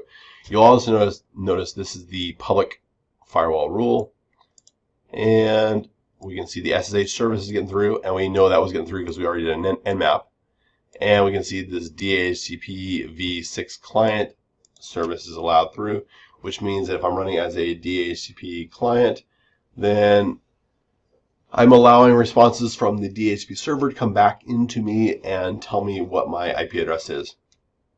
So that's important. Nice things to know. What if I want to add a service? So I do firewall CMD add service equals HTTP. So add the web service.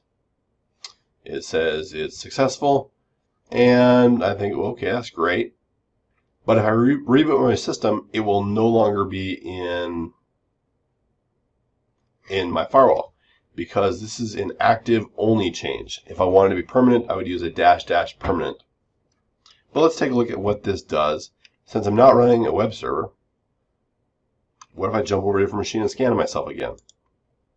So I jump over here and I scan myself again, and I can see that the SSH service should still be open, but now it should say something different about HTTP.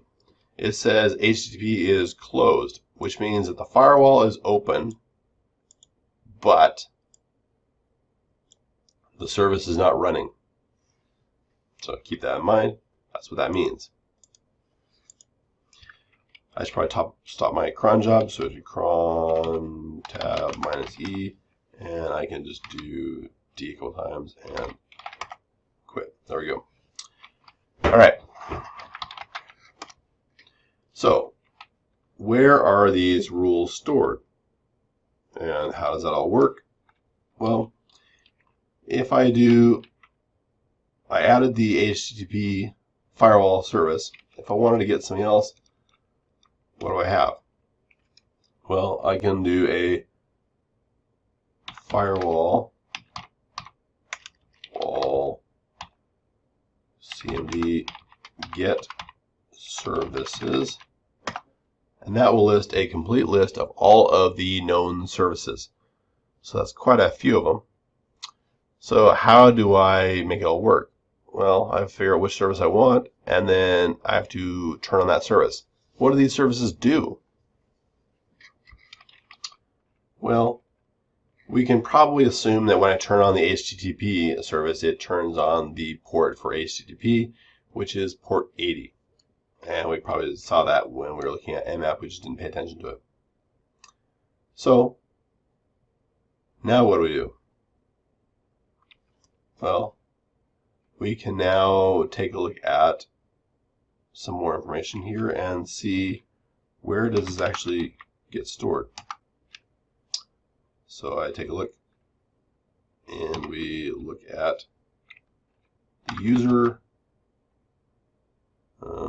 lib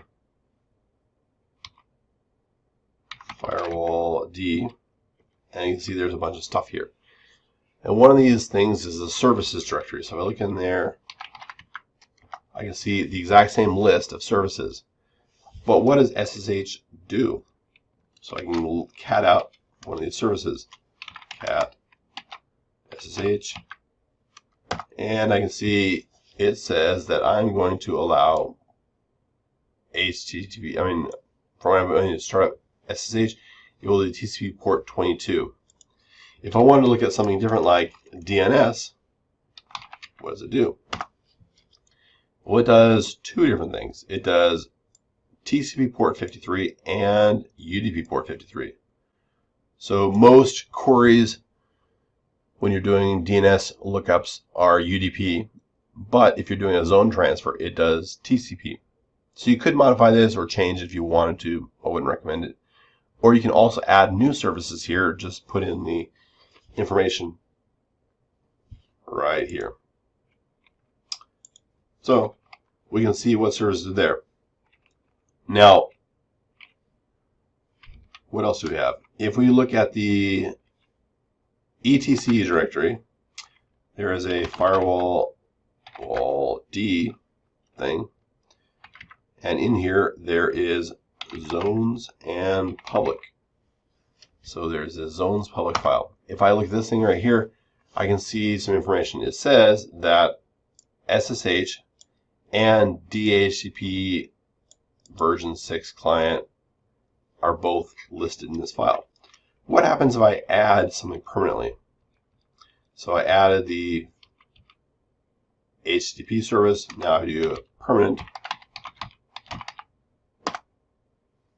And I look at that same file again, and you can see that it has been added to the file at the bottom.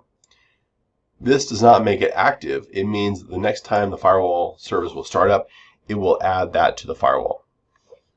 If I remove it from this permanent thing, so we do del service, nope, not del, it's remove.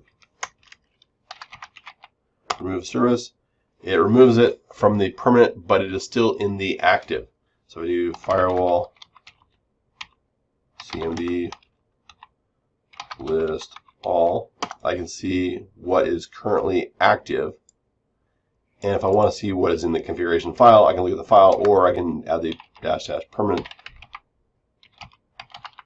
to it and see what is in the configuration file. So you can see actively we have all three of these. In the permanent, we only have these two. So that's interesting to pay attention to and be aware of.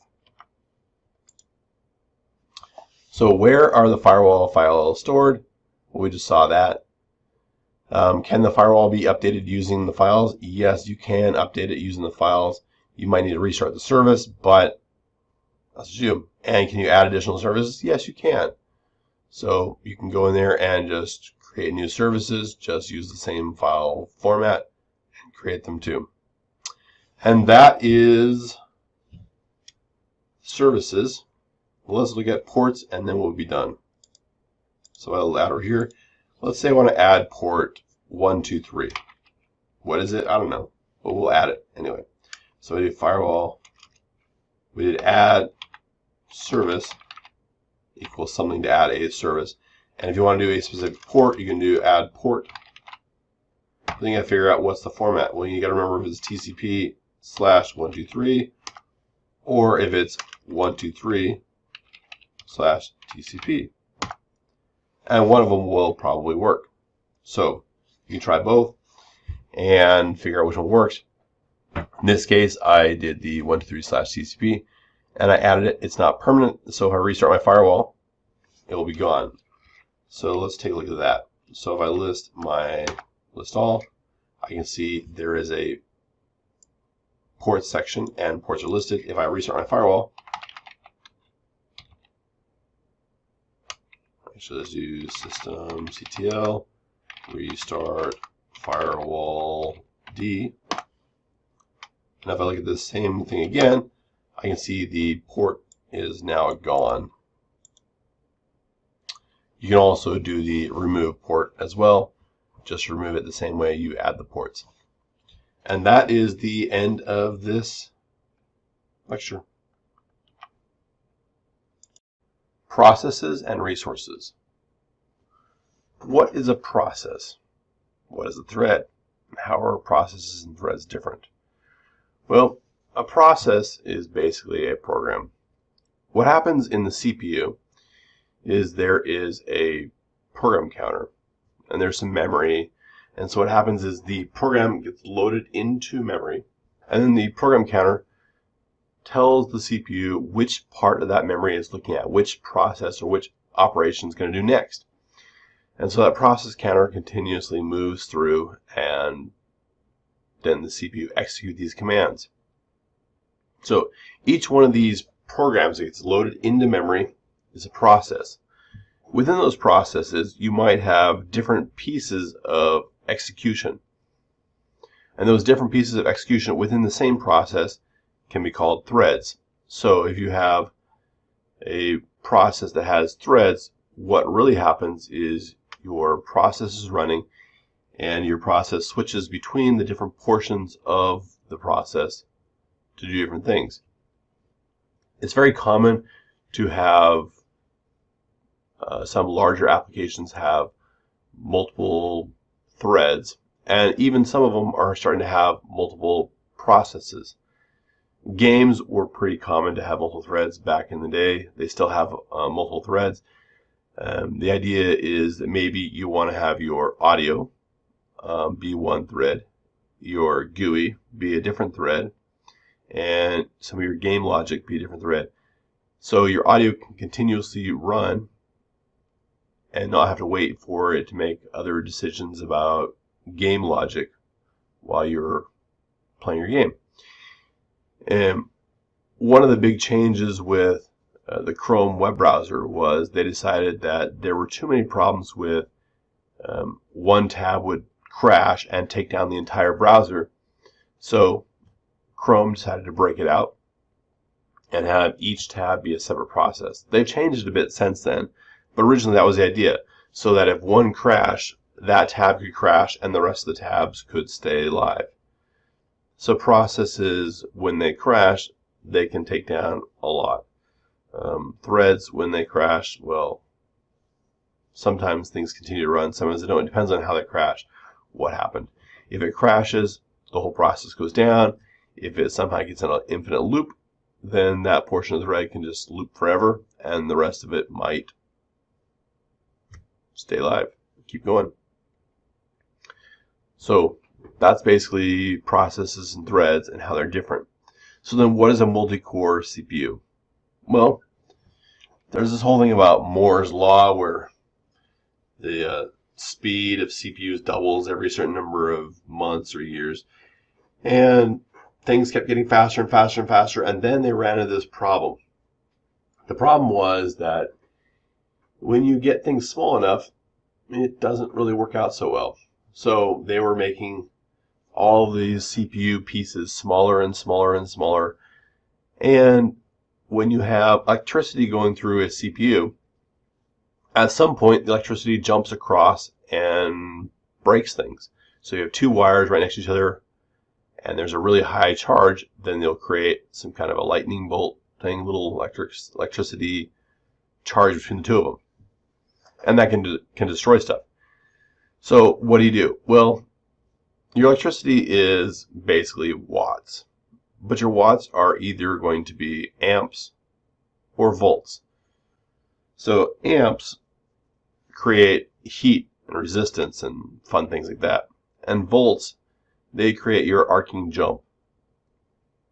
So as you take your larger CPUs and you shrink them down, you have to worry about these volts jumping across. So what you do is you convert your volts into amps. So that's kind of nice. It means that you can go much stronger but not have to worry about it jumping across. The problem is that then your CPU heats up more. So it's kind of a trade-off. If you have a higher number of amps, your CPU overheats. If you have a higher number of volts, the charges jump across and destroy stuff inside of your CPU. So when I first got into computers, CPUs could handle something like 200 volts, and then it got down to like 50 volts, and now it's probably even lower before they start causing problems. And they're always worried about this electrostatic discharge problem. So what does this have to do with multi-core? Well, they discovered we don't have to make smaller and smaller CPUs.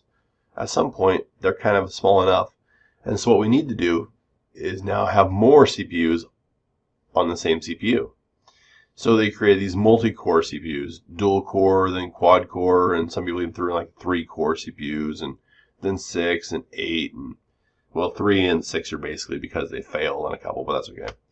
Anyway, so the idea is you get these multi-core CPUs with multiple different CPUs on the chip. And that is what a multi-core CPU is. It's a CPU with multiple different CPU cores on the chip. So what does it mean when a CPU has hyperthreading? Well, we talked about processes and we talked about threads basically. The idea with hyperthreading is that your CPU tells the hardware, the rest of the hardware, it has more than one core. So if it's a single core multi or hyper-threaded CPU, then it will tell the computer it might have 2 CPUs on the chip. And so the computer sends 2 different processes, one to each one of its virtual CPUs.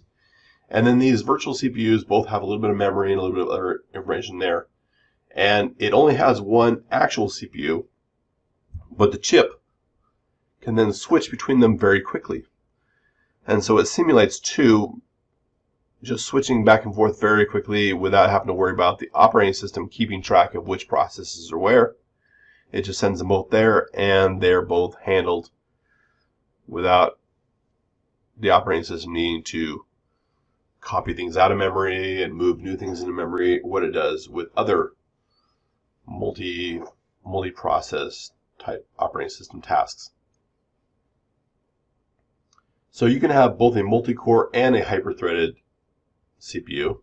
So you could have something like a quad-core CPU where all of them are hyper-threaded. So instead of showing up as quad or 4, it shows up as 8 CPUs, which could be nice. It makes it so you can run things faster. But in a hyper-threading situation, you still only have one process running at a time. In a multi-core situation, you have multiple processes that can actually run simultaneously. So then that brings us down to the next thing. What is a race condition? Well, a race condition is when you have a situation where the outcome is determined by what happens and what order. So I like to think about the ATM example. Say for a moment you have an ATM machine and you want to make a $100 withdrawal from the ATM machine. If you go to the ATM machine, put your card in there and withdraw $100, you get $100 taken off your account and you get $100 that comes out of the machine. But what happens if at the exact same time you are making a withdrawal, you have a direct deposit? Let's say that you have a job, you get $200 deposited into your account. So the question is, well, does it matter what order you process these things in? So what does an ATM machine do? Well, first it reads your account balance. It sees if you have the $100. It takes the $100, subtracts it from your account, and then it sends you the $100. Now the direct deposit might look at your account, figure out how much you have, might add your $200 deposit into your account number and write it back to your account. So what happens if they both read at the same time? So they both find out your account balance. One subtracts $100, one adds $200, and then they both write back. Well, then it matters which one wrote back first as to what your account balance is going to be. So that is a race condition. Obviously, the ideal situation for you would probably be that you withdraw the money at the exact same time the direct deposit goes in, and the direct deposit reads, and then the ATM machine reads, and your direct deposit is the one that gets written after the ATM gets written, which means that instead of having a net of $100 more, you'd have a net of $200 more, which would be great. The bank probably not like that though. Okay.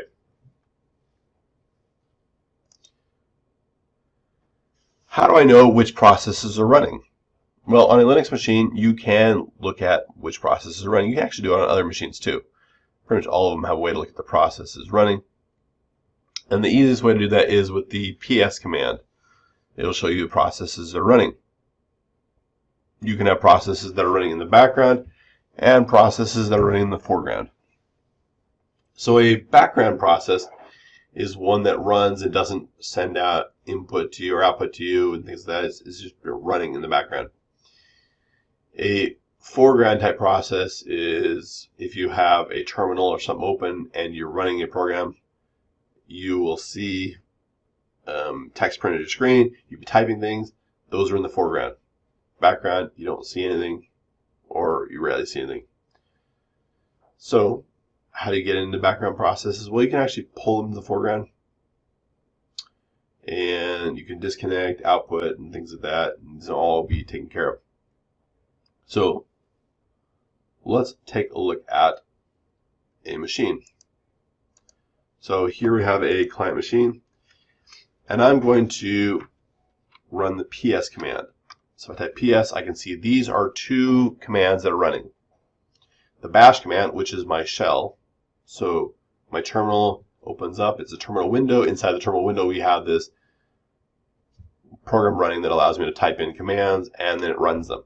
That is my bash shell. And the command I just typed in is PS. And so it says, well, bash is running and PS is running. If I type it again, you can see that bash is running and PS is running.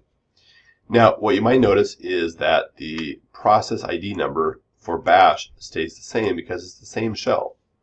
But my PS command is different because I started one command and it printed out the output and then it ended. Then I started the next one, it printed out the output and it ended.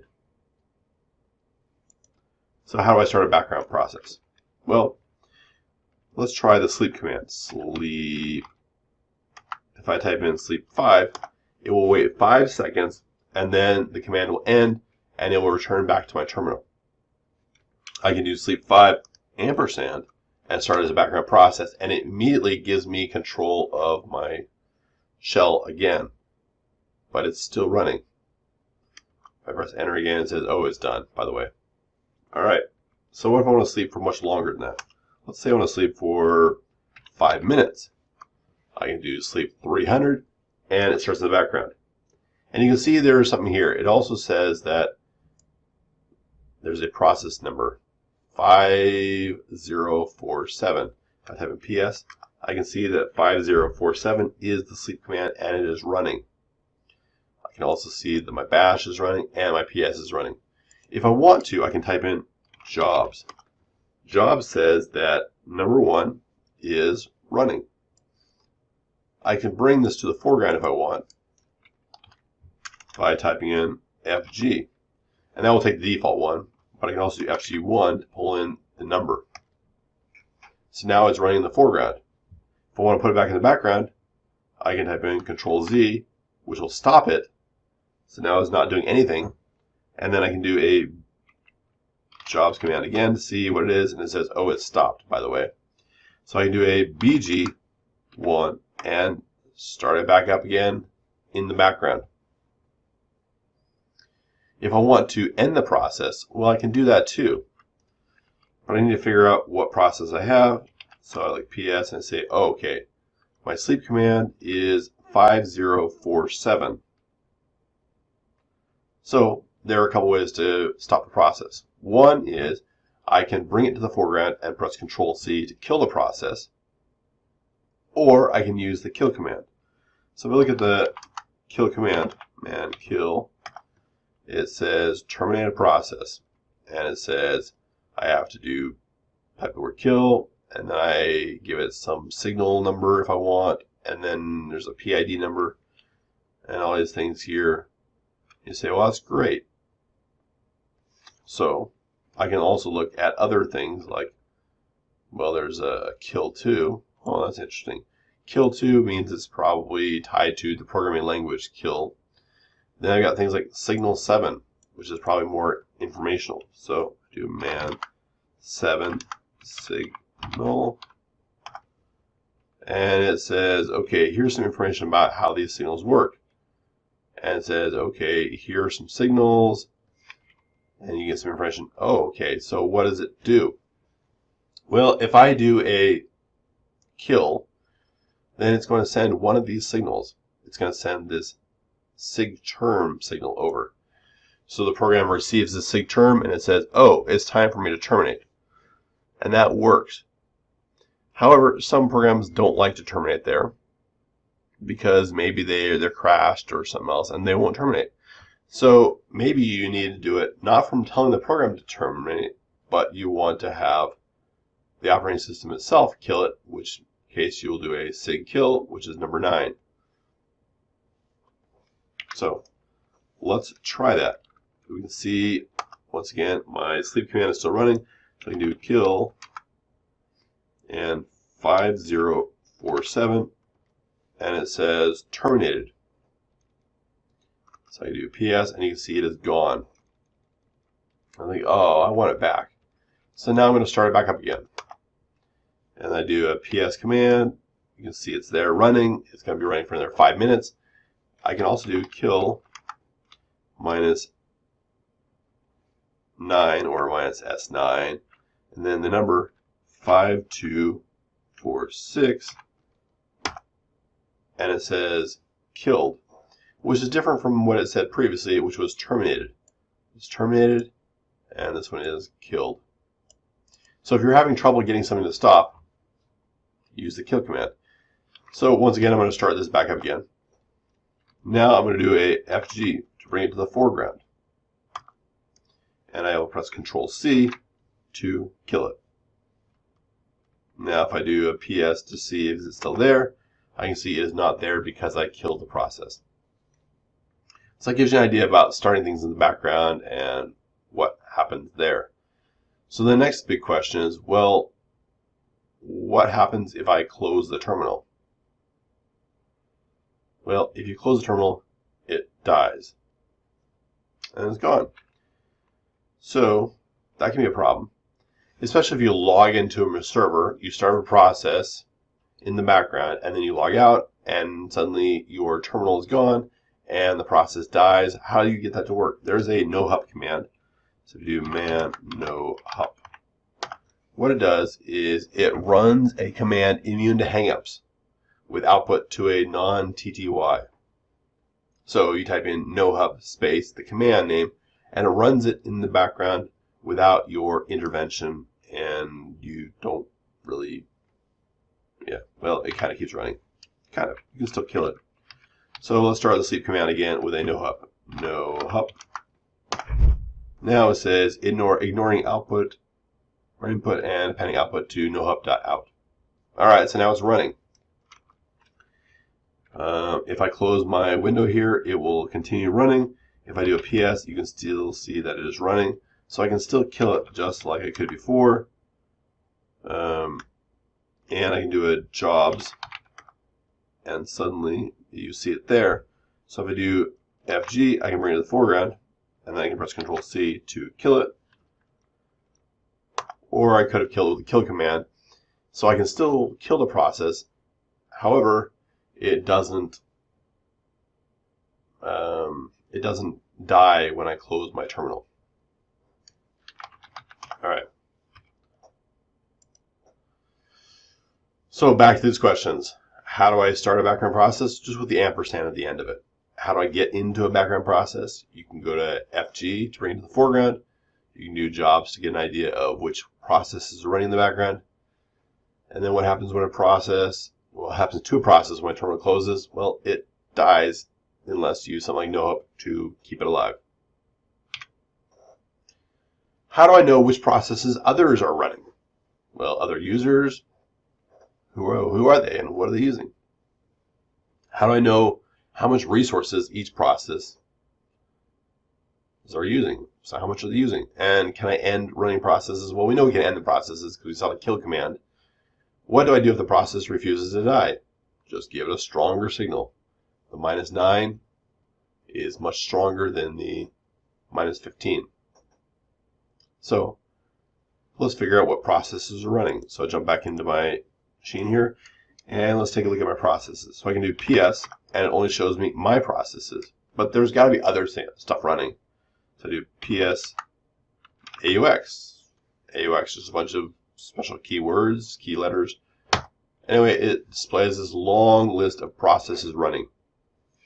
If I want to have a nice list to look at, I can do pipe through less, and I can scroll through it and see all the different process numbers, what they are, who's running them. You can see there are other users here as well. Well, mostly root, but there are users here, like the like the GDM, which is your login manager thing, and ColorD and Postfix, which is your mail server. So all these things are running, and some of them have user accounts for it. And at the top, you can see the user running it. You can see the process ID number, the amount of CPU they're using, the amount of memory they're using, and then there's a bunch of other stats here. And the last thing over here is the command that was used to start it. Well, kind of. I mean, it's not always exactly that way. So I can go in and kill any one of these processes with the process ID number. I can also use another command, top. Top is a more active, dynamic list of processes running. So you can see which processes are running and what's going on. It tells you how much memory is being used, the total number of processes, number of running processes, sleeping processes. You can see that most of the processes are sleeping at any given time. That's what they mostly do. They sleep. And you can see how much you're using, how much CPU, how much memory, and you can sort things. We don't really know how they're being sorted right now, but you can use the greater than or less than commands or keys to shift how it's sorted. So how is it being sorted? Well, if I go all the way over, it's now being reverse sorted by process ID number. And I can go now over to user, then PR, then NI. NI is the nice level, so how aggressive it is in running and stuff like that. And ver, res, sure, has CPU. So now it's ordered by the highest CPU down to the lowest CPU. And I can switch over to memory from the highest memory down to the lowest memory. So you can do lots of different things. You can also press other keys such as K if I wanted to kill a process. So let's press K, and it says, well, there is this default process, some number, the one at the top. If I kill my gnome shell, then that will probably log me out. I don't want to kill that one. I want to kill the top command. So I do 5427. And it says, do I want to use the sig term? Yeah, let's see. Yeah, sure. So what happens? The top command now ends. So that was a quick way to end it, right? I could have just pressed Q as well. Q to quit out. That's okay. But you can see how this works, and you can see which processes are running on the system and what resources are being used by these processes.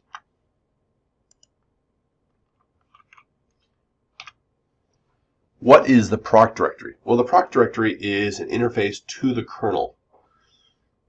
What does that mean? Well, it's actually a fake directory. I mean, there's a directory proc, but you have this whole entire file system that includes lots of files that don't really exist. They're not really files. They're just virtual files. And these virtual files have information in there. And some of these pieces of information are things like your CPU information. And what you do when you look at that file is you get information from the CPU, from the kernel. Actually, not CPU, from the kernel. It tells you what information it knows about the CPU. Your memory information shows you about your memory. So all these different things you can look at. So let's go take a look at the proc directory and see what we can see. So let's clear out here. If I go to the proc directory and take a look around, you can see there's a whole bunch of empty files. Well, they're like 0 size. So if I look at, let's say I take a look at version right here at the bottom. So version, 0 byte file. So I cat out version, and that's clearly not 0 bytes. But it tells me the version of the kernel running. Okay, so I cat out something like zone info, and it says, well, this is some information you might like to know. I'm not sure why I know this, but it's all there. I can cat out things like my CPU info,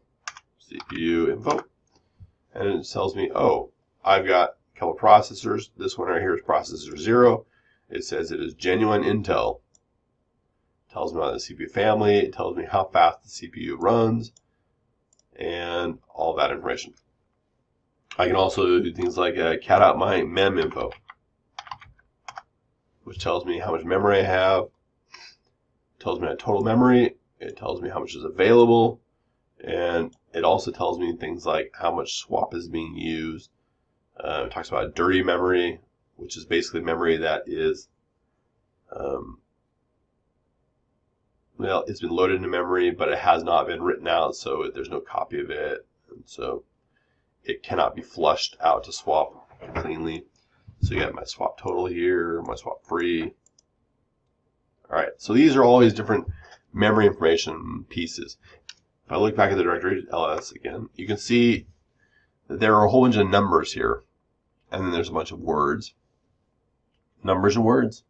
So what are these numbers? Well, let's type in my ps command. You can see that my bash shell, once again, is 4722.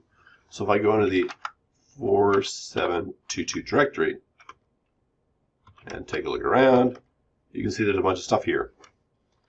And these are different pieces of information. You can see the executable, there's a symbolic link over to my bash, and you got these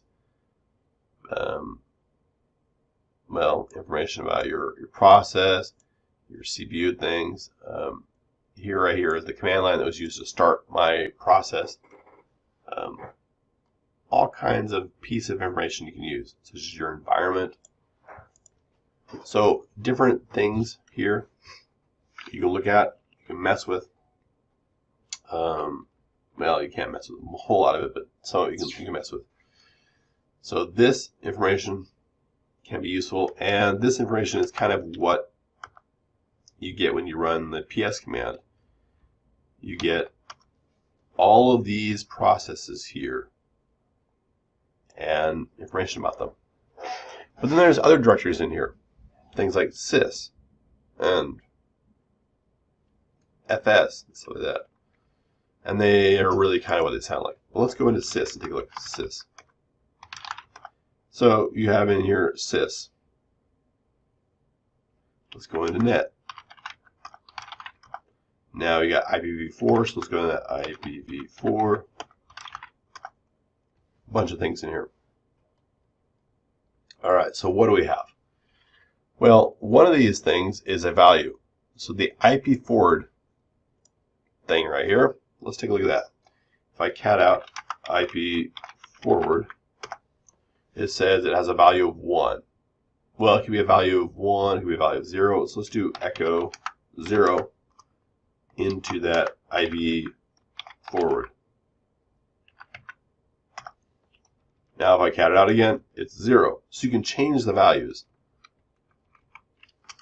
And, well, so let's leave it as 0, but let's do ls minus L IP forward. And you can see that even though I've changed the value, it still has a value or a size of 0. So what I did is just change a kernel value somewhere. IP forward is basically the value that tells your kernel that your computer can run as a router. So why would you want your Linux machine running as a router? In fact, that was the default value. So let's put it back to 1. The default value was running as a router. Why would I do that? Well, if you ever want to set up your machine as a NAT box, you're doing your network address translation, or you want to run as a normal router, then you probably want to have that router switch flipped on. So then manually going in here and using the echo command to set it will only set it in active memory. What if you want it to be there on boot time? Well, you can do that too. So let's go down to the etc directory. There is a sysctl command, or sysctl command, and also a file. So if I cat out sysctl, ctl.conf, I can see, oh, here we have a bunch of stuff. And if we want to figure out how do we use this, well, we could do, look at the man page, man sysctl.conf, and it says, okay, well, all you need to do is figure out what you want and put them in here and tell it what you're doing. Okay, well, that's kind of confusing. So what are we doing? It also says you have other files you can look at. There's the etc sysctl.d directory, which has a bunch of comp files. So let's take a look at that one. sysctl.d directory. And you can see there is a 99 sysctl.conf file. Okay. So it says, all right, we just want to load this one first. Or not first, but after everything else, because they're in order. And all it says is, well, the sysctl.conf file, which we looked at. So if you wanted to have something start up on boot time, you could use the sysctl.conf file to make it happen.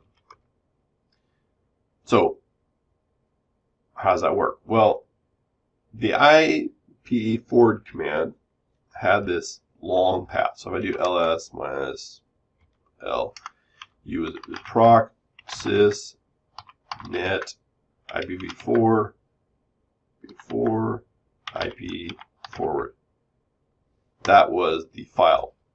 Now, everything from sys, after sys, this net IPv4 IP forward is all you need to know about.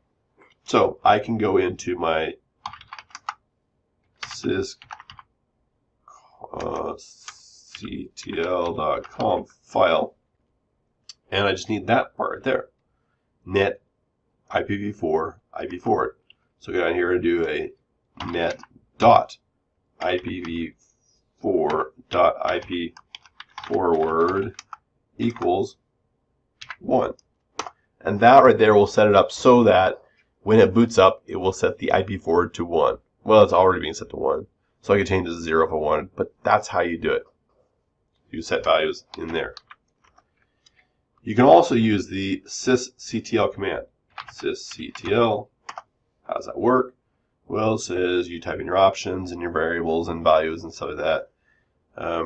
You can do a -p to read from a file. So I just do sysctl -p, and it sets my net IPv4 IP forward to 1 because it's reading it from the file, the default file.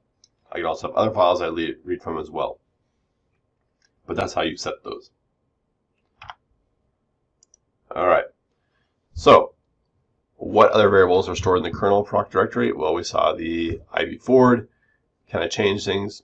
Well, we know the answer to that. You can use the echo, and you can also use the sysctl command. And that brings us to the last question. What is the sysctl command used for? It's for changing those things. All right, file systems. How do I know how much hard drive space is being used? That could be important, right? How do I know how much space is used in a directory tree? We can do that too. We'll look at that in a moment. And then what happens when the machine runs out of drive space? I'll tell you, it's very bad things happen. If you think about it, we have a journaling file system. So, in theory, what would happen if you absolutely ran out of space? In order to write something to the hard drive, usually you have to write to the journal first, say I'm going to make changes to the hard drive, and then you make those changes and then you remove your entry from the journal. Well, what happens if the journal takes up extra space? Then you cannot write to the hard drive. In fact, there are some file systems that are written so poorly that once the hard drive is completely full, if you try to delete a file, it has to write to the journal that's going to delete the file, which it can't do, so it can't delete the file. So the only way to get it clean is to completely reformat the file system. That's a very poor design. So that can be really bad. Don't ever run out of hard drive space. Linux is fortunately written by people who are much more intelligent, and they leave a little bit of buffer space and things like that so that you can still do stuff even if you run out of space.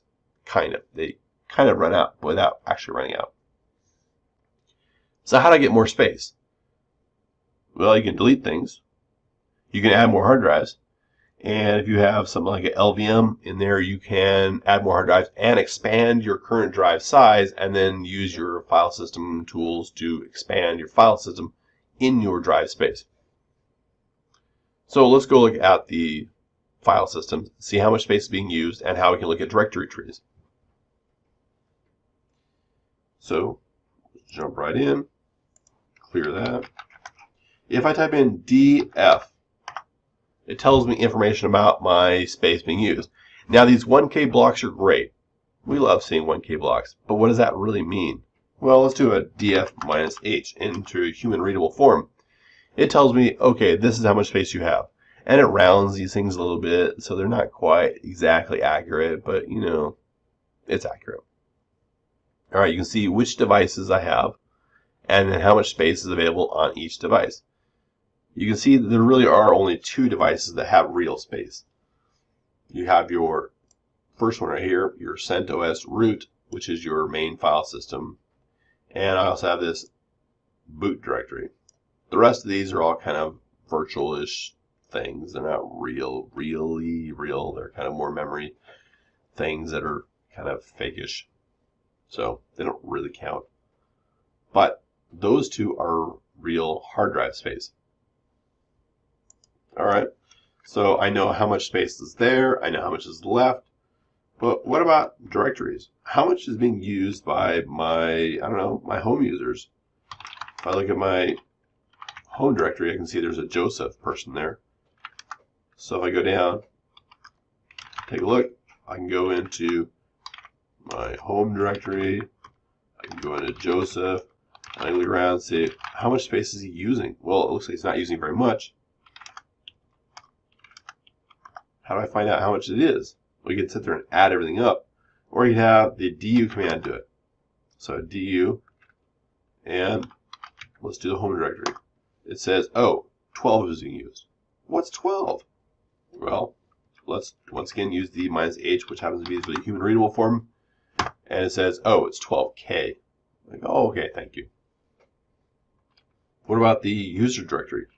If I do a du minus H on the USR directory, well, that's much larger because it has to go through and parse through all of these directories and figure out how much space is being used in everyone and add it all up, and it comes up with a total and says, oh, the entire USR directory is 3.5 gigabytes, more or less. I could do that in less human readable form if I wanted to get more exact numbers, and it'll say, oh, this is the number of blocks being used. These are the 1K blocks. And that's how you can figure out how much space is being used on your system. Anyway, these are, that's how you can figure out the space. That's how you can figure out what's in a tree. And once again, don't run out of hard drive space. Bad things happen. And that is the end of this video.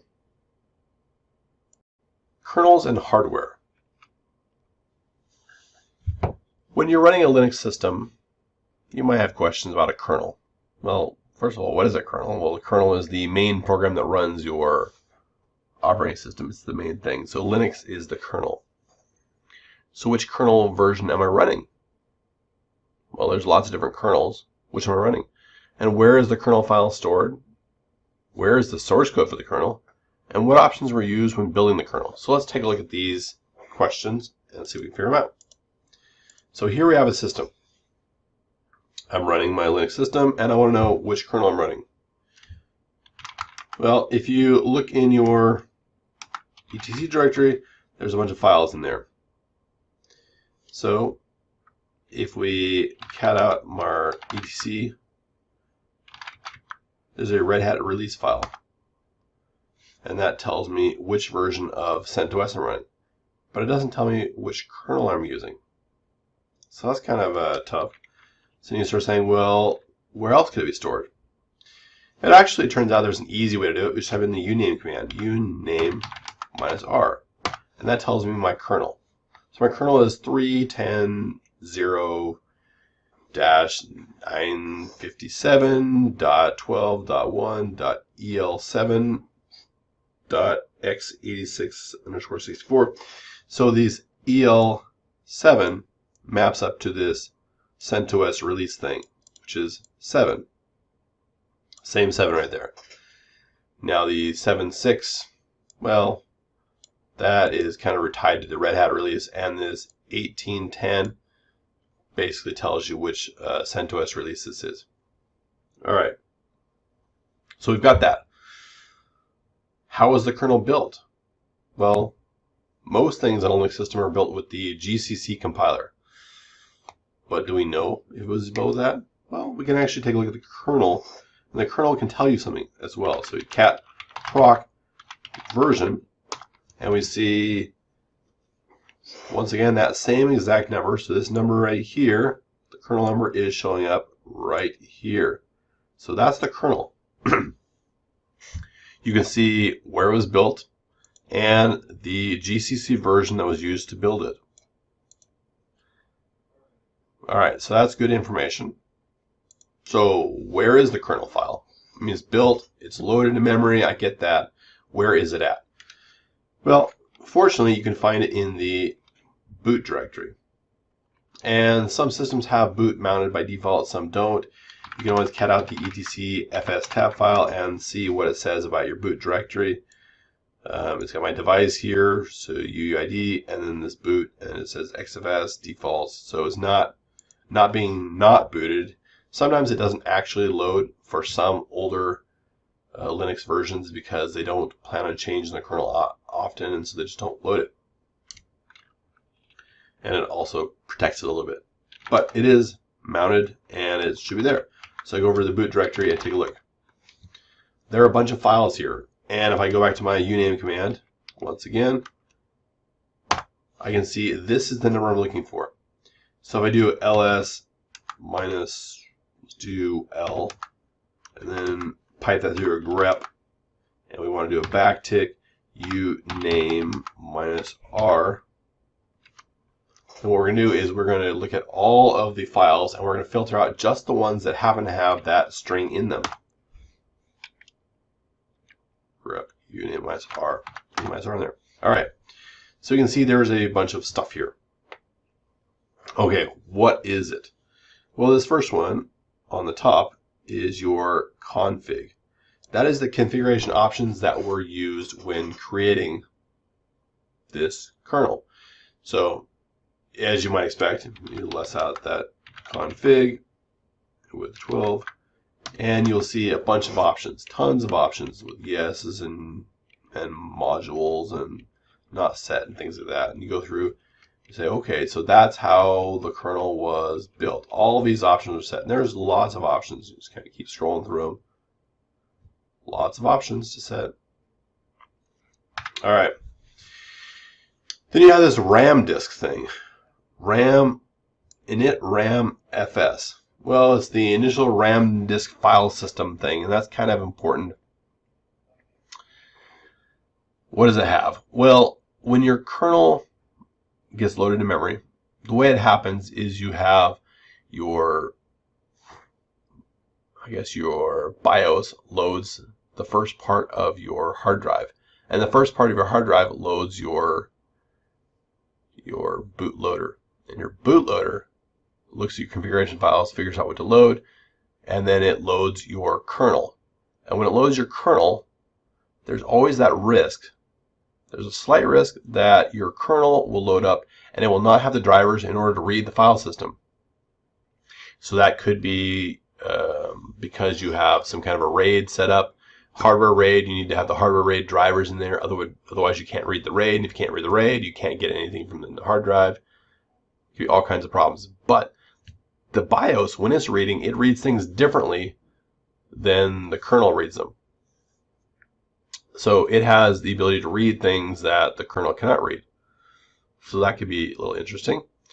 So it's always possible to get in a situation where your kernel is loaded, but your kernel cannot read the hardware because it needs some kind of drivers. So where do you put those drivers? Well, you can put those drivers in the initial RAM disk. And so you put drivers in there, these little kernel modules, and they get loaded, and then it can suddenly read the rest of the system. So that can be important. Let's get down to the bottom. We've got this VM linez thing. So the Z is for compression. It's basically a compressed file. It's really a larger file. And that is your kernel. That's your kernel built out, compressed, waiting to be loaded into memory. So that's what happens. That gets loaded. But then where is the source code?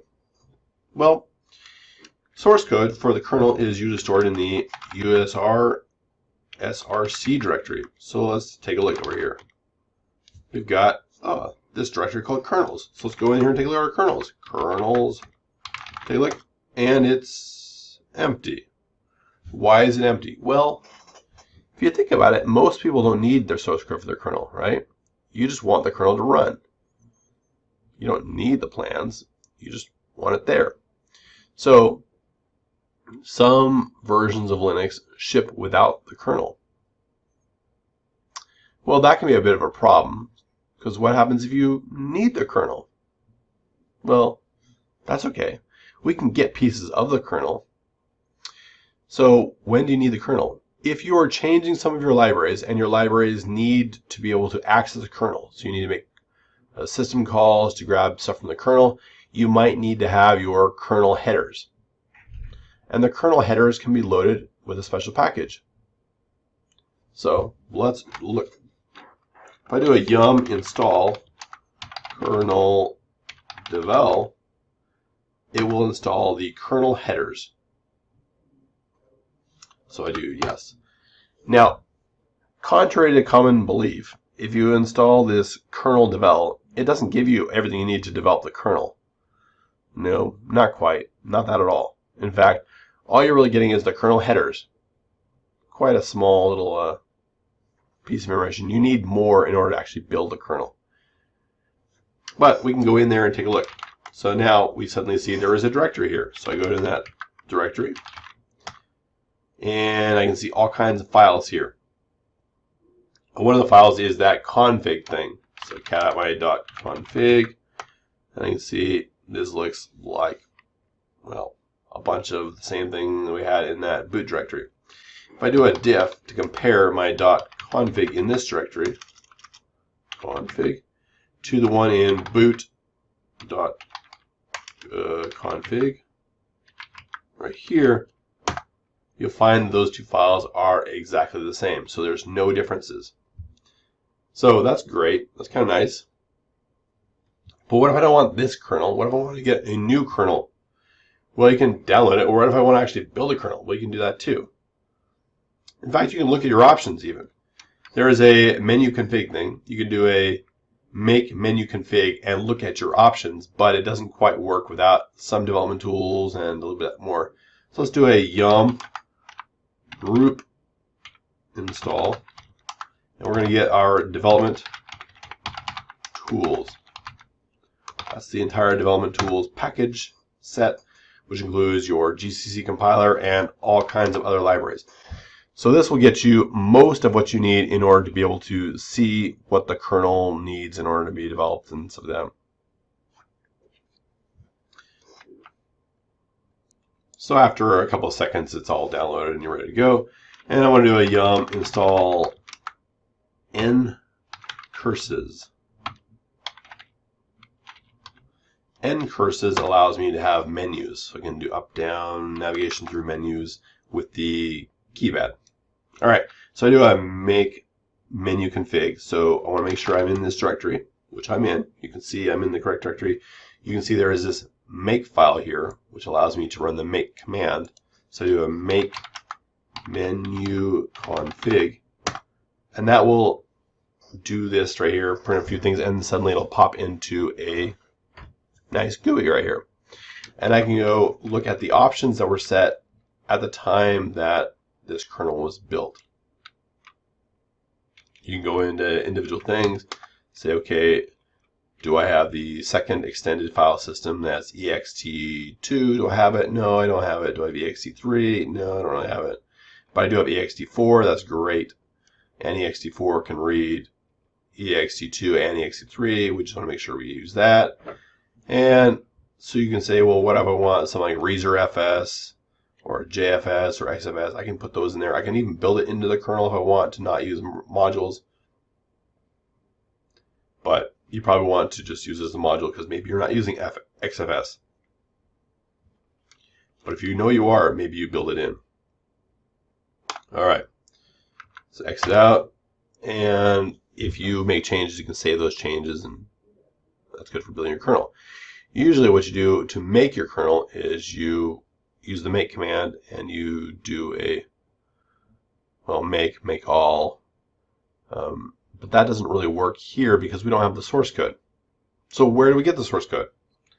Well, the source code actually can be found in other places such as right here in kernel.org.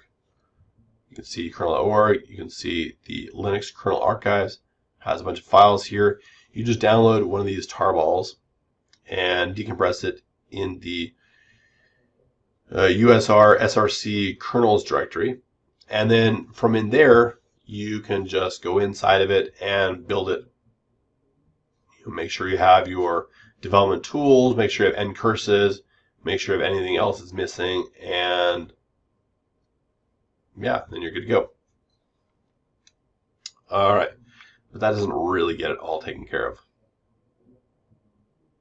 So let's go back and see what drivers do we actually need, right? Because you think about it, you've got this thing. We know where the kernel, what version you're running. You know where it's stored.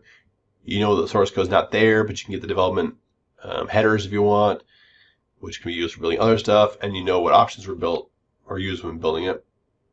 So how do I know what hardware I need to use? So you need to know what hardware you have on your system. And you can figure out which USB devices you have. You can see which PCI devices you have. You can see which drivers were used or are being used. And you can see specific versions of all kinds of stuff. And this information is going to be useful. So let's take a look at it. So if I do ls USB, it says, these are the devices that are connected to me. Okay. Well, these are the kinds of things I got, which is kind of nice. Doesn't really tell me much because there's nothing really there. I can also do ls PCI, and that says these are the PCI devices that I have on my system. Well, what if that's not enough information? What if you need to know more information than just that? Because I can see, okay, I've got a VGA compatible controller thing here. That's nice. So I know that's what I need for my graphics card. And I can also use my Ethernet controller right here. But I don't know what drivers I'm using. So you can do a LSPCI -V for verbose. And that says, oh, here's some information. And you can see, for example, my video card right here. Got some information about it. That's nice. Drop down to my Ethernet controller right here. And it even tells me things like, this is the driver. This is the kernel module that's being used. The E1000 is being used. Some of them tell me the drivers, such as the sound cards and PCI things. All these things are showing up and giving information. But what if that's not enough information? What if I want more? I just add another V. Suddenly we have more. What if that's not enough? I want more. I just add another V. Okay, so it doesn't give me that much more. So really 2 V's is about as much as you get, but you can use 3. So add a couple of V's and you're good. You can see what hardware you have with this PCI thing. So why is that important? Well, you need to know which drivers you're using if you want to guarantee you have them when you do your installation or building of a new kernel. It can be kind of important. You want to make sure that they're either built or make sure that they are built into the kernel so that you don't need to build the modules.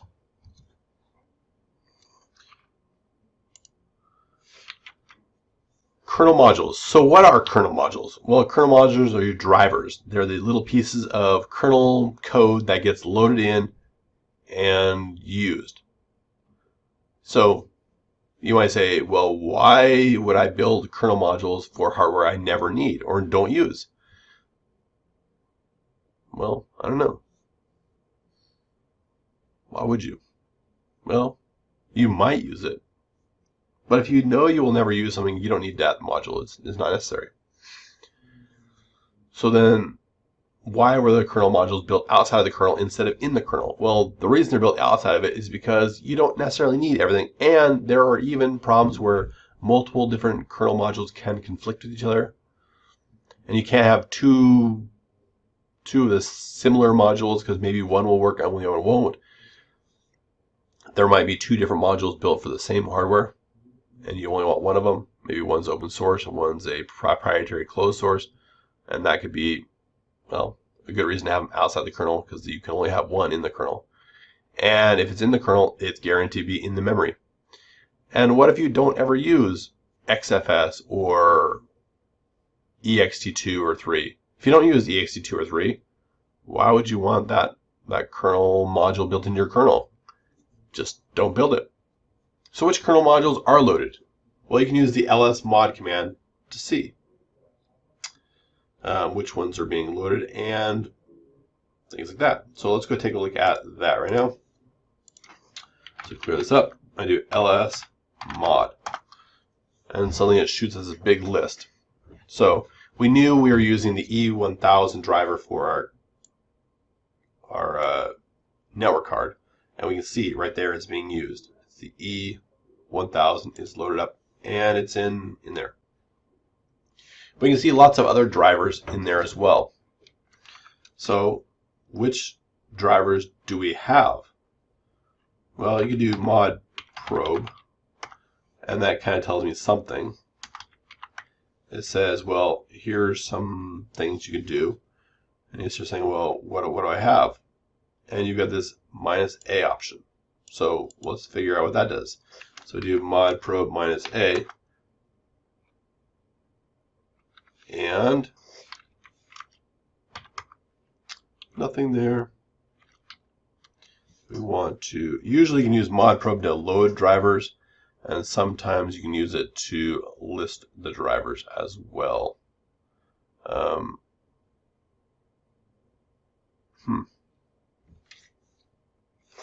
Let's clear this up. So let's approach this a different way. So mod probe apparently doesn't have the option anymore to look at all the modules, but we can still load modules. And let's take a look at the directories where they are stored. So if I look at the lib directory, ls, let's say lib, there's a lib modules.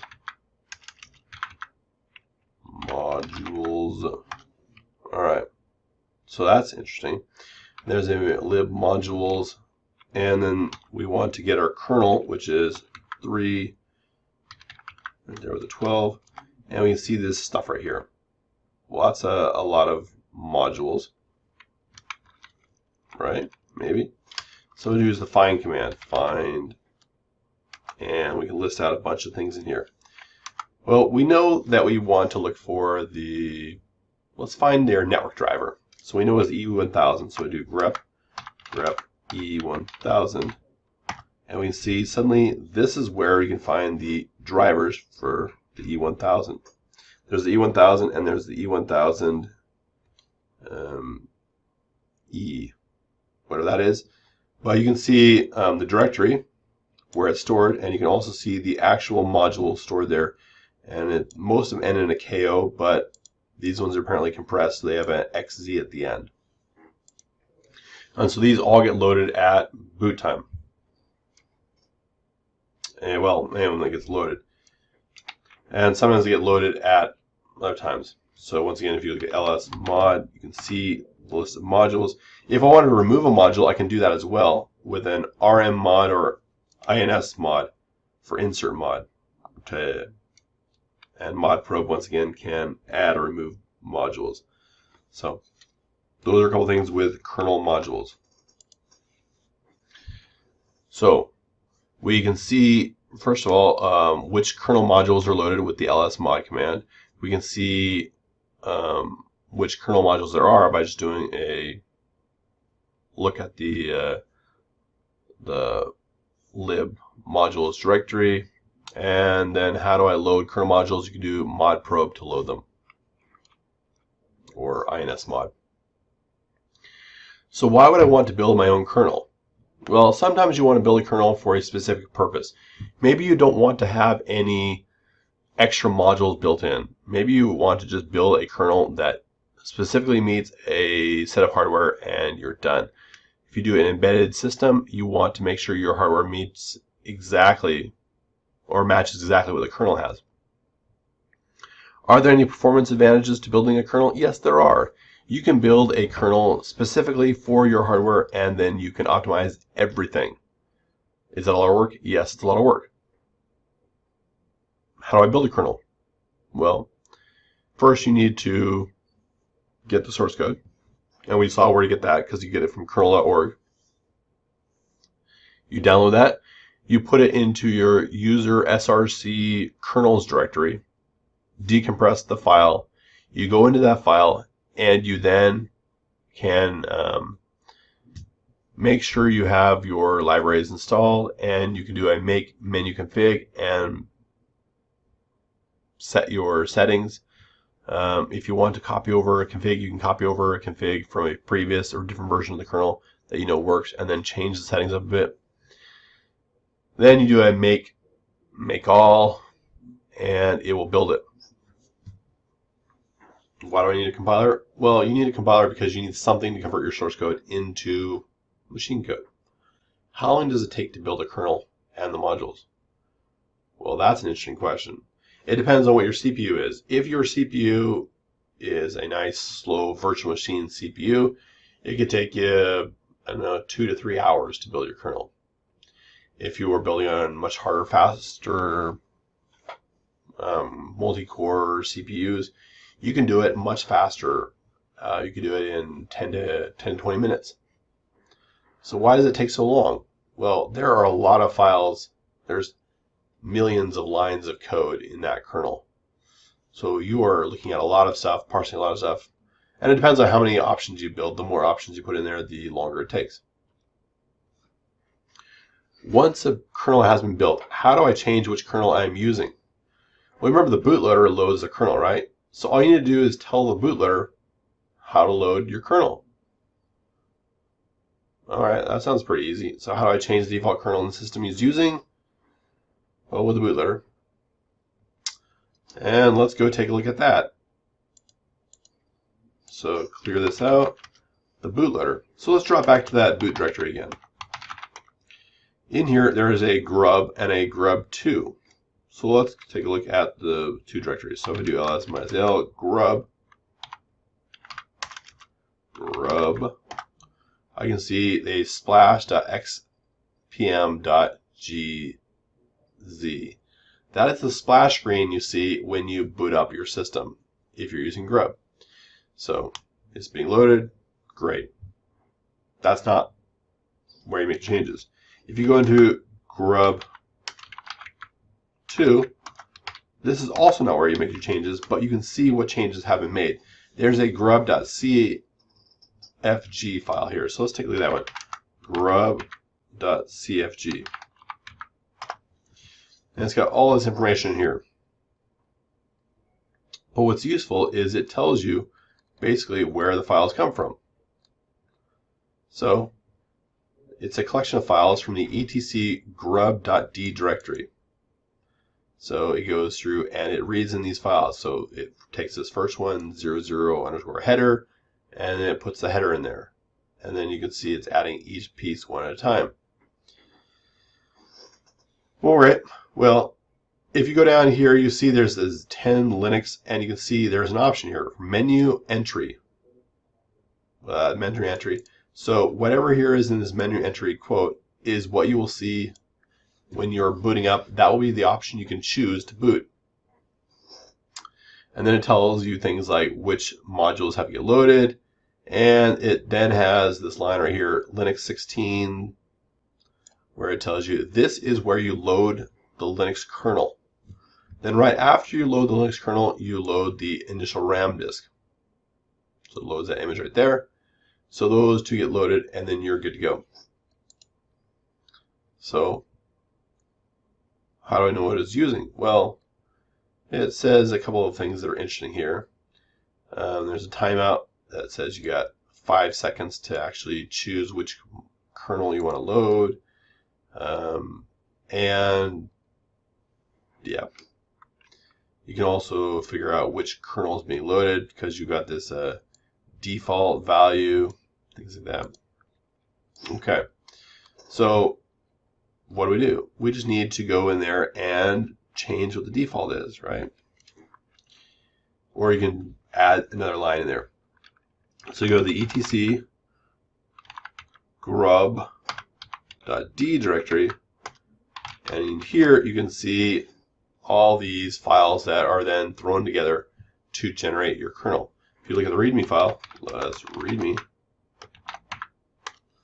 you can see information about these. Well, okay, so these are how it does it. So you've got these 00 things for reserved for the header. You got this 10 stuff for your native boot entries. And then you got this 20 stuff for your third-party app stuff, so that they can all jump together and build it up. And it builds this when you run a script or program to do that. So now let's look at how we can actually generate this. You can generate these things, and you gotta be sort of careful when you get to some of this stuff, because if you mess things up too badly, it can be bad. But there is a grub2 command. You can see there's a bunch of commands here, but grub2 make config, and that one will generate your configuration file. So you'd want to do -o and tell it your file. So you do like a boot grub2, and if I want to do a grub.cfg file, I can do that. Let's just do a new so I can compare it. So I run that command right here. It grabs all the stuff. That's good. So if I go over to my etc, or actually not my boot grub2 directory, I can see I've got a grub.cfg and a grub.cfg.new. If I do a diff on the two of them, grub.cfg and grub.cfg.new, I can see there are a bunch of differences. What are they? Well, things like, this one, different versions of the kernel, so it's changed the menu options. It looks like I basically just got a new kernel, and I haven't installed it yet. But that's about it. Right there is just slightly newer kernel. Alright. And also it changed the default things for that. So you can mess with your grub configuration there. You can also do things like set a password. There's a grub to make password thing, and you can run that and type in some password like aloha123, aloha123, and it will say your password. You just need to copy that piece and install it into your grub configuration files if you wanted to add something. But yeah, you can mess with your bootloader and change it, and that's how you can work on installing your new kernel and making things work. Mess with grub. So your etc grub.d directory, and then you can just build your grub configuration file at boot time. Anyway, that gives you an idea of what grub is. So is it important to be able to change your kernel? Yeah, sometimes, but it's done automatically whenever you install new kernels. It automatically rebuilds everything for you. Anyway, that is it for your kernels and hardware. System logs and queues. So what are system logs? Well, system logs are basically files, some kind of file that stores information about events that happen. So when something happens on your system, it's usually sent to one of the many log files in the var log directory.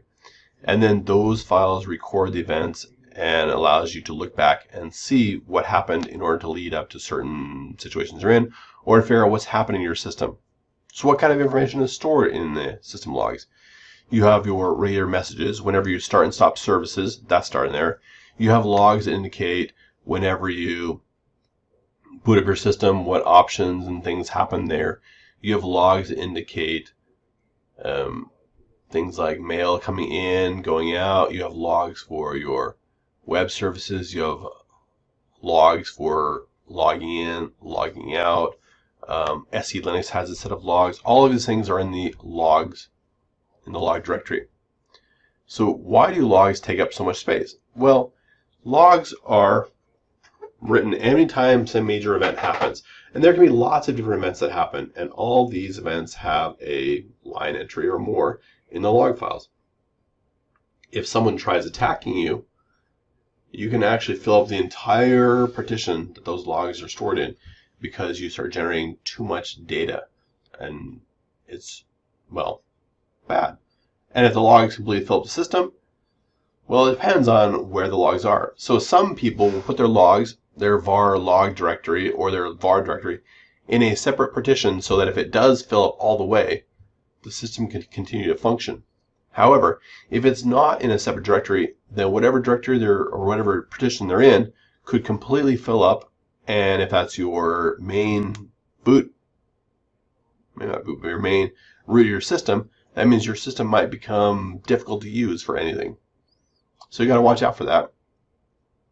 So who reads all these logs? Well, lots of people can read the logs. Well, some of them anyway. But there are some files that can be read only by people who have special rights. So the root user or administrators who have the ability to become root. And those logs usually have more sensitive data. The less sensitive data can be visible to all users. So why can't normal users read all the logs? Well, imagine if someone were to try logging in, and so you saw a login attempt with some username, and you noticed that username looked very much like a password. And then right afterwards, after they failed to log in, a user logged in. And they logged in with the correct password apparently, but you see their name. So then you might be able to take that password and that name and put them together and figure out what the user and password pair is. That might not be something you want normal users to be able to see. Also, other things, if you try doing something bad on the system, maybe you'll generate a log and you don't want that log entry to, well, everyone to know what log entries were generated when people are doing bad things, because then they can figure out what they can get away with without having logs generated. So it can be helpful. So let's go take a look at the log files and see what we see. So if I jump over here to the var log directory, I can see a lot of files. And there are, well, lots of them. Some of them are big, some of them are small. But let's just go through some of the main ones. So we can see that there is a dmessage file at the top. So if I cat out dmessage, D-M-E-S-G, you can see this is information about how the system started. You can see what started, what order, and that can be useful for a few things. Also, you can see there is this last log. Last log is, well, let's take a look at what we can see here. Last log. It looks hard to read. So you can actually type in last, and then it will tell you who's been logging in and when they've been logging in and information like that. It is a binary file, so we can look at it using that tool. You have messages. So let's cat out messages. Messages is where your default log files are for everything. You can see lots of things running through. You can scan through it and figure out what's happening if people are having login failures, all that information. Also, you have the secure log. That shows your logins attempts as well. Cat secure. You can see all of your PAM Unix things, which is basically your login attempts. All right. Then, after you see all that, there's a few other logs in there, but there are some directories as well.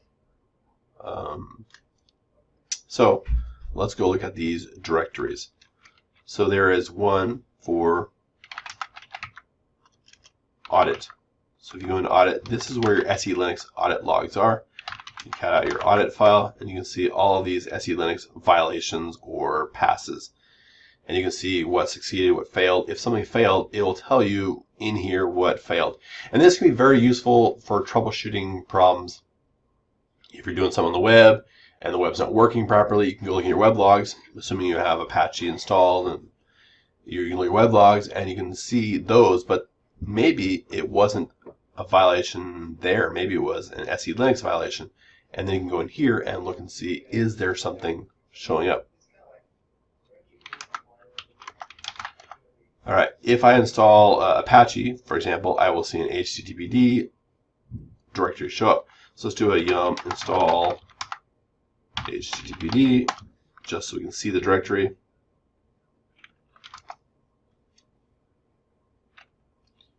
And now I can see that there is an HTTP directory that just showed up.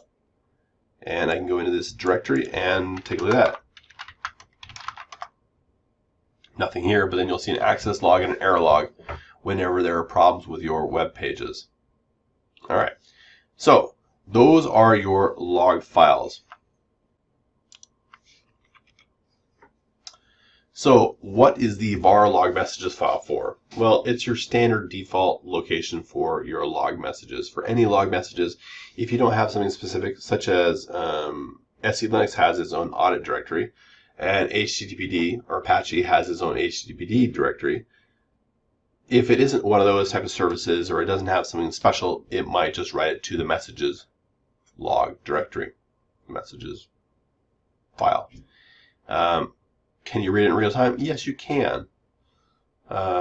It's not very exciting if there's something happening, but you can read it using the tail command. So let's take a look at how that works.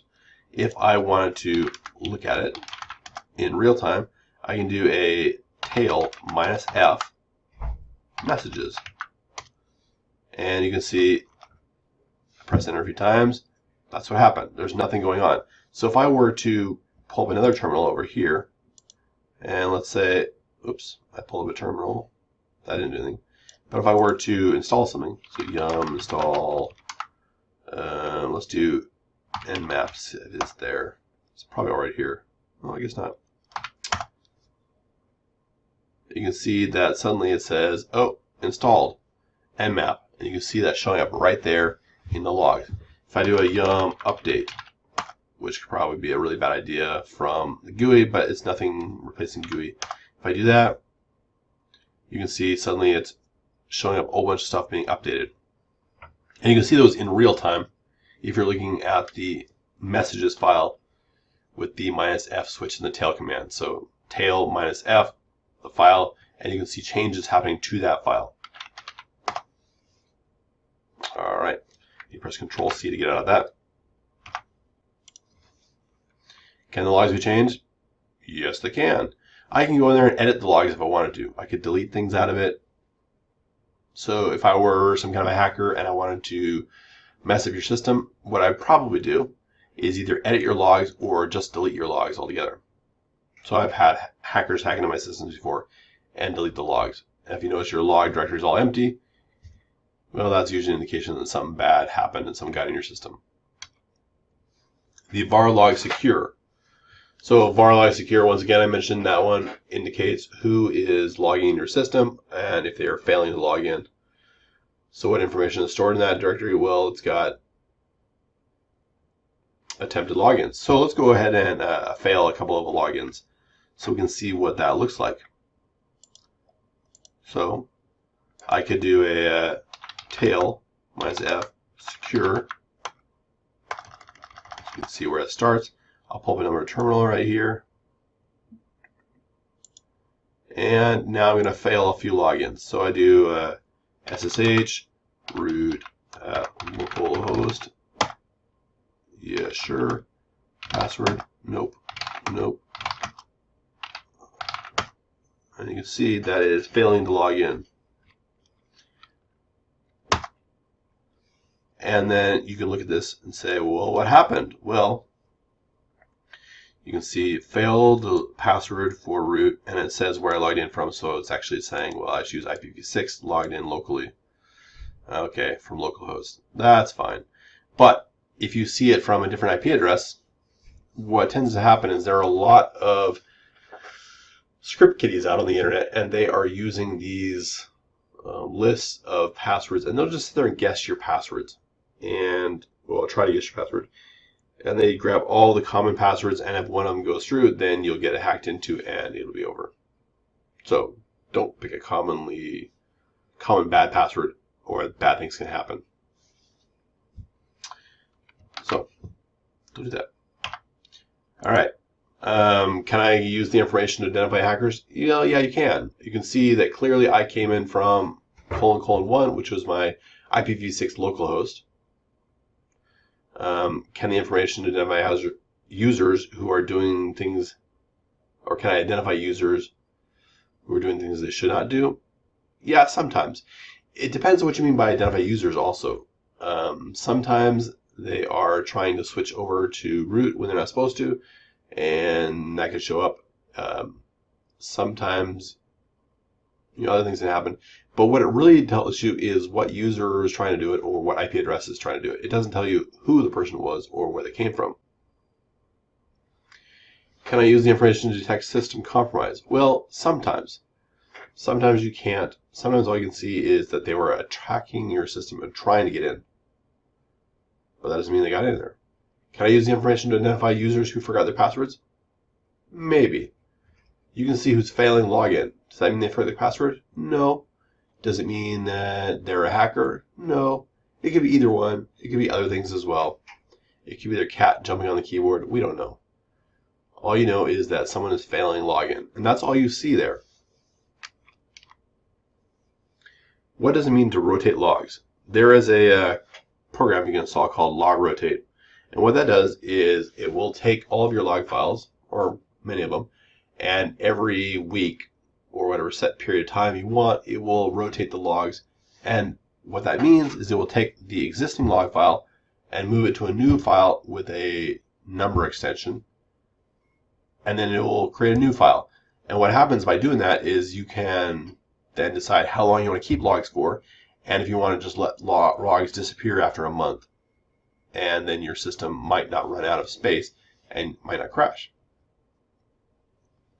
Can the log searching process be automated?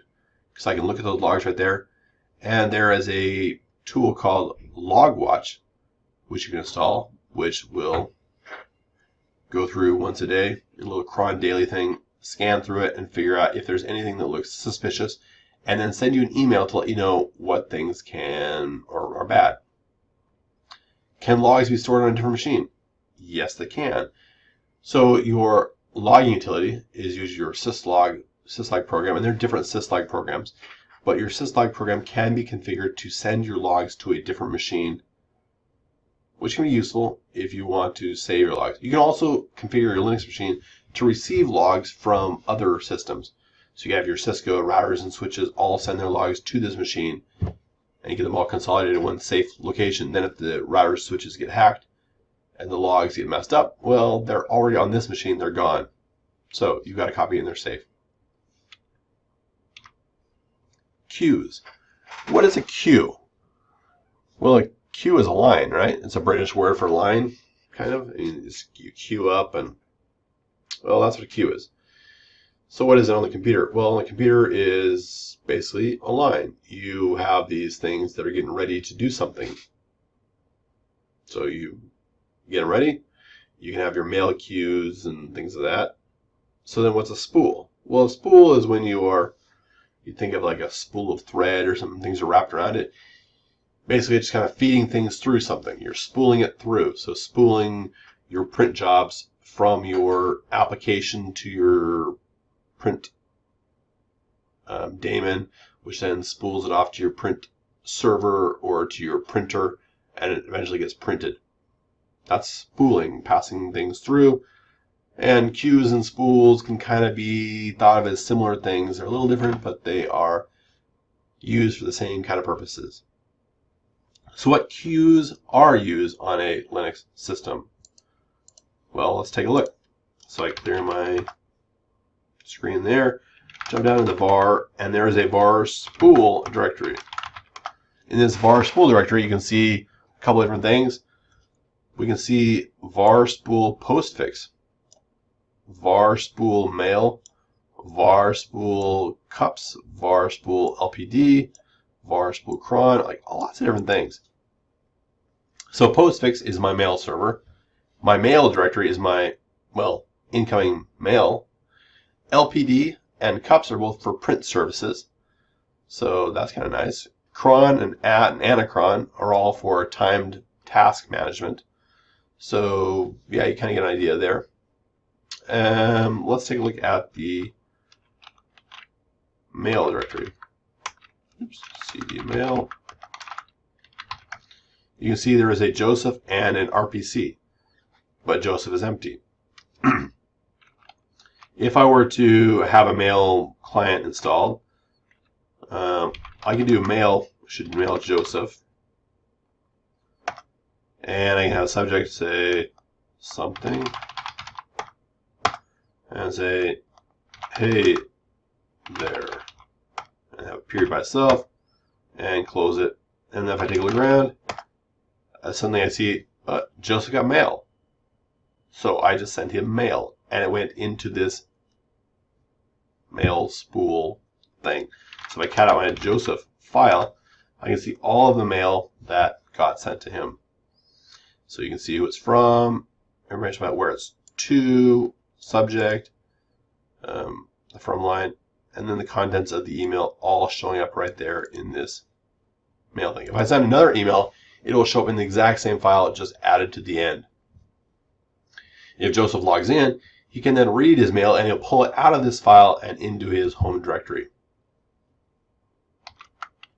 So that's that directory. All right, what about cups? You can see just temporary stuff here. LPD. It's basically the same thing. They're just printing services. If I go into postfix, though, you'll see something more exciting. It's got a lot of different directories. You've got the incoming, you've got the outgoing stuff, the bounce directory. Well, if you think about it, a mail server is a lot more complex than you might think. I guess if you think about it, yeah. So what happens? Well, you drop your mail into your program. This mail program, it puts things in here. It looks at them. It tries to send the mail. It receives mail. If it can send mail, it sends it. If it can't send it, it might have to sit there and defer it or bounce it or something else. It depends on what's going on. And so this keeps track of every single piece of mail and what state it is going through this mail system. So that can be useful. So let's jump back over here. So where is incoming mail stored? Well, we just looked. It's in the var spool, and then you have to decide which one you're looking at. What do you mean incoming? Is it incoming that's already arrived or incoming that's incoming? If it's incoming, it'd be in the postfix directory if it's using postfix. And outgoing would be in postfix as well. So var spool postfix. But once it has gone through postfix and been processed, it'll get put into var spool mail. Why do I care about mail? Well, lots of different tasks and things on the system will use mail as a way to communicate with the users. So whenever you have cron jobs that produce output, it creates mail. Whenever you have log rotate, mail not log rotate, but log watch, looking at the logs and finding problems, it'll report these log errors or these suspicious behaviors and things you can see to your mailbox. So you can look at it. Why is mail stored in queues? Well, it has to do a lot of waiting and moving. And so you really need it in queues. Where are the print jobs stored? Well, they're stored in that spool directory, right? The var spool cups is our print server. Right now I don't have the print server configured for any printers, but if it were, you might see some stuff in there. And if I was sending print jobs through, you'd probably see that as well. So why are print jobs put in a queue? Well, printers don't always have enough space for all the print jobs that they receive all at once. And so you send it to a queue, and the spool queue slowly feeds it off to the printer as the printer is ready for another job. So that can be important. Make sure that you don't lose jobs. Otherwise, if you send too many jobs and it can't hold them all, they get lost. So that's why it's important. And that's our little quick thing on system logs and queues. Linux installation. So we're going to talk about CentOS. CentOS is based on the source code of Red Hat Enterprise Linux, or RHEL. The CentOS distribution is community-based, and it does get some support from Red Hat in the form of paid developers. Red Hat pays for Red Hat developers, they also pay for Fedora developers, and they also pay for CentOS, some of the CentOS developers. So where does it fit in the distribution families? There are a couple of different major sources of, well, Linux distributions. You've got the source code based Linux distributions. That would include things like Slackware, which is one of the oldest. You have Gentoo and Arch, and even Android's kind of a source code based Linux distribution. Then you have the whole Red Hat family. Red Hat family includes Fedora, which is kind of their development suite. You have CentOS, which is a version of Red Hat with a lot of the proprietary stuff and branding removed. There is Oracle, which is basically the same thing as CentOS, except it's paid for by the Oracle company there. Red Flag, which is the Linux distribution put out by China. And then there's also things like OpenSUSE. So these are all in the Red Hat family. So they all have a lot of similarities. They all have the same Red Hat package management system, so you can identify them that way. Then there is the Debian family. The Debian family would include Debian, but you also have Ubuntu and Mint.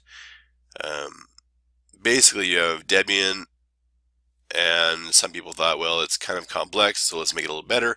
And so then you have Ubuntu, which based off that, then they decided, well, that's a little bit too complex, so they added a little bit more. They gave some more proprietary drivers. You got Mint. And then you have other distributions such as Kali, which is your penetration testing distribution, which also is based off of the Debian family, probably based off of Ubuntu most directly. All right, when you're doing an installation, the first thing that you come across is you have the Anaconda installer. So Anaconda is just the name of the installer, but Red Hat based Linux distributions such as CentOS Linux use Anaconda as the installer. So you'll find that lots of these distributions have an installation wizard that looks the same. That's Anaconda. Anaconda is an installer written in Python. It's got some C parts as well, but it is responsible for making sure the operating system is correctly applied to the machine, put in place. You have the bootloaders and everything else in place, and it boots up. Anaconda works great some of the time. Sometimes it fails. It fails, well, a lot more than the actual Linux distribution will fail when it's running. So you got to be careful with that. Sometimes you have to start over, but that's usually okay. When you're in Anaconda, you have to configure networking. You need to make sure you configure a host name for the machine. Every machine should have its own host name. Don't stay with localhost. Make sure you have a host name. You want to make sure the machine has either DHCP or static manual addresses configured. You can go in there and configure it up. Make sure you have it set. If you do DHCP, you have to make sure that you have a DHCP server in the network it's going to be residing in. If it is not doing DHCP, then you need to make sure you configure all the important parts of static or manual address configuration. You need an IP address, you need a mask, you need to have a gateway, and you need to have a DNS server. Also, after you configure the networking, you want to make sure you activate the interface so that it will come up when you start. You want to make sure you configure the date and time. Well, it's not really date and time you configure, it's more setting the time zone. That's kind of the important thing. You want to make sure the time zone is set, and it's best to set your time zone after you've already configured networking, so it'll automatically decide that you have networking and it will use network time. Network time provides the NTP protocol, or the network time protocol, to allow it to synchronize with time servers and get updates automatically. Normally it saves the time on your machine as UTC time, basically the Greenwich Mean Time or Zulu time.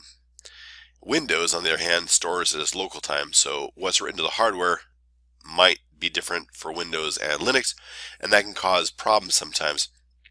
if you have a dual boot machine or a machine that uses both operating systems.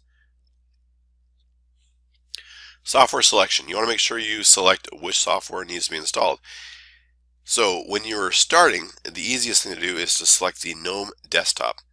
GNOME desktop will give you all the essentials and get you a GUI so you can have this clicking ability and the ability to do, well, easier things.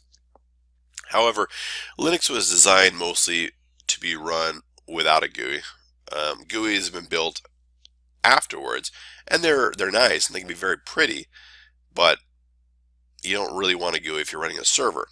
So in a production environment, you want to start with a minimal install and just add the features you need and not have everything else, because there are security issues if you have too much. Any software you miss during the installation can be added after, as long as it's not something like network drivers, because you need the network. Installation destination. So Anaconda can automatically create partitions for you, or you can create them manually yourself. So there are two main kinds of partitions you will see. You can see the standard partitions you can create. Those are your normal fixed length partitions with older style device names, things like /dev/SDA1, which you don't need to worry about. Or you can use the LVM partitions.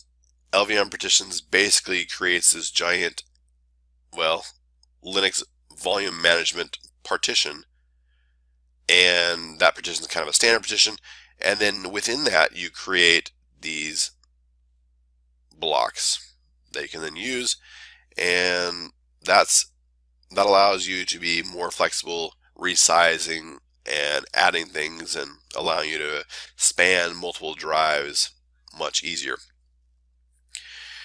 When you are configuring your partitions, there are lots of different directories you can consider to have as separate partitions. Normally you want to have a root partition, which is the /. You want to have your partition for virtual memory, which is your swap, and you also want to have a partition for the bootloader, the /boot. That also includes things like the kernel and initial RAM disk. So those three are your general three you have. Sometimes you add more. The var directory contains logs, and sometimes you can have problems if your logs fill up and it takes down your entire server, so some people put it as a separate partition to prevent that from happening. When you are done and you start the installation process, you are then given the option to create users. The main user for the system is called root. So root needs to have a password, needs to be nice and secure. The root user has all power as far as the users go on the system and can do many damaging, destructive things. You can also have additional users, and additional users are very good to run on the system because they don't have all power, which means that if they make mistakes, they don't necessarily cause as much problems. These users could also be administrative users. So what happens is if you click the checkbox to make it an administrative user, it will add the user to the wheel group. So there are groups, and the wheel group allows members to run commands as root using the sudo command. So you type sudo space the name of the command. It will then usually prompt you for the user's password, and then after that they can run the commands as root. When you are done with the installation, sometimes you see a license agreement portion. If you're doing minimal install, you don't necessarily see it. Sometimes you do. But you need to be aware that Linux comes with a license like any other operating system. It comes with a license.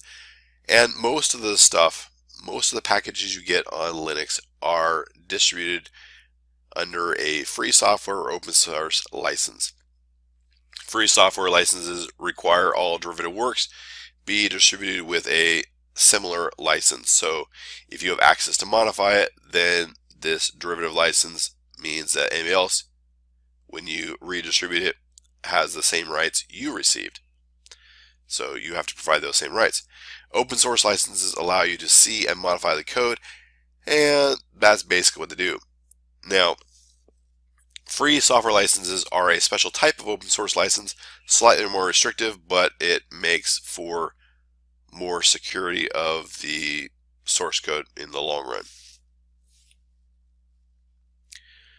Once you have your system up and going, you should probably update it. Most Linux installation disks are not absolutely new, and there are updates that, well, need to be applied.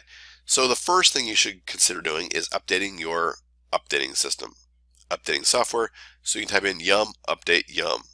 Yum is your updater, so you want to update yum first. Now after that, something you need to keep in mind is that there might be updates that include, well, packages with libraries that are part of your GUI. And you do not want to update your GUI from within your GUI, so you want to make sure you get out of it. You can press the Control-Alt-F2 key sequence to drop into a terminal back place where you can type in commands and not be inside of the GUI. You can also press Control-Alt-F1 to switch back into the GUI. On older versions of Linux or other versions of Linux, sometimes it's Control-Alt-F6 or Control-Alt-F7 to get into your GUI. Just make sure you try a few, you'll figure it out. Once you are outside of your GUI, you want to update your system. So I recommend you don't even log into your GUI until your system is fully updated. But just type in yum update and that will update your system. And that is it for this lecture. Network File System, or NFS. The NFS protocol was developed by Sun Microsystems, which is now Oracle, in 1984. It was built on the Open Network Computing Remote Procedure Call, ONC RPC. It has some open standards. These are RFCs 1094, 1813, 3010, 3530, 5661. So you can look those up and look at the protocol and find information. NFS was originally just a Sun Microsystems thing, and then it went to other Unix distributions, made it to things like Linux and Mac OS X, and eventually to Windows. So it's available all over the place, and it's pretty good. So in order to get NFS running, you need a couple of useful utilities. NFS-utils is a package you can install which provides NFS. You also probably want to have man pages. This is in general for everything. You want to have man pages for, well, reading the man documentation. The NFS service needs to be started after the remote procedure call service is running. If you don't have it running, bad things happen. So on a CentOS 7 machine, you want to do a systemctl start RPC bind and start that service. You also want to make sure that if you want it to start automatically at boot time, you do a systemctl enable RPC bind and make sure it's there as well. NFS should only be started after RPC. Once you have RPC running, you can do a systemctl start NFS server and get the server up and going. You can also enable that one as well to make sure it's running at boot time. Now the NFS server needs to have a list of directories it's exporting. These directories are listed in the etc exports file. So the basic format is you type in your share name, that's the directory location that you want to be exporting, and then you want to decide, well, you list who you are exporting it to. If you want to export it to everybody, you just put a star there, and then inside the permissions you list, well, information about what permissions you're exporting it as. So if it's read only, you do RO. If it's read write, you do RW. If you want to do something else, you can put other permissions in there as well for the exporting. So once that's there, you can use the export fs command to actually export the directories. Usually you type in export fs space -a to export all of your shares that are being shared in that etc exports file. You can type in the export fs command by itself to then get a listing of which directories are being exported. NFS doesn't really work well if you cannot get through the firewall. So you need to make sure you allow it to get through the firewall. So you go in there and you use the firewall-cmd command, and you give the options. You can give it the -- zone equals public. That's actually optional. It's just default. But you want to do an add -service equals RPC bind, just like it's displayed here. So it's -- add -service equals RPC bind. That will allow the RPC bind to get through. You also want to add the NFS service through. Now, these are both great. If you then restart your firewall, they will no longer be there. So you want to make sure you use the -- permanent option if you want them to be written to the firewall configuration file and be there after the firewall is rebooted. All right, you can then verify they're there. You can use the firewall-cmd command -- list services to see which services are there. You can also use the firewall-cmd space -- list all command to list all of your firewall rules. I like the bottom one better because it gives me more of a big picture of what's actually going on. Okay, once again, to make services available at boot time, you need to make sure the system has a proper symbolic link for you to run it. So each run level has a set of symbolic links. In CentOS 7, they have simplified it. In earlier versions with the init, before you had the systemd, you had these 7 run levels, 0 through 6, 0 being halt, 6 being reboot, and 1 being just your basic system, 3 being your multi-user system, 5 being your GUI. And they decided to simplify this down to just a couple. So you got your multi-user one and your GUI one. And what happens is when you use the systemctl command with enable, it will create a symbolic link from that run levels directory over to the actual script that starts. So you just do a systemctl enable and enable your services, the RPC bind and your NFS server. When you want to mount NFS shares, and I would recommend mounting NFS shares as a test before you put it in anything like your file system table FS tab, you want to make sure you can mount them manually. So after the remote server has the shares exported and the NFS server is running and the firewall is out of the way, you can mount the shares. So you just type in mount the remote server's name or IP address, the share or the directory being exported, and then the mount point you want to mount it at. So the directory name of the location you want to mount it to.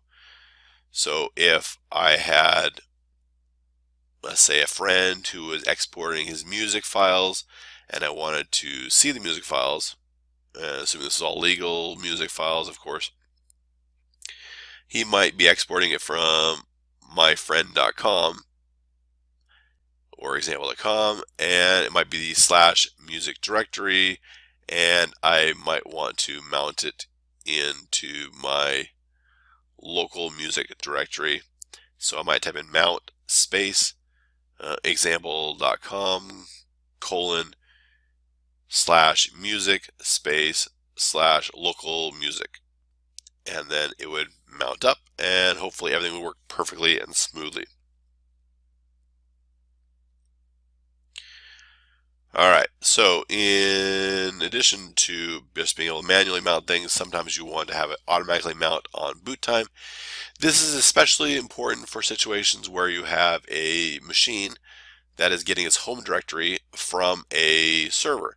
So you can have the server exporting the /home directory. It might be mounting the home directory from the server, and you want to then go into the etcfs tab file and,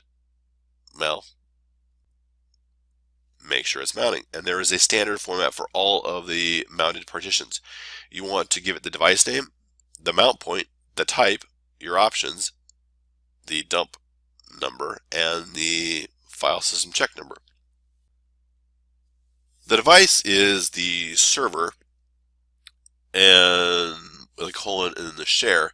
So if you are going from example.com/home, then the mount point would then be where it's mounted to. So maybe it'd be something like /home. The type would be NFS. And then you have your options, any options for mounting, whether or not you want to allow it to mount smoothly, or if you wanted to make sure it's got this hard mounting, whether or not you want it to crash when it goes down. Usually just defaults. And dump and file system check usually just leave zeros. Anyway, you can read all about using the FS-tab file and the formatting in the man pages, which you should have because you have installed the man package. When you're troubleshooting, you want to verify that your IP address is correct. So go take a look at the IP address, make sure it's correct, make sure the IP address of the server is correct, make sure you are in the same network, things like that. Verify that the services are running. You want to make sure the server is exporting everything, it's running. You can use netstat, you can use exportfs to make sure it's exporting. Verify the firewall is on the way. You can use the firewall-cmd --list-all command to see what's actually being allowed through the firewall. You want to make sure that the remote server is up and you can ping things.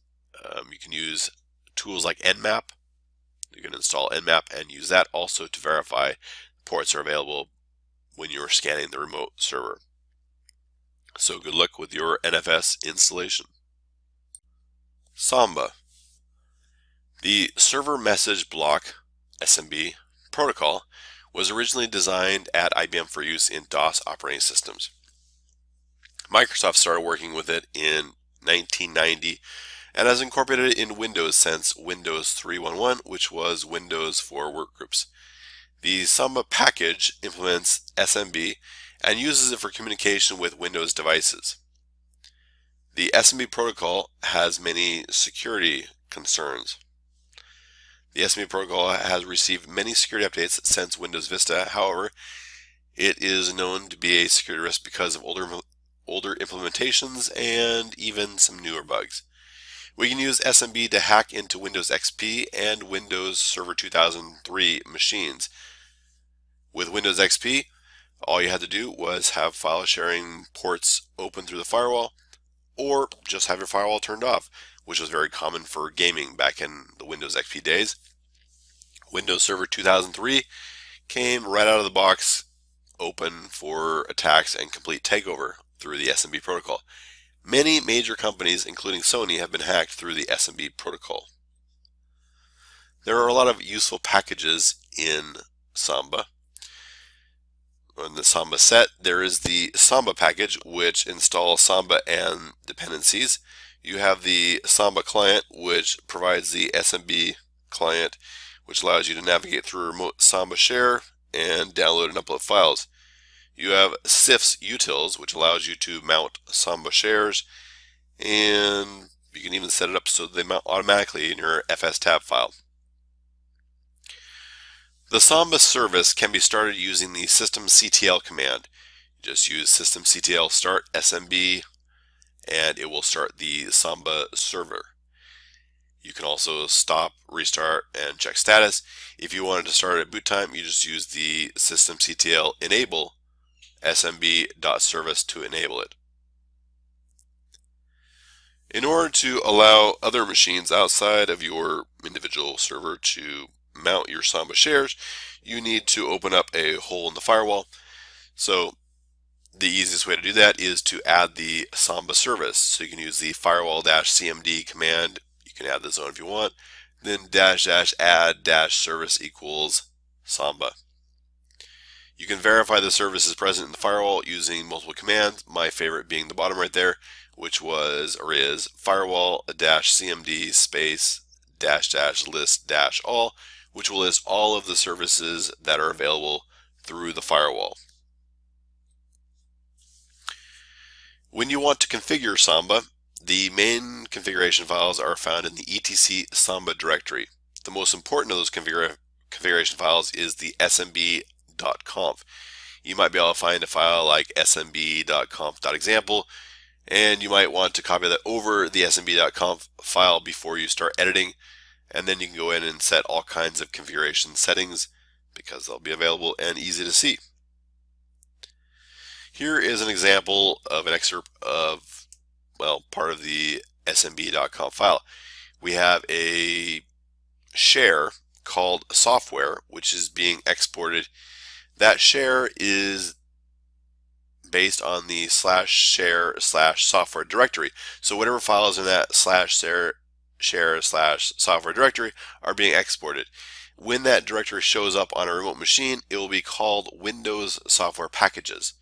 It is public, so you can see it. It is writable, so it's read-write, but it is not printable, so it's not a printer. So that's the information you see right there. When you want to share your Samba shares, you might have issues with SE Linux and their context. SE Linux is very good for protecting you from very bad mistakes you might make, but files shared using Samba should have the correct SE Linux context type of Samba_share_T in order to be able to be viewable by the Samba service. To change the context of the file, you can use the chcon command, which is change context. So chcon -t for the type, Samba_share_T, and then your file name or directory name, and it will change the context type so that the Samba service can see the file. If you're having trouble with Samba, it's good to verify the IP addresses are correct. You want to verify the services are running. You can use netstat to view that. You can verify the firewall is not in the way using the firewall-cmd --list-all command to see which services are allowed through the firewall. You can verify the SE Linux context is set correctly. You can use this ls -Z or ls-al-Z, and that will tell you the context type of all the files in the directory. Or you can just do ls-Z of the file to list its context type. If it's a directory, you want to add a D in there. So there's all kinds of things. You can verify the remote host is up using ping. You can verify remote ports are open using nmap from a remote machine. And you can also check the logs to see what's happening. And that is your overview for Samba. Apache Web Server. The Hypertext Transfer Protocol, or HTTP, was created by Tim Berners-Lee and his team. They proposed the World Wide Web project in 1989. They had a first working version in 1991, and then the RFC that defined it, RFC 1945, was in 1996. However, by the time many web browsers were already out there and people were using the web. There are multiple RFCs, including 2616, which is for the HTTP 1.1 protocol. The HTTPS protocol, or the Hypertext Transfer Protocol Secure, layers the HTTP protocol on top of the SSL and then now TLS protocol. So SSL 3 is the same thing as TLS 1, so basically it's just kind of transferring over to the newer ones. So you want to make sure you have TLS, not SSL. It was created by Netscape Communications in 1994 for the Netscape browser. So the Netscape Navigator browser, and used, and everyone else started using it. It created an industry for signing digital certificates. So many companies were able to make money off of this, including the Ubuntu project was funded by Mark Shuttleworth, who made his money off of this as well. HTTP security concerns. There are some concerns you should think about. All communication over HTTP is plain text and easily sniffed or wiretapped. People can read it. They can also inject their own stuff into it. Some ISPs are starting to inject ads or JavaScript into your sessions and break things, and that's always nice. Gotta know who your ISPs are. Web servers and web browsers cannot prevent programmers from making mistakes or malicious users from exploiting these mistakes. So you have to keep that in mind. The HTTPS protocol also has some security concerns. There are various SSL and TLS protocols with different levels of security, so you need to keep that in mind. If you get a browser that allows you to have keys of size 0, that's not so good. You just need to make sure you know what your browser allows, and if you're running a server, know what your server is serving. Certificate authorities are sometimes exploited and used for further exploitation, so you need to be aware of that. And then government agencies such as the NSA have promoted protocols with secret vulnerabilities, such as random number generators that don't produce random numbers. Some useful packages include the HTTPD package, which provides the Apache web server. You have Lynx, which is a text-based web browser for testing things if you are not running on a GUI environment. Sometimes you want to test things from the server, and Lynx is pretty good for that. Also, OpenSSL, which allows you to make certificates. You can also sign your own certificates. You can get the certificate signing request. You can then use and send to a third party who will sign them for you. So OpenSSL will do that stuff for you. Mod SSL will allow you to integrate into Apache the HTTPS functionality and then serve secure web pages. The Apache web service can be started using systemctl. You can use systemctl start HTTPD. You can also stop, restart, check status, and also you have this reload option. Reload is interesting because what it does is it will send a signal to the server. The server is then prompted to reread its configuration files, and the server is actually multiple servers running, and when you send this over, the main service can reread the configuration files and respawn new children, and then just let the other children, well, kill them off, and then you won't have to worry about it anymore. So you can keep your server running while you change configurations, which is kind of nice. There are some other issues. Whenever you want to connect to your web server from the outside, you need to get through the firewall. The firewall is not open by default for the HTTP and HTTPS services, so you need to open those up. You can do that with the firewall-cmd command. You just need to use the --add service equals HTTP or HTTPS options. If you want it to be permanent, you can use the --permanent option as well, and that will make it so the firewall is open and, well, permanently open. You can use the firewall-cmd space --list all command if you want to see which firewall rules are in place and which services are available, so you can know if you will be able to get to the firewall. The main Apache configuration files are found in the /etc/httpd/conf directory. Also, you have this etc httpd conf.d directory, which has these other configurations such as user directories and SSL configurations. But the most common file you'll work with is the etc httpd conf httpd.conf file. This httpd.conf file is the main file, and there is a directive in that file that loads all the other files in the conf.d directory. So in that directory you can, well, in that file you can configure your Apache web server, tell it which ports are open, you can tell it whether or not it allows certain types of data or other types of pages such as server-side includes and CGI. You can turn those things on or off. You can also change which directory index files are used when a file is not specified within a directory.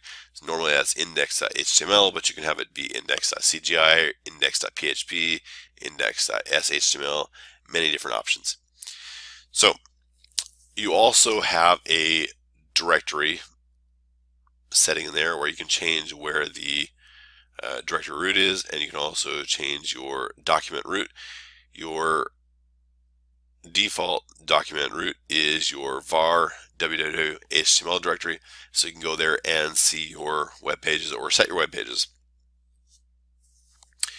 When you are creating web pages, there are a couple of SE Linux context types you should be aware of. The following are some that are used by Apache.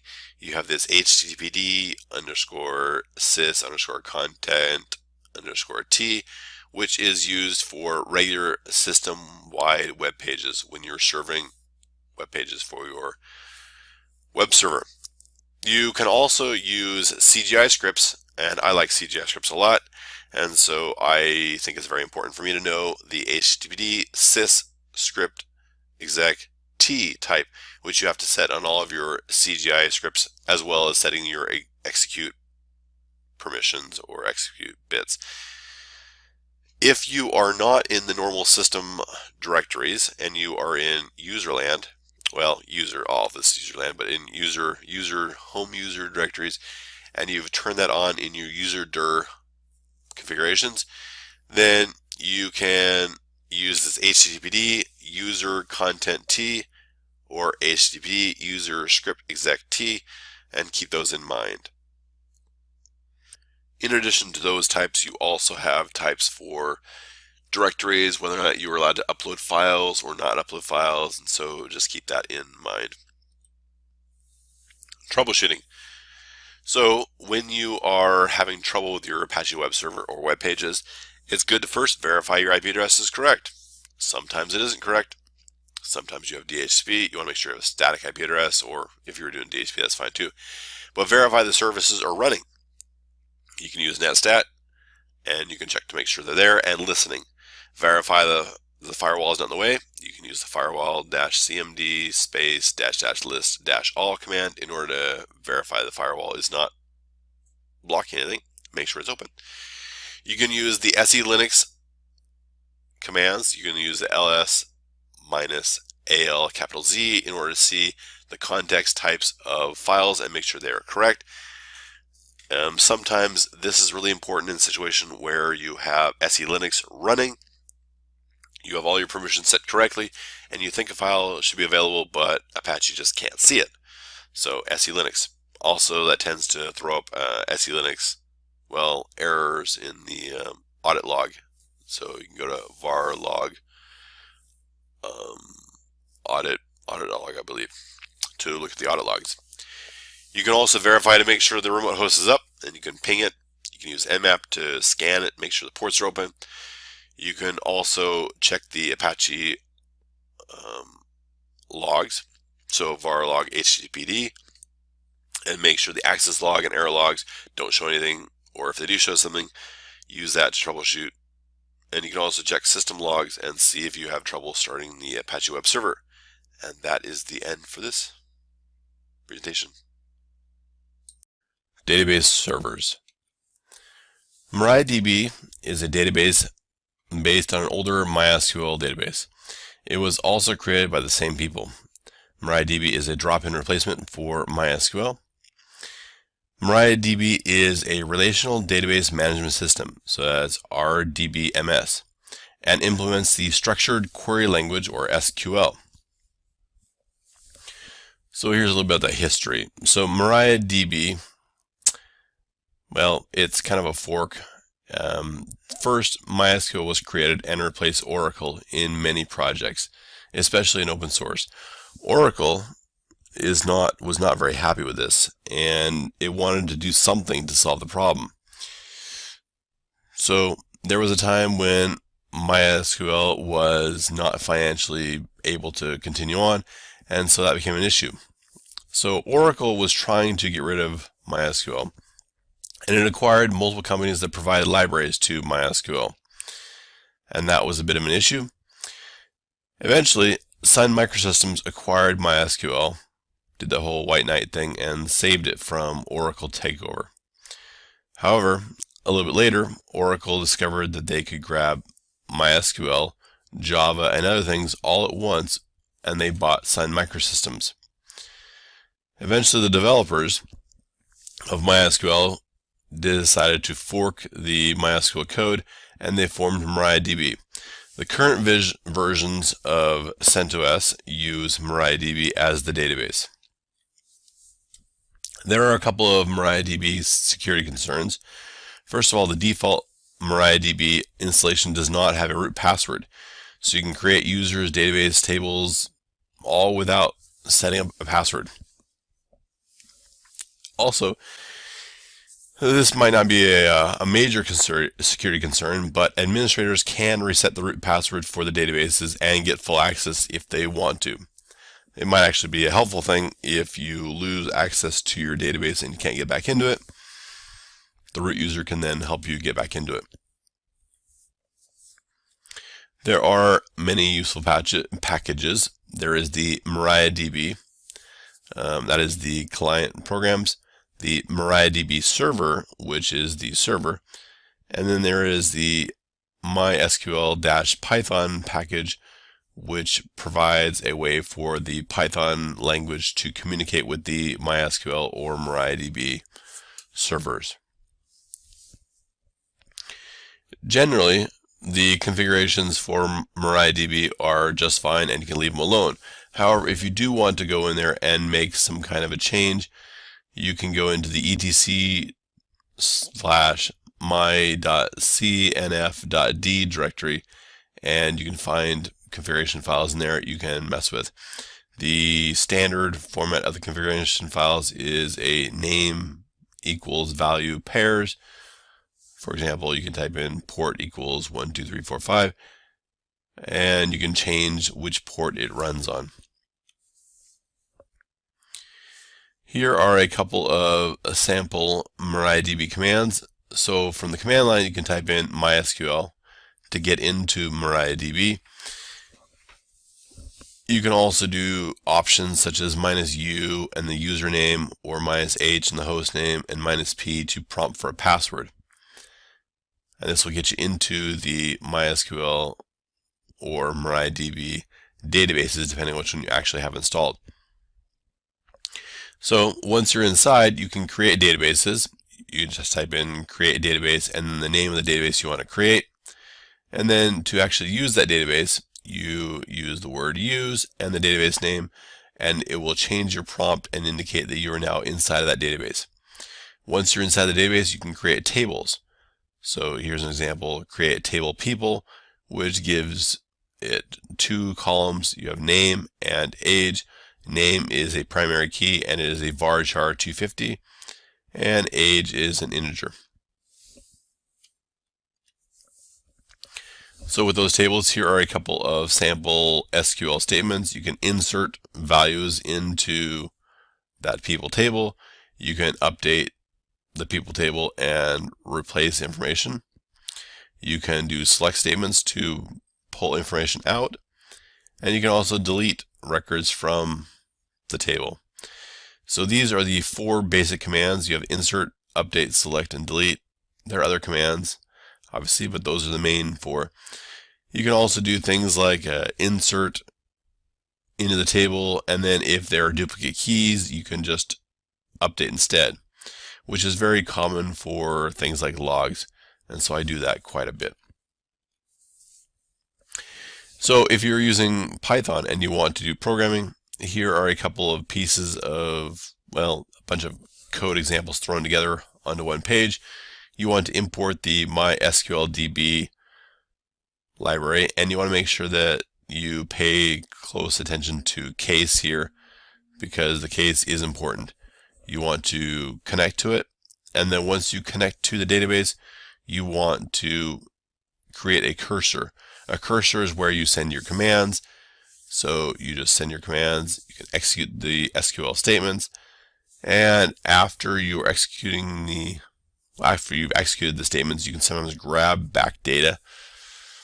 If you make changes, so inserts and deletes, sometimes you want to commit that, and that is committed not with the cursor but with the actual connection. And then when you want to close, you can close the connection itself. If you're trying to troubleshoot MariaDB, you want to make sure your IP address is correct. If you are going to a different machine, which is not usually the case, but you could, You want to make sure the services are running. If it's not running, it's very difficult to connect to the database. You want to verify the firewall is not in the way if you are going over something. Normally, people just run it on their local machine and they use Apache to actually get out. So you're interfacing with a web server, and the web server is talking directly to the database. And so the firewall is not an issue. You want to make sure that any SE Linux stuff is not changed. If it is changed, you go and verify things. You want to make sure if you're going to remote machine that the host is up, and make sure that ports are open if they need to be.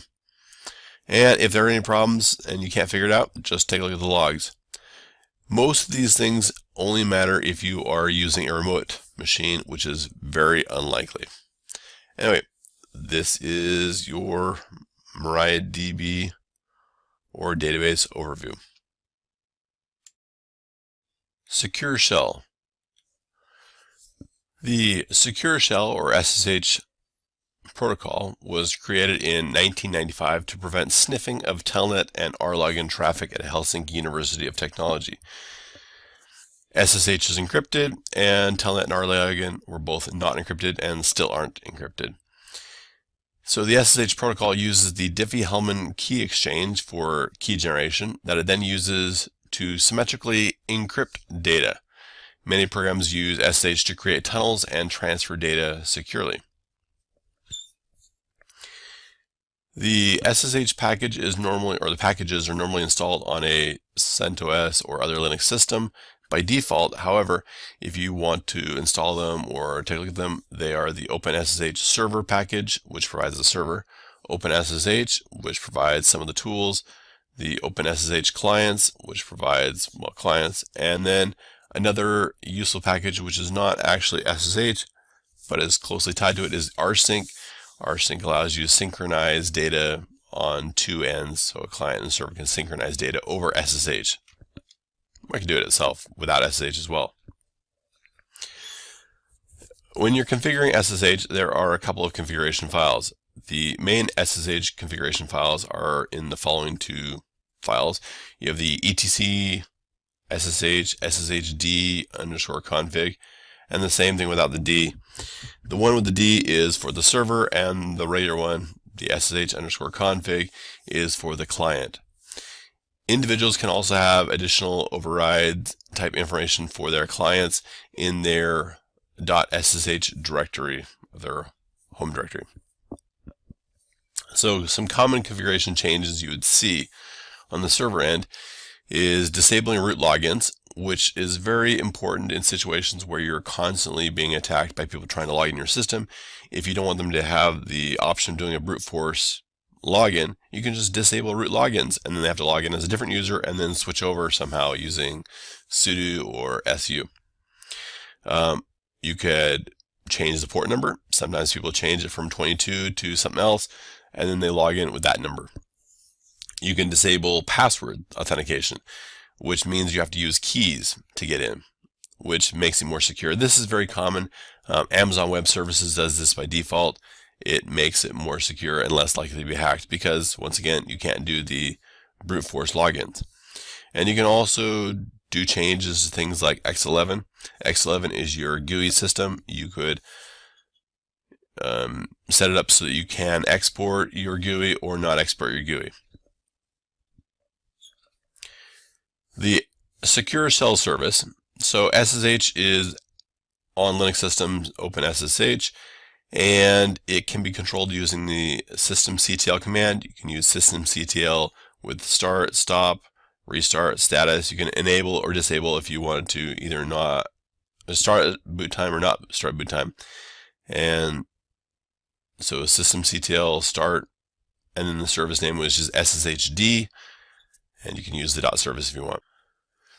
By default, SSH is allowed through the firewall. To make changes, you can use the firewall cmd command, and you can either add the service. If it's not there, you can remove the service, or if you want to, you can, well, additionally, you can make the rules permanent with the -- permanent.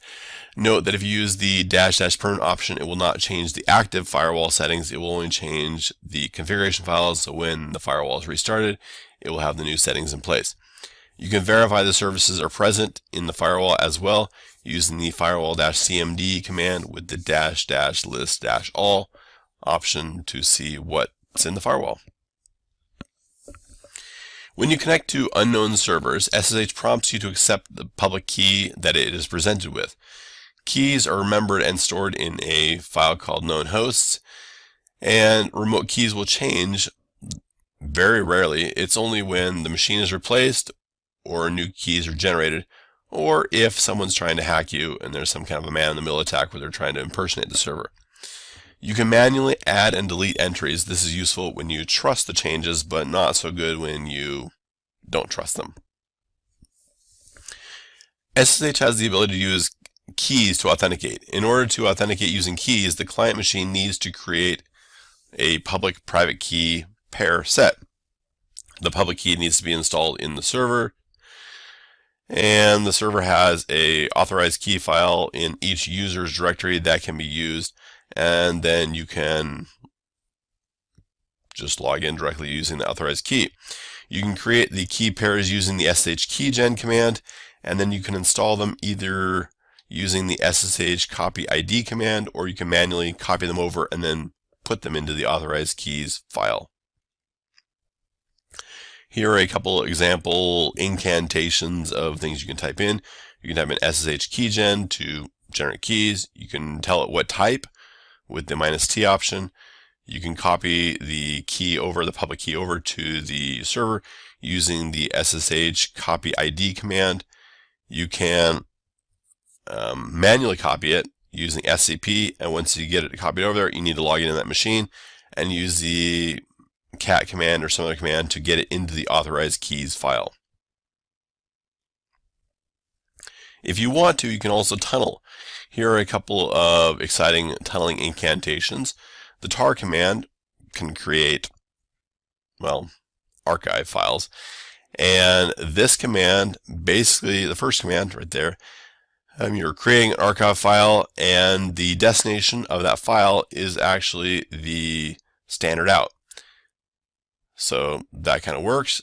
And then what we're doing is we are piping this into the SSH command, which is then on the other end using the cat command and redirecting its standard into a file. So what we're doing is creating a tar archive that is being put into a file on the remote machine. And you can look at the rest of these things. They are kind of weird incantations, but it gives you an idea of some of the things that SSH can do. If you want to troubleshoot SSH, you want to make sure that you can connect to the machine. That's usually one of the biggest things. You could either have the address wrong, or you could have the host name wrong. You want to make sure the service is running. If it's not running, then that can be a problem. You want to make sure the firewall is open and you can get through it. You want to make sure the remote host is up, and so you can ping it. You can use Nmap to scan it to make sure the SSH port is visible. And you can also be on the server and look at the logs to see if you're having trouble logging in. And this is a brief little overview of SSH. Mail servers, most specifically postfix. So the Simple Mail Transfer Protocol, or SMTP, was published as RFC 788 in late 1981 by John Postal, who is considered the god of the internet. John Postal produced many different standards. Lots of different RFCs have his name on them, especially the early ones. He disappeared toward the end because he died, but he was one of the founding inspirational members of the creation of the internet. So this SMTP protocol uses plain text commands to communicate with remote servers listening on TCP port 25. You also have webmail and application client programs that send mail, and what happens with those is you have this front end, but you still have a mail server in the back end. So this local mail server that handles all the communication with the remote servers. It sends and receives them, and then use the webmail or application clients to retrieve it from the server and send it to the server. There are many different directories involved with these mail servers. The etc postfix directory contains all the configuration information for the postfix server. You have the var spool mail directory, and that one contains all the email that has been received and processed and put into users files. So there's an mbox style file. Basically just lists all the email messages one after another in one long text file. So you can go there and grab the mail messages for each of the users. And then there is these var spool postfix directory, and that's where postfix stores data it's using as it's acting as a server. All the incoming mail, outgoing mail, it stores them in different folders. There are lots of things in the protocol, such as the ability to retry sending mail when the server's down and other things like that. And so it has to maintain and hold things that are still on their outbound direction. Also inbound as is processing and looking at things. The var log mail log file is a log that can be used to troubleshoot email related problems. All kinds of things show up in there about the mail server and mail messages coming in and out. There are some SMTP security concerns. First of all, plain text messages can be viewed in transit. So if you are sending or receiving mail, anybody along the way between the source and the destination could look at the mail and read it. Now that doesn't mean you can't encrypt your message inside of your mail, but the header data would still be unencrypted. So you have to keep that in mind. All of the messages are plain text. If the message itself is encrypted, that doesn't mean the headers are encrypted. Anyone can send unsolicited messages at a very low cost. So spam is very cheap. You can send all kinds of mail. You can claim to be anybody you want. There are a lot of different changes in how mail servers are handling this. And so they can look at things and say, well, you're claiming to be from one server, but you're actually sending it from a different server. And then they can mark you as spam. And there are other things they can do to try to filter things out. Also, the protocol allows for things like relays, which make it easier to spoof sources, so you can send mail messages through a server. Most mail servers now are configured by default to not allow relaying, but relaying is still possible and it can still be turned on. The messages themselves can carry malicious files or content. You got things all the way back to the I Love You virus that was hitting people's machines and then being processed locally and causing all kinds of problems, to more recent malicious things. You can have all kinds of tricky messages. You can have messages telling you about a Nigerian prince or selling you things, claiming to be somebody they're not. And yeah, those are bad. And rejected messages can be used to perform directory harvesting attacks. They can just send email messages to everybody in your system and then decide which messages get bounced and which ones don't. And the ones that get bounced probably mean there's nobody there. The ones that don't get bounced, well, they probably mean there's somebody is there. So you can use that to find who's on the system and then use that information to then try to log into their account by guessing passwords and things like that. So some of the useful packages, Postfix is the SMTP mail server. You have other things that are related. Dovecot, which we will not talk about much, does provide your POP and IMAP servers. So Dovecot's a nice thing to look at. Telnet is a great terminal emulation program that allows you to connect to ports, and you can use it to telnet to your local host port 25 if you want to walk through the mail protocol and try to figure out what's going wrong. Alpine is a great email client.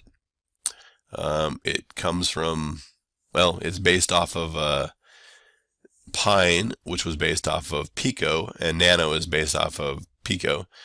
So you get this kind of thing happening here.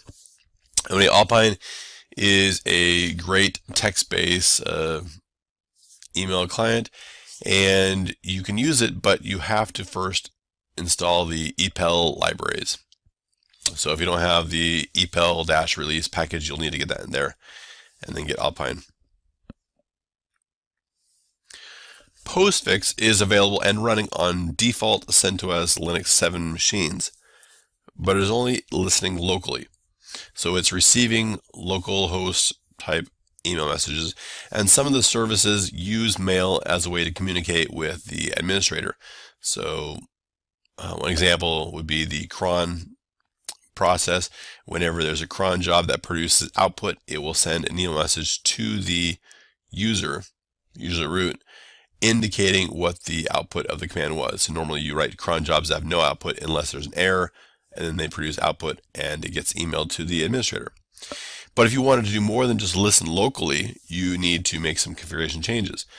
So in order to configure postfix to allow external connections, you need to edit the etc postfix main.cf file and allow listening on all interfaces. So you can scroll down a little ways through that file until you find a section with 4 lines.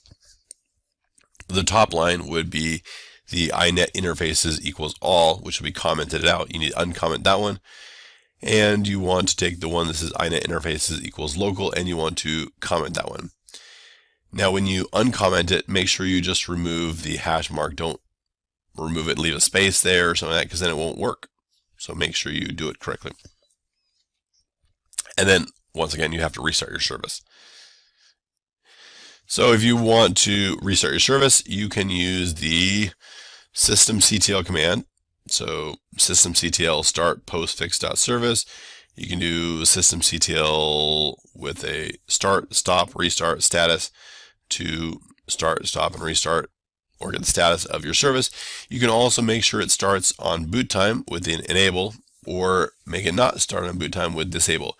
Now you don't need to worry about enable and disable because it should be running already by default, once again because it comes pre-configured that way. In order to receive mail, the mail server must be obviously listening, but it also needs to be allowed to receive communications to TCP port 25 from outside machines. So in order to allow inbound TCP 25, you can use the following command. Just use the firewall-cmd space add service equals SMTP, which will allow the SMTP protocol to come through. Well, allow port 25 to come through. You can then verify the services are present in the firewall as well with the firewall-cmd list all command. And once again, if you want to allow your service to be there after a restart of your firewall, you'd want to add the -- permanent option to the top command so that it gets stored into the firewall configuration files. So when it boots up, it will automatically add it there. One more thing to think about, external email service identification. So postfix and other email servers follow standard protocols, which is nice, but it's also kind of confusing sometimes. In order to send email, the postfix server uses the host domain part of the email address to identify the server. So if it's a bob@example.com, it's going to check first for a DNS record for an MX record for example.com. If it does not find it, it will check for an A record in the DNS service. And so it looks for example.com, and if it finds an MX record, it will use that. If it doesn't, it will use the A record, and if it doesn't find that, it will not send the mail. So it does not use the etc host file, so don't try to make that work. It just doesn't work. It refuses to do that. So you want to make sure you can use your DNS service, which means you have to have it configured. Troubleshooting. So if you are having trouble sending mail or receiving mail, you want to verify your IP address is correct. You want to verify the services are running. You have your mail server running and up and going. You want to verify the firewall is not in the way. You want to verify that DNS records are there so that it knows which server to identify and use. You want to make sure the remote host is up, and you can ping it to do that. You also want to verify that the remote ports are open, so you can use Nmap to scan the machine, make sure port 25 is open. You want to make sure you can check logs. So you can go in that var log, mail log, and take a look at that. You can also check the mail directory and see if mail is being received. So here are a couple things, and that is our mail server or postfix mail server overview. Dynamic Host Configuration Protocol, or DHCP. So the DHCP protocol operates on UDP ports 68 and 67. DHCP is based on a series of messages. You have a discovery message, an offer, request, and acknowledgments. So what happens is a client will come online and they will send out a DHCP discover packet. Then a DHCP server, assuming it sees it, will then offer a DHCP offer, and they offer an IP address that the client could then potentially use. It is then up to the client to collect all the offers it receives, decide usually the first one that comes, but which one they're going to accept, and then they're going to request that of that DHCP server specifically. After it has been requested, the request will be sent out broadcast so that all the other DHCP servers who made offers will see the request, and then the acknowledgement comes back letting the client know that the request has been acknowledged, and they can then start using that address. In addition to that, they will get a lease, so they get a certain amount of time they can use this address, at the end of which they will have to renew, well actually somewhere in the middle they will renew their lease, but at the end of which they would lose the address. So some security issues with DHCP. If you have rogue DHCP servers, they can give out addresses, and that can be a problem. It could mean security issues. It could mean someone's giving you something incorrect.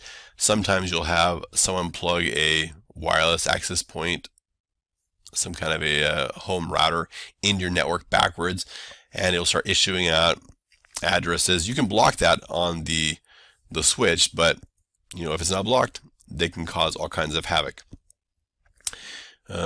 Clients can spoof MAC addresses to gain additional access. So if you want to get access and you know that a specific IP address gets it, or a certain MAC address gets it through the firewall, you can spoof addresses. And this isn't really a DHCP problem so much as an issue with MAC addresses and security and everything there. But you can spoof things and get more access. Clients can also obtain multiple IP addresses by presenting multiple MAC addresses. So if you have a client that is trying to create a denial of service type situation, they could present a whole bunch of different MAC addresses, get a whole bunch of different IP addresses, and then lock them all up so they're not available to anybody else. Some of the useful packages. The most useful package here is the DHCP package, which includes the DHCP server, which is DHCPD. There are other ones that are there. You have a DHCP libs and DHCP common, which are used basically in order to get DHCP in the client to run. So the directories that are interesting, there is the etc DHCP directory, which contains all of your DHCPD configuration files. So you can look in there and see what's there. You have your network configuration, and those are in the etc sysconfig network scripts directory. All of them start with the ifcfg, and then it's usually -eth0 or ens32 or something else. So you have to go look and see what interfaces you have, and then you can go configure those. If you're running as a DHCP server, you can see the var lib dhcpd dhcpd.leases file, which will contain all of the leases you've given out. You might note that there are multiple copies of the same lease that's there, because sometimes a client will request something more than once. It might go down, come back up again before the lease is expired, and it might get a new renewed lease. Anyway, that leases file keeps track of all your leases for you. And then there is the var log messages file, which contains all kinds of information, such as all of your discoveries and offers, and all those things can show up in your var log messages file. So the configurations for the DHCP server are in the etc DHCP directory. The following is example dhcpd.conf file. You can see right there on the top, you have the option domain name. You tell it your domain name, option domain name servers. You tell it what DNS servers people are using to get out. You tell a default lease time. This one has 300, which is 300 seconds. A maximum lease time, which right here is 1200 seconds. So these are very short-term leases. So a default lease of 5 minutes with a maximum lease of 20 minutes. Obviously, you want to have much, much longer times, but they're in seconds. The subnet right there, you can see we have a subnet being configured to give out information. So this is the 10.10.0.0/16 subnet, and we are handing out addresses in that subnet only to 10.10.0.100 through 10.10.0.150. So there's only 51 addresses that are being handed out, and then we're telling them that their default gateway is 10.10.0.1. So that is the routers is your default gateway. You can also, in addition to just giving out a range of addresses, you can give out static addresses. So the DHCP server can be configured to assign the same IP address to a machine using the MAC address. This is very common in situations where you have a machine that has to come up with the same address every time because it provides services of some sort. The following example to assign a printer.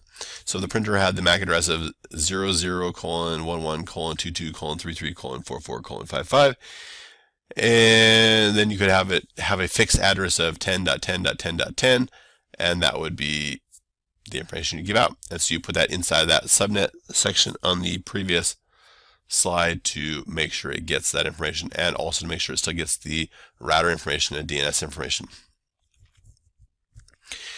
The DHCP service needs to be started in order to start listening. You can use the systemctl command to start the DHCP server.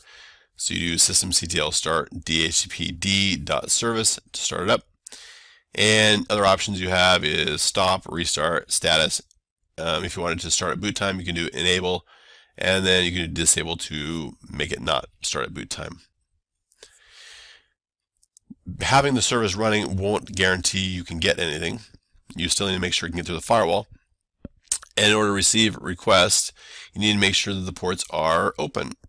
So you really need to be doing both because it sends out and receives on different port numbers. But you can use the firewall-cmd-add-service equals DHCP command to add the DHCP service to your firewall. If you want to be permanent, once again, you need to make sure you add the -- permanent to the end. So firewall-cmd space -- service equals DHCP space -- permanent to make it permanent and make it there when you start it. You can verify the services are present in the firewall as well with the firewall-cmd space -- list all command, and that will get it there. Once you have your server running, you can go check your messages and stuff like that. But if you're having problems and clients aren't getting things, you can go troubleshoot the clients first. If it's a physical connection, you want to make sure that you have the clients there. You make sure the clients have NICs and cables, and you can use the lspci command on Linux to verify to make sure you have a NIC driver. That can be important. You can verify the server address is static. So your DHCP server must have a static address, otherwise it will not work properly. It doesn't work off a DHCP, so don't try. And you want to verify the firewall allows connections, so you can look at that. Verify or look at the logs to see if there's anything in there. Check the leases to see if it really is giving out leases, or if they're being handed out.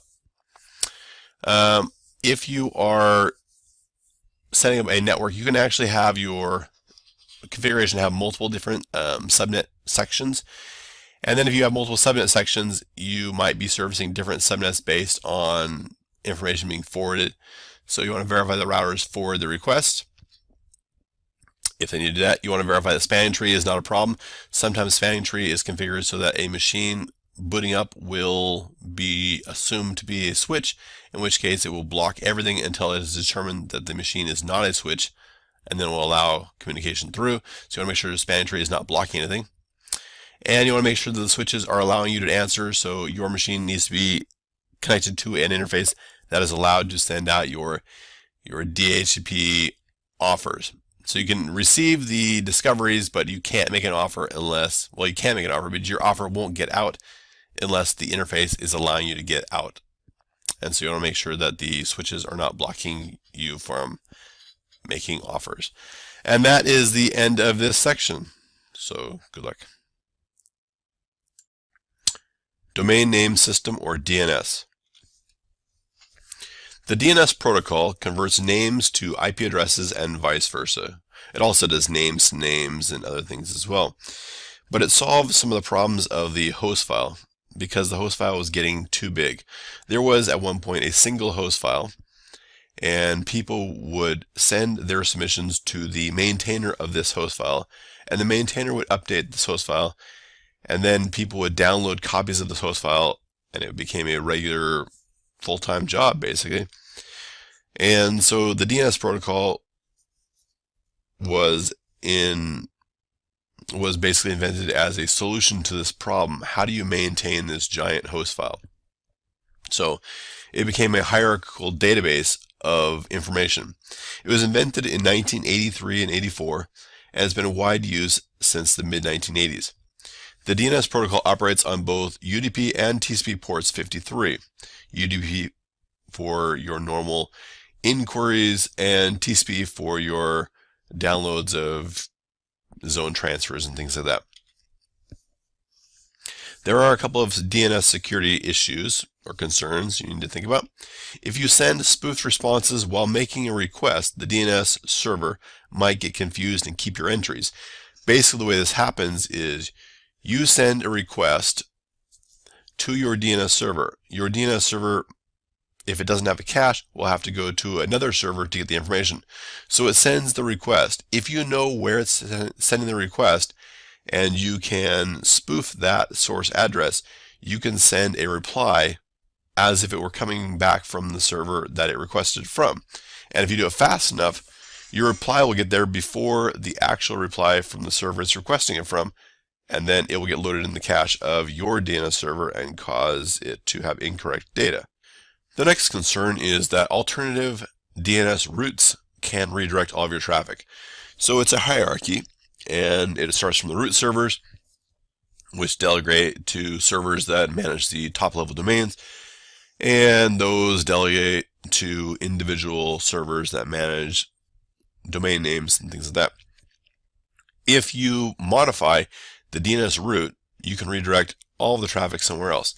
So some countries have done this, and such as China did this for a little bit, might still be doing it. Other countries have done this where they have created their own root servers and redirect everything.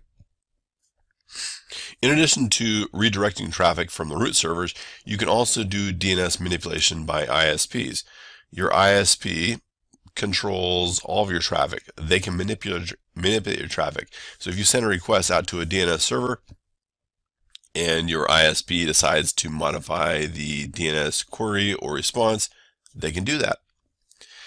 Also, there is registrar-based DNS manipulation, because the registrars are where the individual domain owners have their data stored, and those could redirect and point to different places. You can also trick registrars into transferring names over to you, and it can be all kinds of a mess. So on Linux, we tend to use the BinD DNS server. Usually you'll hear about it being BinD, bind, or named. Anyway, there are a couple of things to think about. All host names end in a trailing dot. Normally when you see a host name, you don't put a trailing dot on it, but the DNS server knows it has a trailing dot and it puts it there. So you need to be aware of that, because bind treats it like it should be there. Host names and IP addresses in DNS are written with the largest grouping on the right and the smallest on the left. What does that mean? Well, if you look at a name like example.com, com is a much larger grouping, and so it's on the right hand side. Example would be on the left hand side because it's smaller. So the larger it is, the further to the right. But if you think about IP addresses, something like 10.11.12.13, and you say, well, which one's the largest grouping? Well, the 10 is the largest. So it's on the left-hand side. But that's not where the DNS wants to put it. It wants to put it on the right-hand side. So if you were to write out your 10.11.12.13 in a DNS type format, it would actually be 13.12.11.10. And then it'd have a .inaddr.arpa. So keep that in mind. Also, some types of records have a single value and some have more than one value. MX records have a priority and a value. So an MX record will take a name, usually a domain name, and then it will give you a priority, and it will also give you a host name of a machine you can talk to if you want to send your mail. In addition to that, there's things like the SOA records and other records that have multiple different pieces in them. Some of the useful packages in installing bind, well, you have bind and you have bind-utils. Bind-utils is really good. It provides all those really important tools like NSLOOKUP and dig, which are good for, well, doing DNS queries. You want those. When you are configuring your bind server or named, the main configuration file is in the etc directory, etc named.conf. So you go in there, you modify that file. Sometimes it's etc named, then named.conf, but you find the file there, you modify that file, and that file lists all of the data that you need to know about. So where is the data stored? Well, the data is normally stored in the var named directory. So you have the var named data, which would be all of the zones that you control. And then you have var named slaves for all of the zones that are acting as secondary or slave zones. And those would be zones you get from somebody else. Now there is a big push for renaming things. And so while it is var named slaves right now, you'll probably find that words like master and slave will start to disappear because they have a negative connotation. So just be aware that the name might change to something like secondary or something else. What does the named.conf file look like? Well, you have different zones in there. There's lots of data in it, but you have these little entries for your individual zones. So that top one right there is for the domain.ext. So you could have a example.com zone, and then inside of it you have, well, information about that zone. This one, because we own it and we control it, we have the type as master. And then you list the file. Where's the file? Where the file is going to be called domain.ext.zone. And where would you find that? Well, you're probably going to find it in the var named maybe data directory, but you have to look at the rest of the configuration file to figure out where things are actually stored. Alright, if you look at the IP addresses, let's say we were doing something for the 10 dot range. We want to do the entire 10 dot range all in one file, which is quite a bit actually. So you might do zone 10.in-adder.arpa. And that would be the zone that you'd be doing. And you'd have it be a master because you are controlling it and configuring it. And then the file type would be, or the file name would be something like your IP address .zone. Now the file names don't have to match the backwards orientation or anything like that. So you could just put 10.0.0.0.zone. It doesn't even need to add an end in the word zone, but some editors treat different files differently depending on the extension, so that's something to keep in mind. So you have forward zones and reverse zones. A forward zone is a zone that uses names as its lookup. A reverse zone is something that goes from IP addresses back to names. So forward zones have multiple different types of records in them. So here's an example forward zone with, well, a bunch of things, a bunch of variables and so that.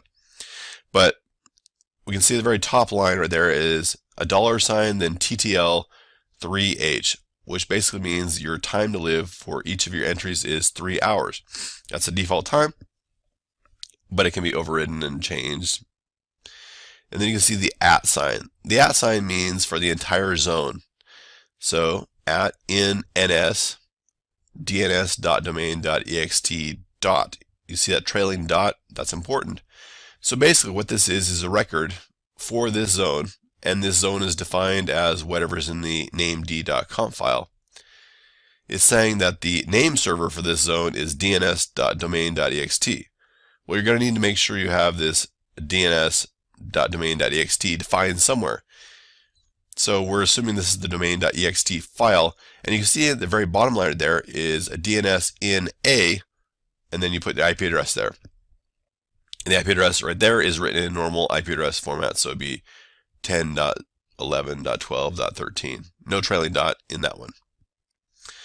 So what you have is the word DNS in the front of that line, and then your IP address at the end. And if there is nothing after the DNS, no trailing dot, it assumes that you are just giving an address in that domain. And so if this is domain.ext, it will assume that is dns.domain.ext dot. And that would satisfy the name server record at the top with an A record at the bottom. Inside of each domain, you have a start of authority type record and SOA, and each one of these records has a couple different pieces. You can see the domain that it's doing everything for is the domain.ext, and then you have this root.domain.ext. Well, what is that? That's actually an email address. You don't see the @ sign in the middle of the email address because the first dot is supposed to be replaced with an @ sign when you write the email address. So it actually be root@domain.ext dot as the email address for the administrator of that record. And then you can see the serial number. The serial number is usually written in a 4-digit year, a 2-digit month, 2-digit day, and then a serial number. So every time you make an edit to the information, you'd want the date written there, and then you start with 00, 01, 02, 03. You just count up. This would only allow up to 100 edits that day. And the serial number is used when you do zone transfers in order to figure out if the zone is already, well, if it's new or if it's the same zone. So if the serial number is the same, it will assume there are no changes and will not download the zone. So when you have your secondary servers out there, they need to make sure that the root server has serial numbers changing. The other numbers are refresh, retry, expire, default, time to live, those kinds of things. And those are all written in a number of seconds. So you can kind of get an idea of how long each one of these is. Some of the different types of records include your A records, your quad A or AAAA. You have your MX records, you have your CNAME records, your TXT records. There's all kinds of records. So you can see a couple of different examples here. The A records are for taking a name and converting it to an IP version 4 address. Your quad A records take a name and convert it to an IPv6 address. Your MX record is a record that takes a name and converts it into a priority and a name, and that is for your mail exchange. So if this were for the domain.ext or example.com, if you wanted to send an email to that domain, you need to figure out where your mail server is. And so that MX record right there indicates that you would go to the mail in the domain server. So maybe mail.domain.ext, and you can see the record right above it is an A record that tells you the IP address of that. Then you have a couple of CNAME records. CNAMEs are aliases, and CNAME stands for canonical name. So you can see that POP and IMAP both map to mail, and you can see mail maps to an IP address. And then you can see under the mail, in addition to having an A record, mail also has a TXT record, and the TXT record has what is called an SPF, and this is used to indicate which machines are allowed to send mail for that domain. So if you received mail for something, and this would probably actually be in the app, but if you receive mail for a given domain, you'd want to know who is authorized to send mail. So you can do a lookup using the SPF information in a TXT record and figure out which IP addresses are allowed to send mail. And this indicates that the entire 10. Network is allowed to send mail, but nothing else. So all other ones are not allowed. You also have reverse zones. So the top part of the reverse zone looks the same. You can see it jumps down to this origin thing. So origin to specify individual pieces. This is doing the 192.168.0 range. And you can see the 192.168.0.0 is that second to the bottom line, where it is in 0 in PTR for pointer network.domain.ext dot.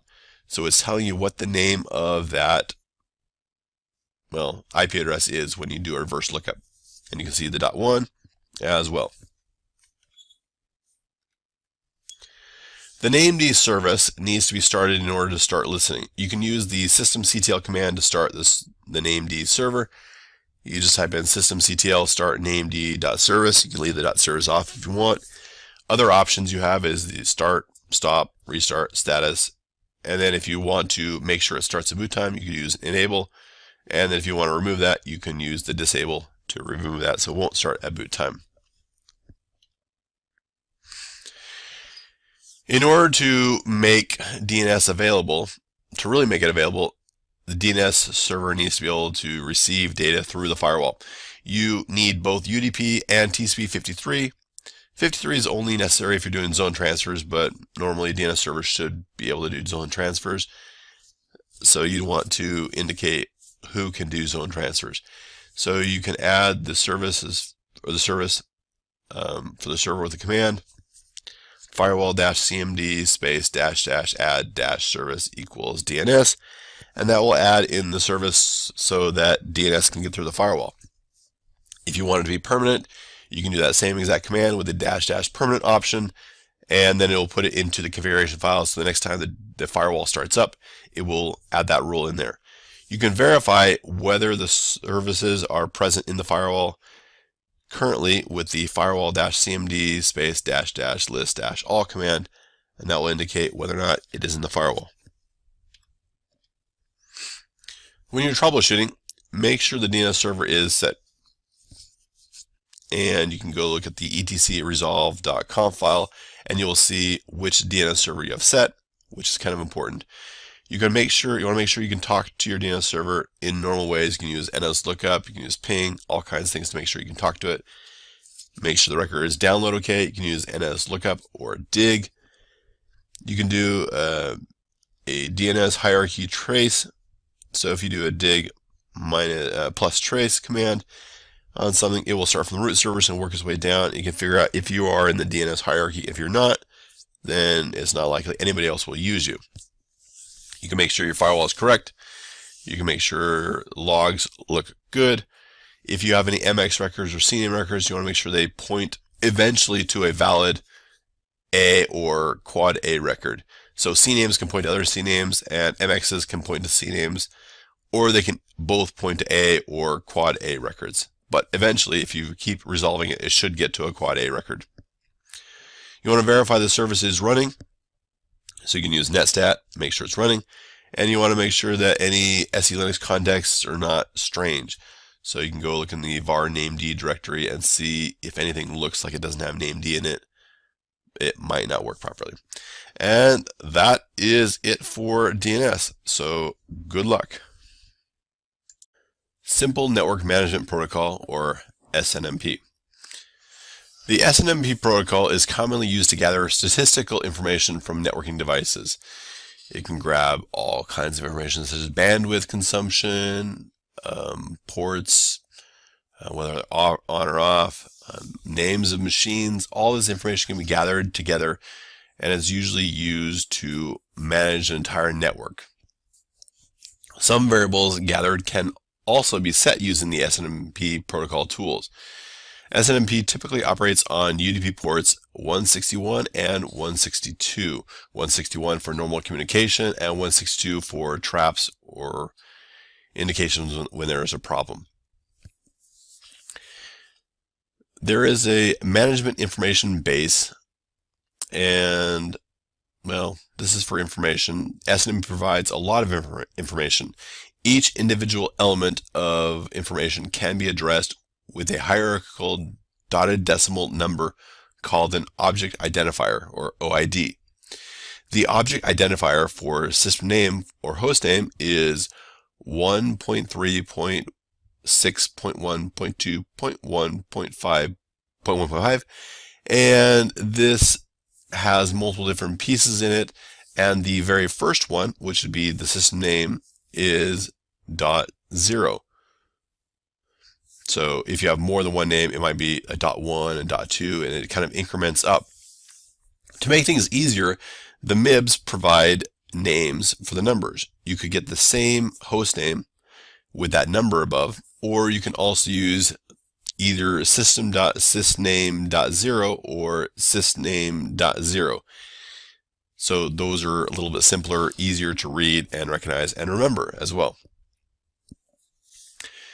Community strings. SNMP does not want to provide information to just anyone, so it requires a password called a community string.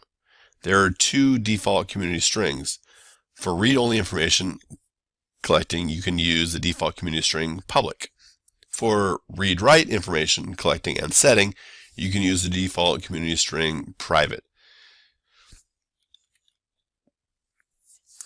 SNMP uses the UDP protocol, and the server ignores messages with the incorrect community string, so you do not know if datagrams were dropped or ignored. It's kind of confusing, makes it difficult. You send it out, you wait 10 seconds, nothing comes back, you say, well, it didn't work. But that could be because your community string is being ignored and there is no reply. Many network devices have active SNMP support the administrators are not aware of. It's very common for printers, for example, to have SNMP support turned on and running, and they might have both the public and the private community strings available, so you might be able to do all kinds of fun things with the printer, and the administrator wouldn't even know how you're getting in. Sometimes you have routers or wireless devices or cameras that all have SNMP support turned on and running. So you need to make sure you turn things off that should not have it running. Most SNMP messages are not secure. They send things in plain text, they come back in plain text. If you want to intercept something, you want to see what the community string is, just watch the line, see what it is. So some useful packages. NetSNMP provides the SNMP server. NetSNMP utils provides some utilities for performing queries and making changes. So you can do your SNMP get, SNMP set, your SNMP walk, all kinds of activities and utilities right there. When you're trying to configure the server, you need to go and edit the etc snmp snmpd.conf file. One of the most common changes people make is change the community string. You'd want to probably make it not be public. So you find the line that says com2sec not config user default public, and you can change the string to something else. For example, aloha123, which is also a super secure and secret password that no one will ever guess. The SNMPD service needs to be started in order to start listening. You need to use the systemctl command to start the SNMPD server. So just use systemctl start SNMPD, and you can use the .service if you want. Other options include stop, restart, status, enable, and disable. Enable is for making it start at boot time, and disable is to make it so it doesn't start at boot time. In addition to having the service running, you need to make sure it can get through the firewall. You can add the service to the firewall with the firewall-cmd space -- add - service equals SNMP, And if you want to make it permanent, make sure you add the -- permanent option to the end of that, and it will make it permanent.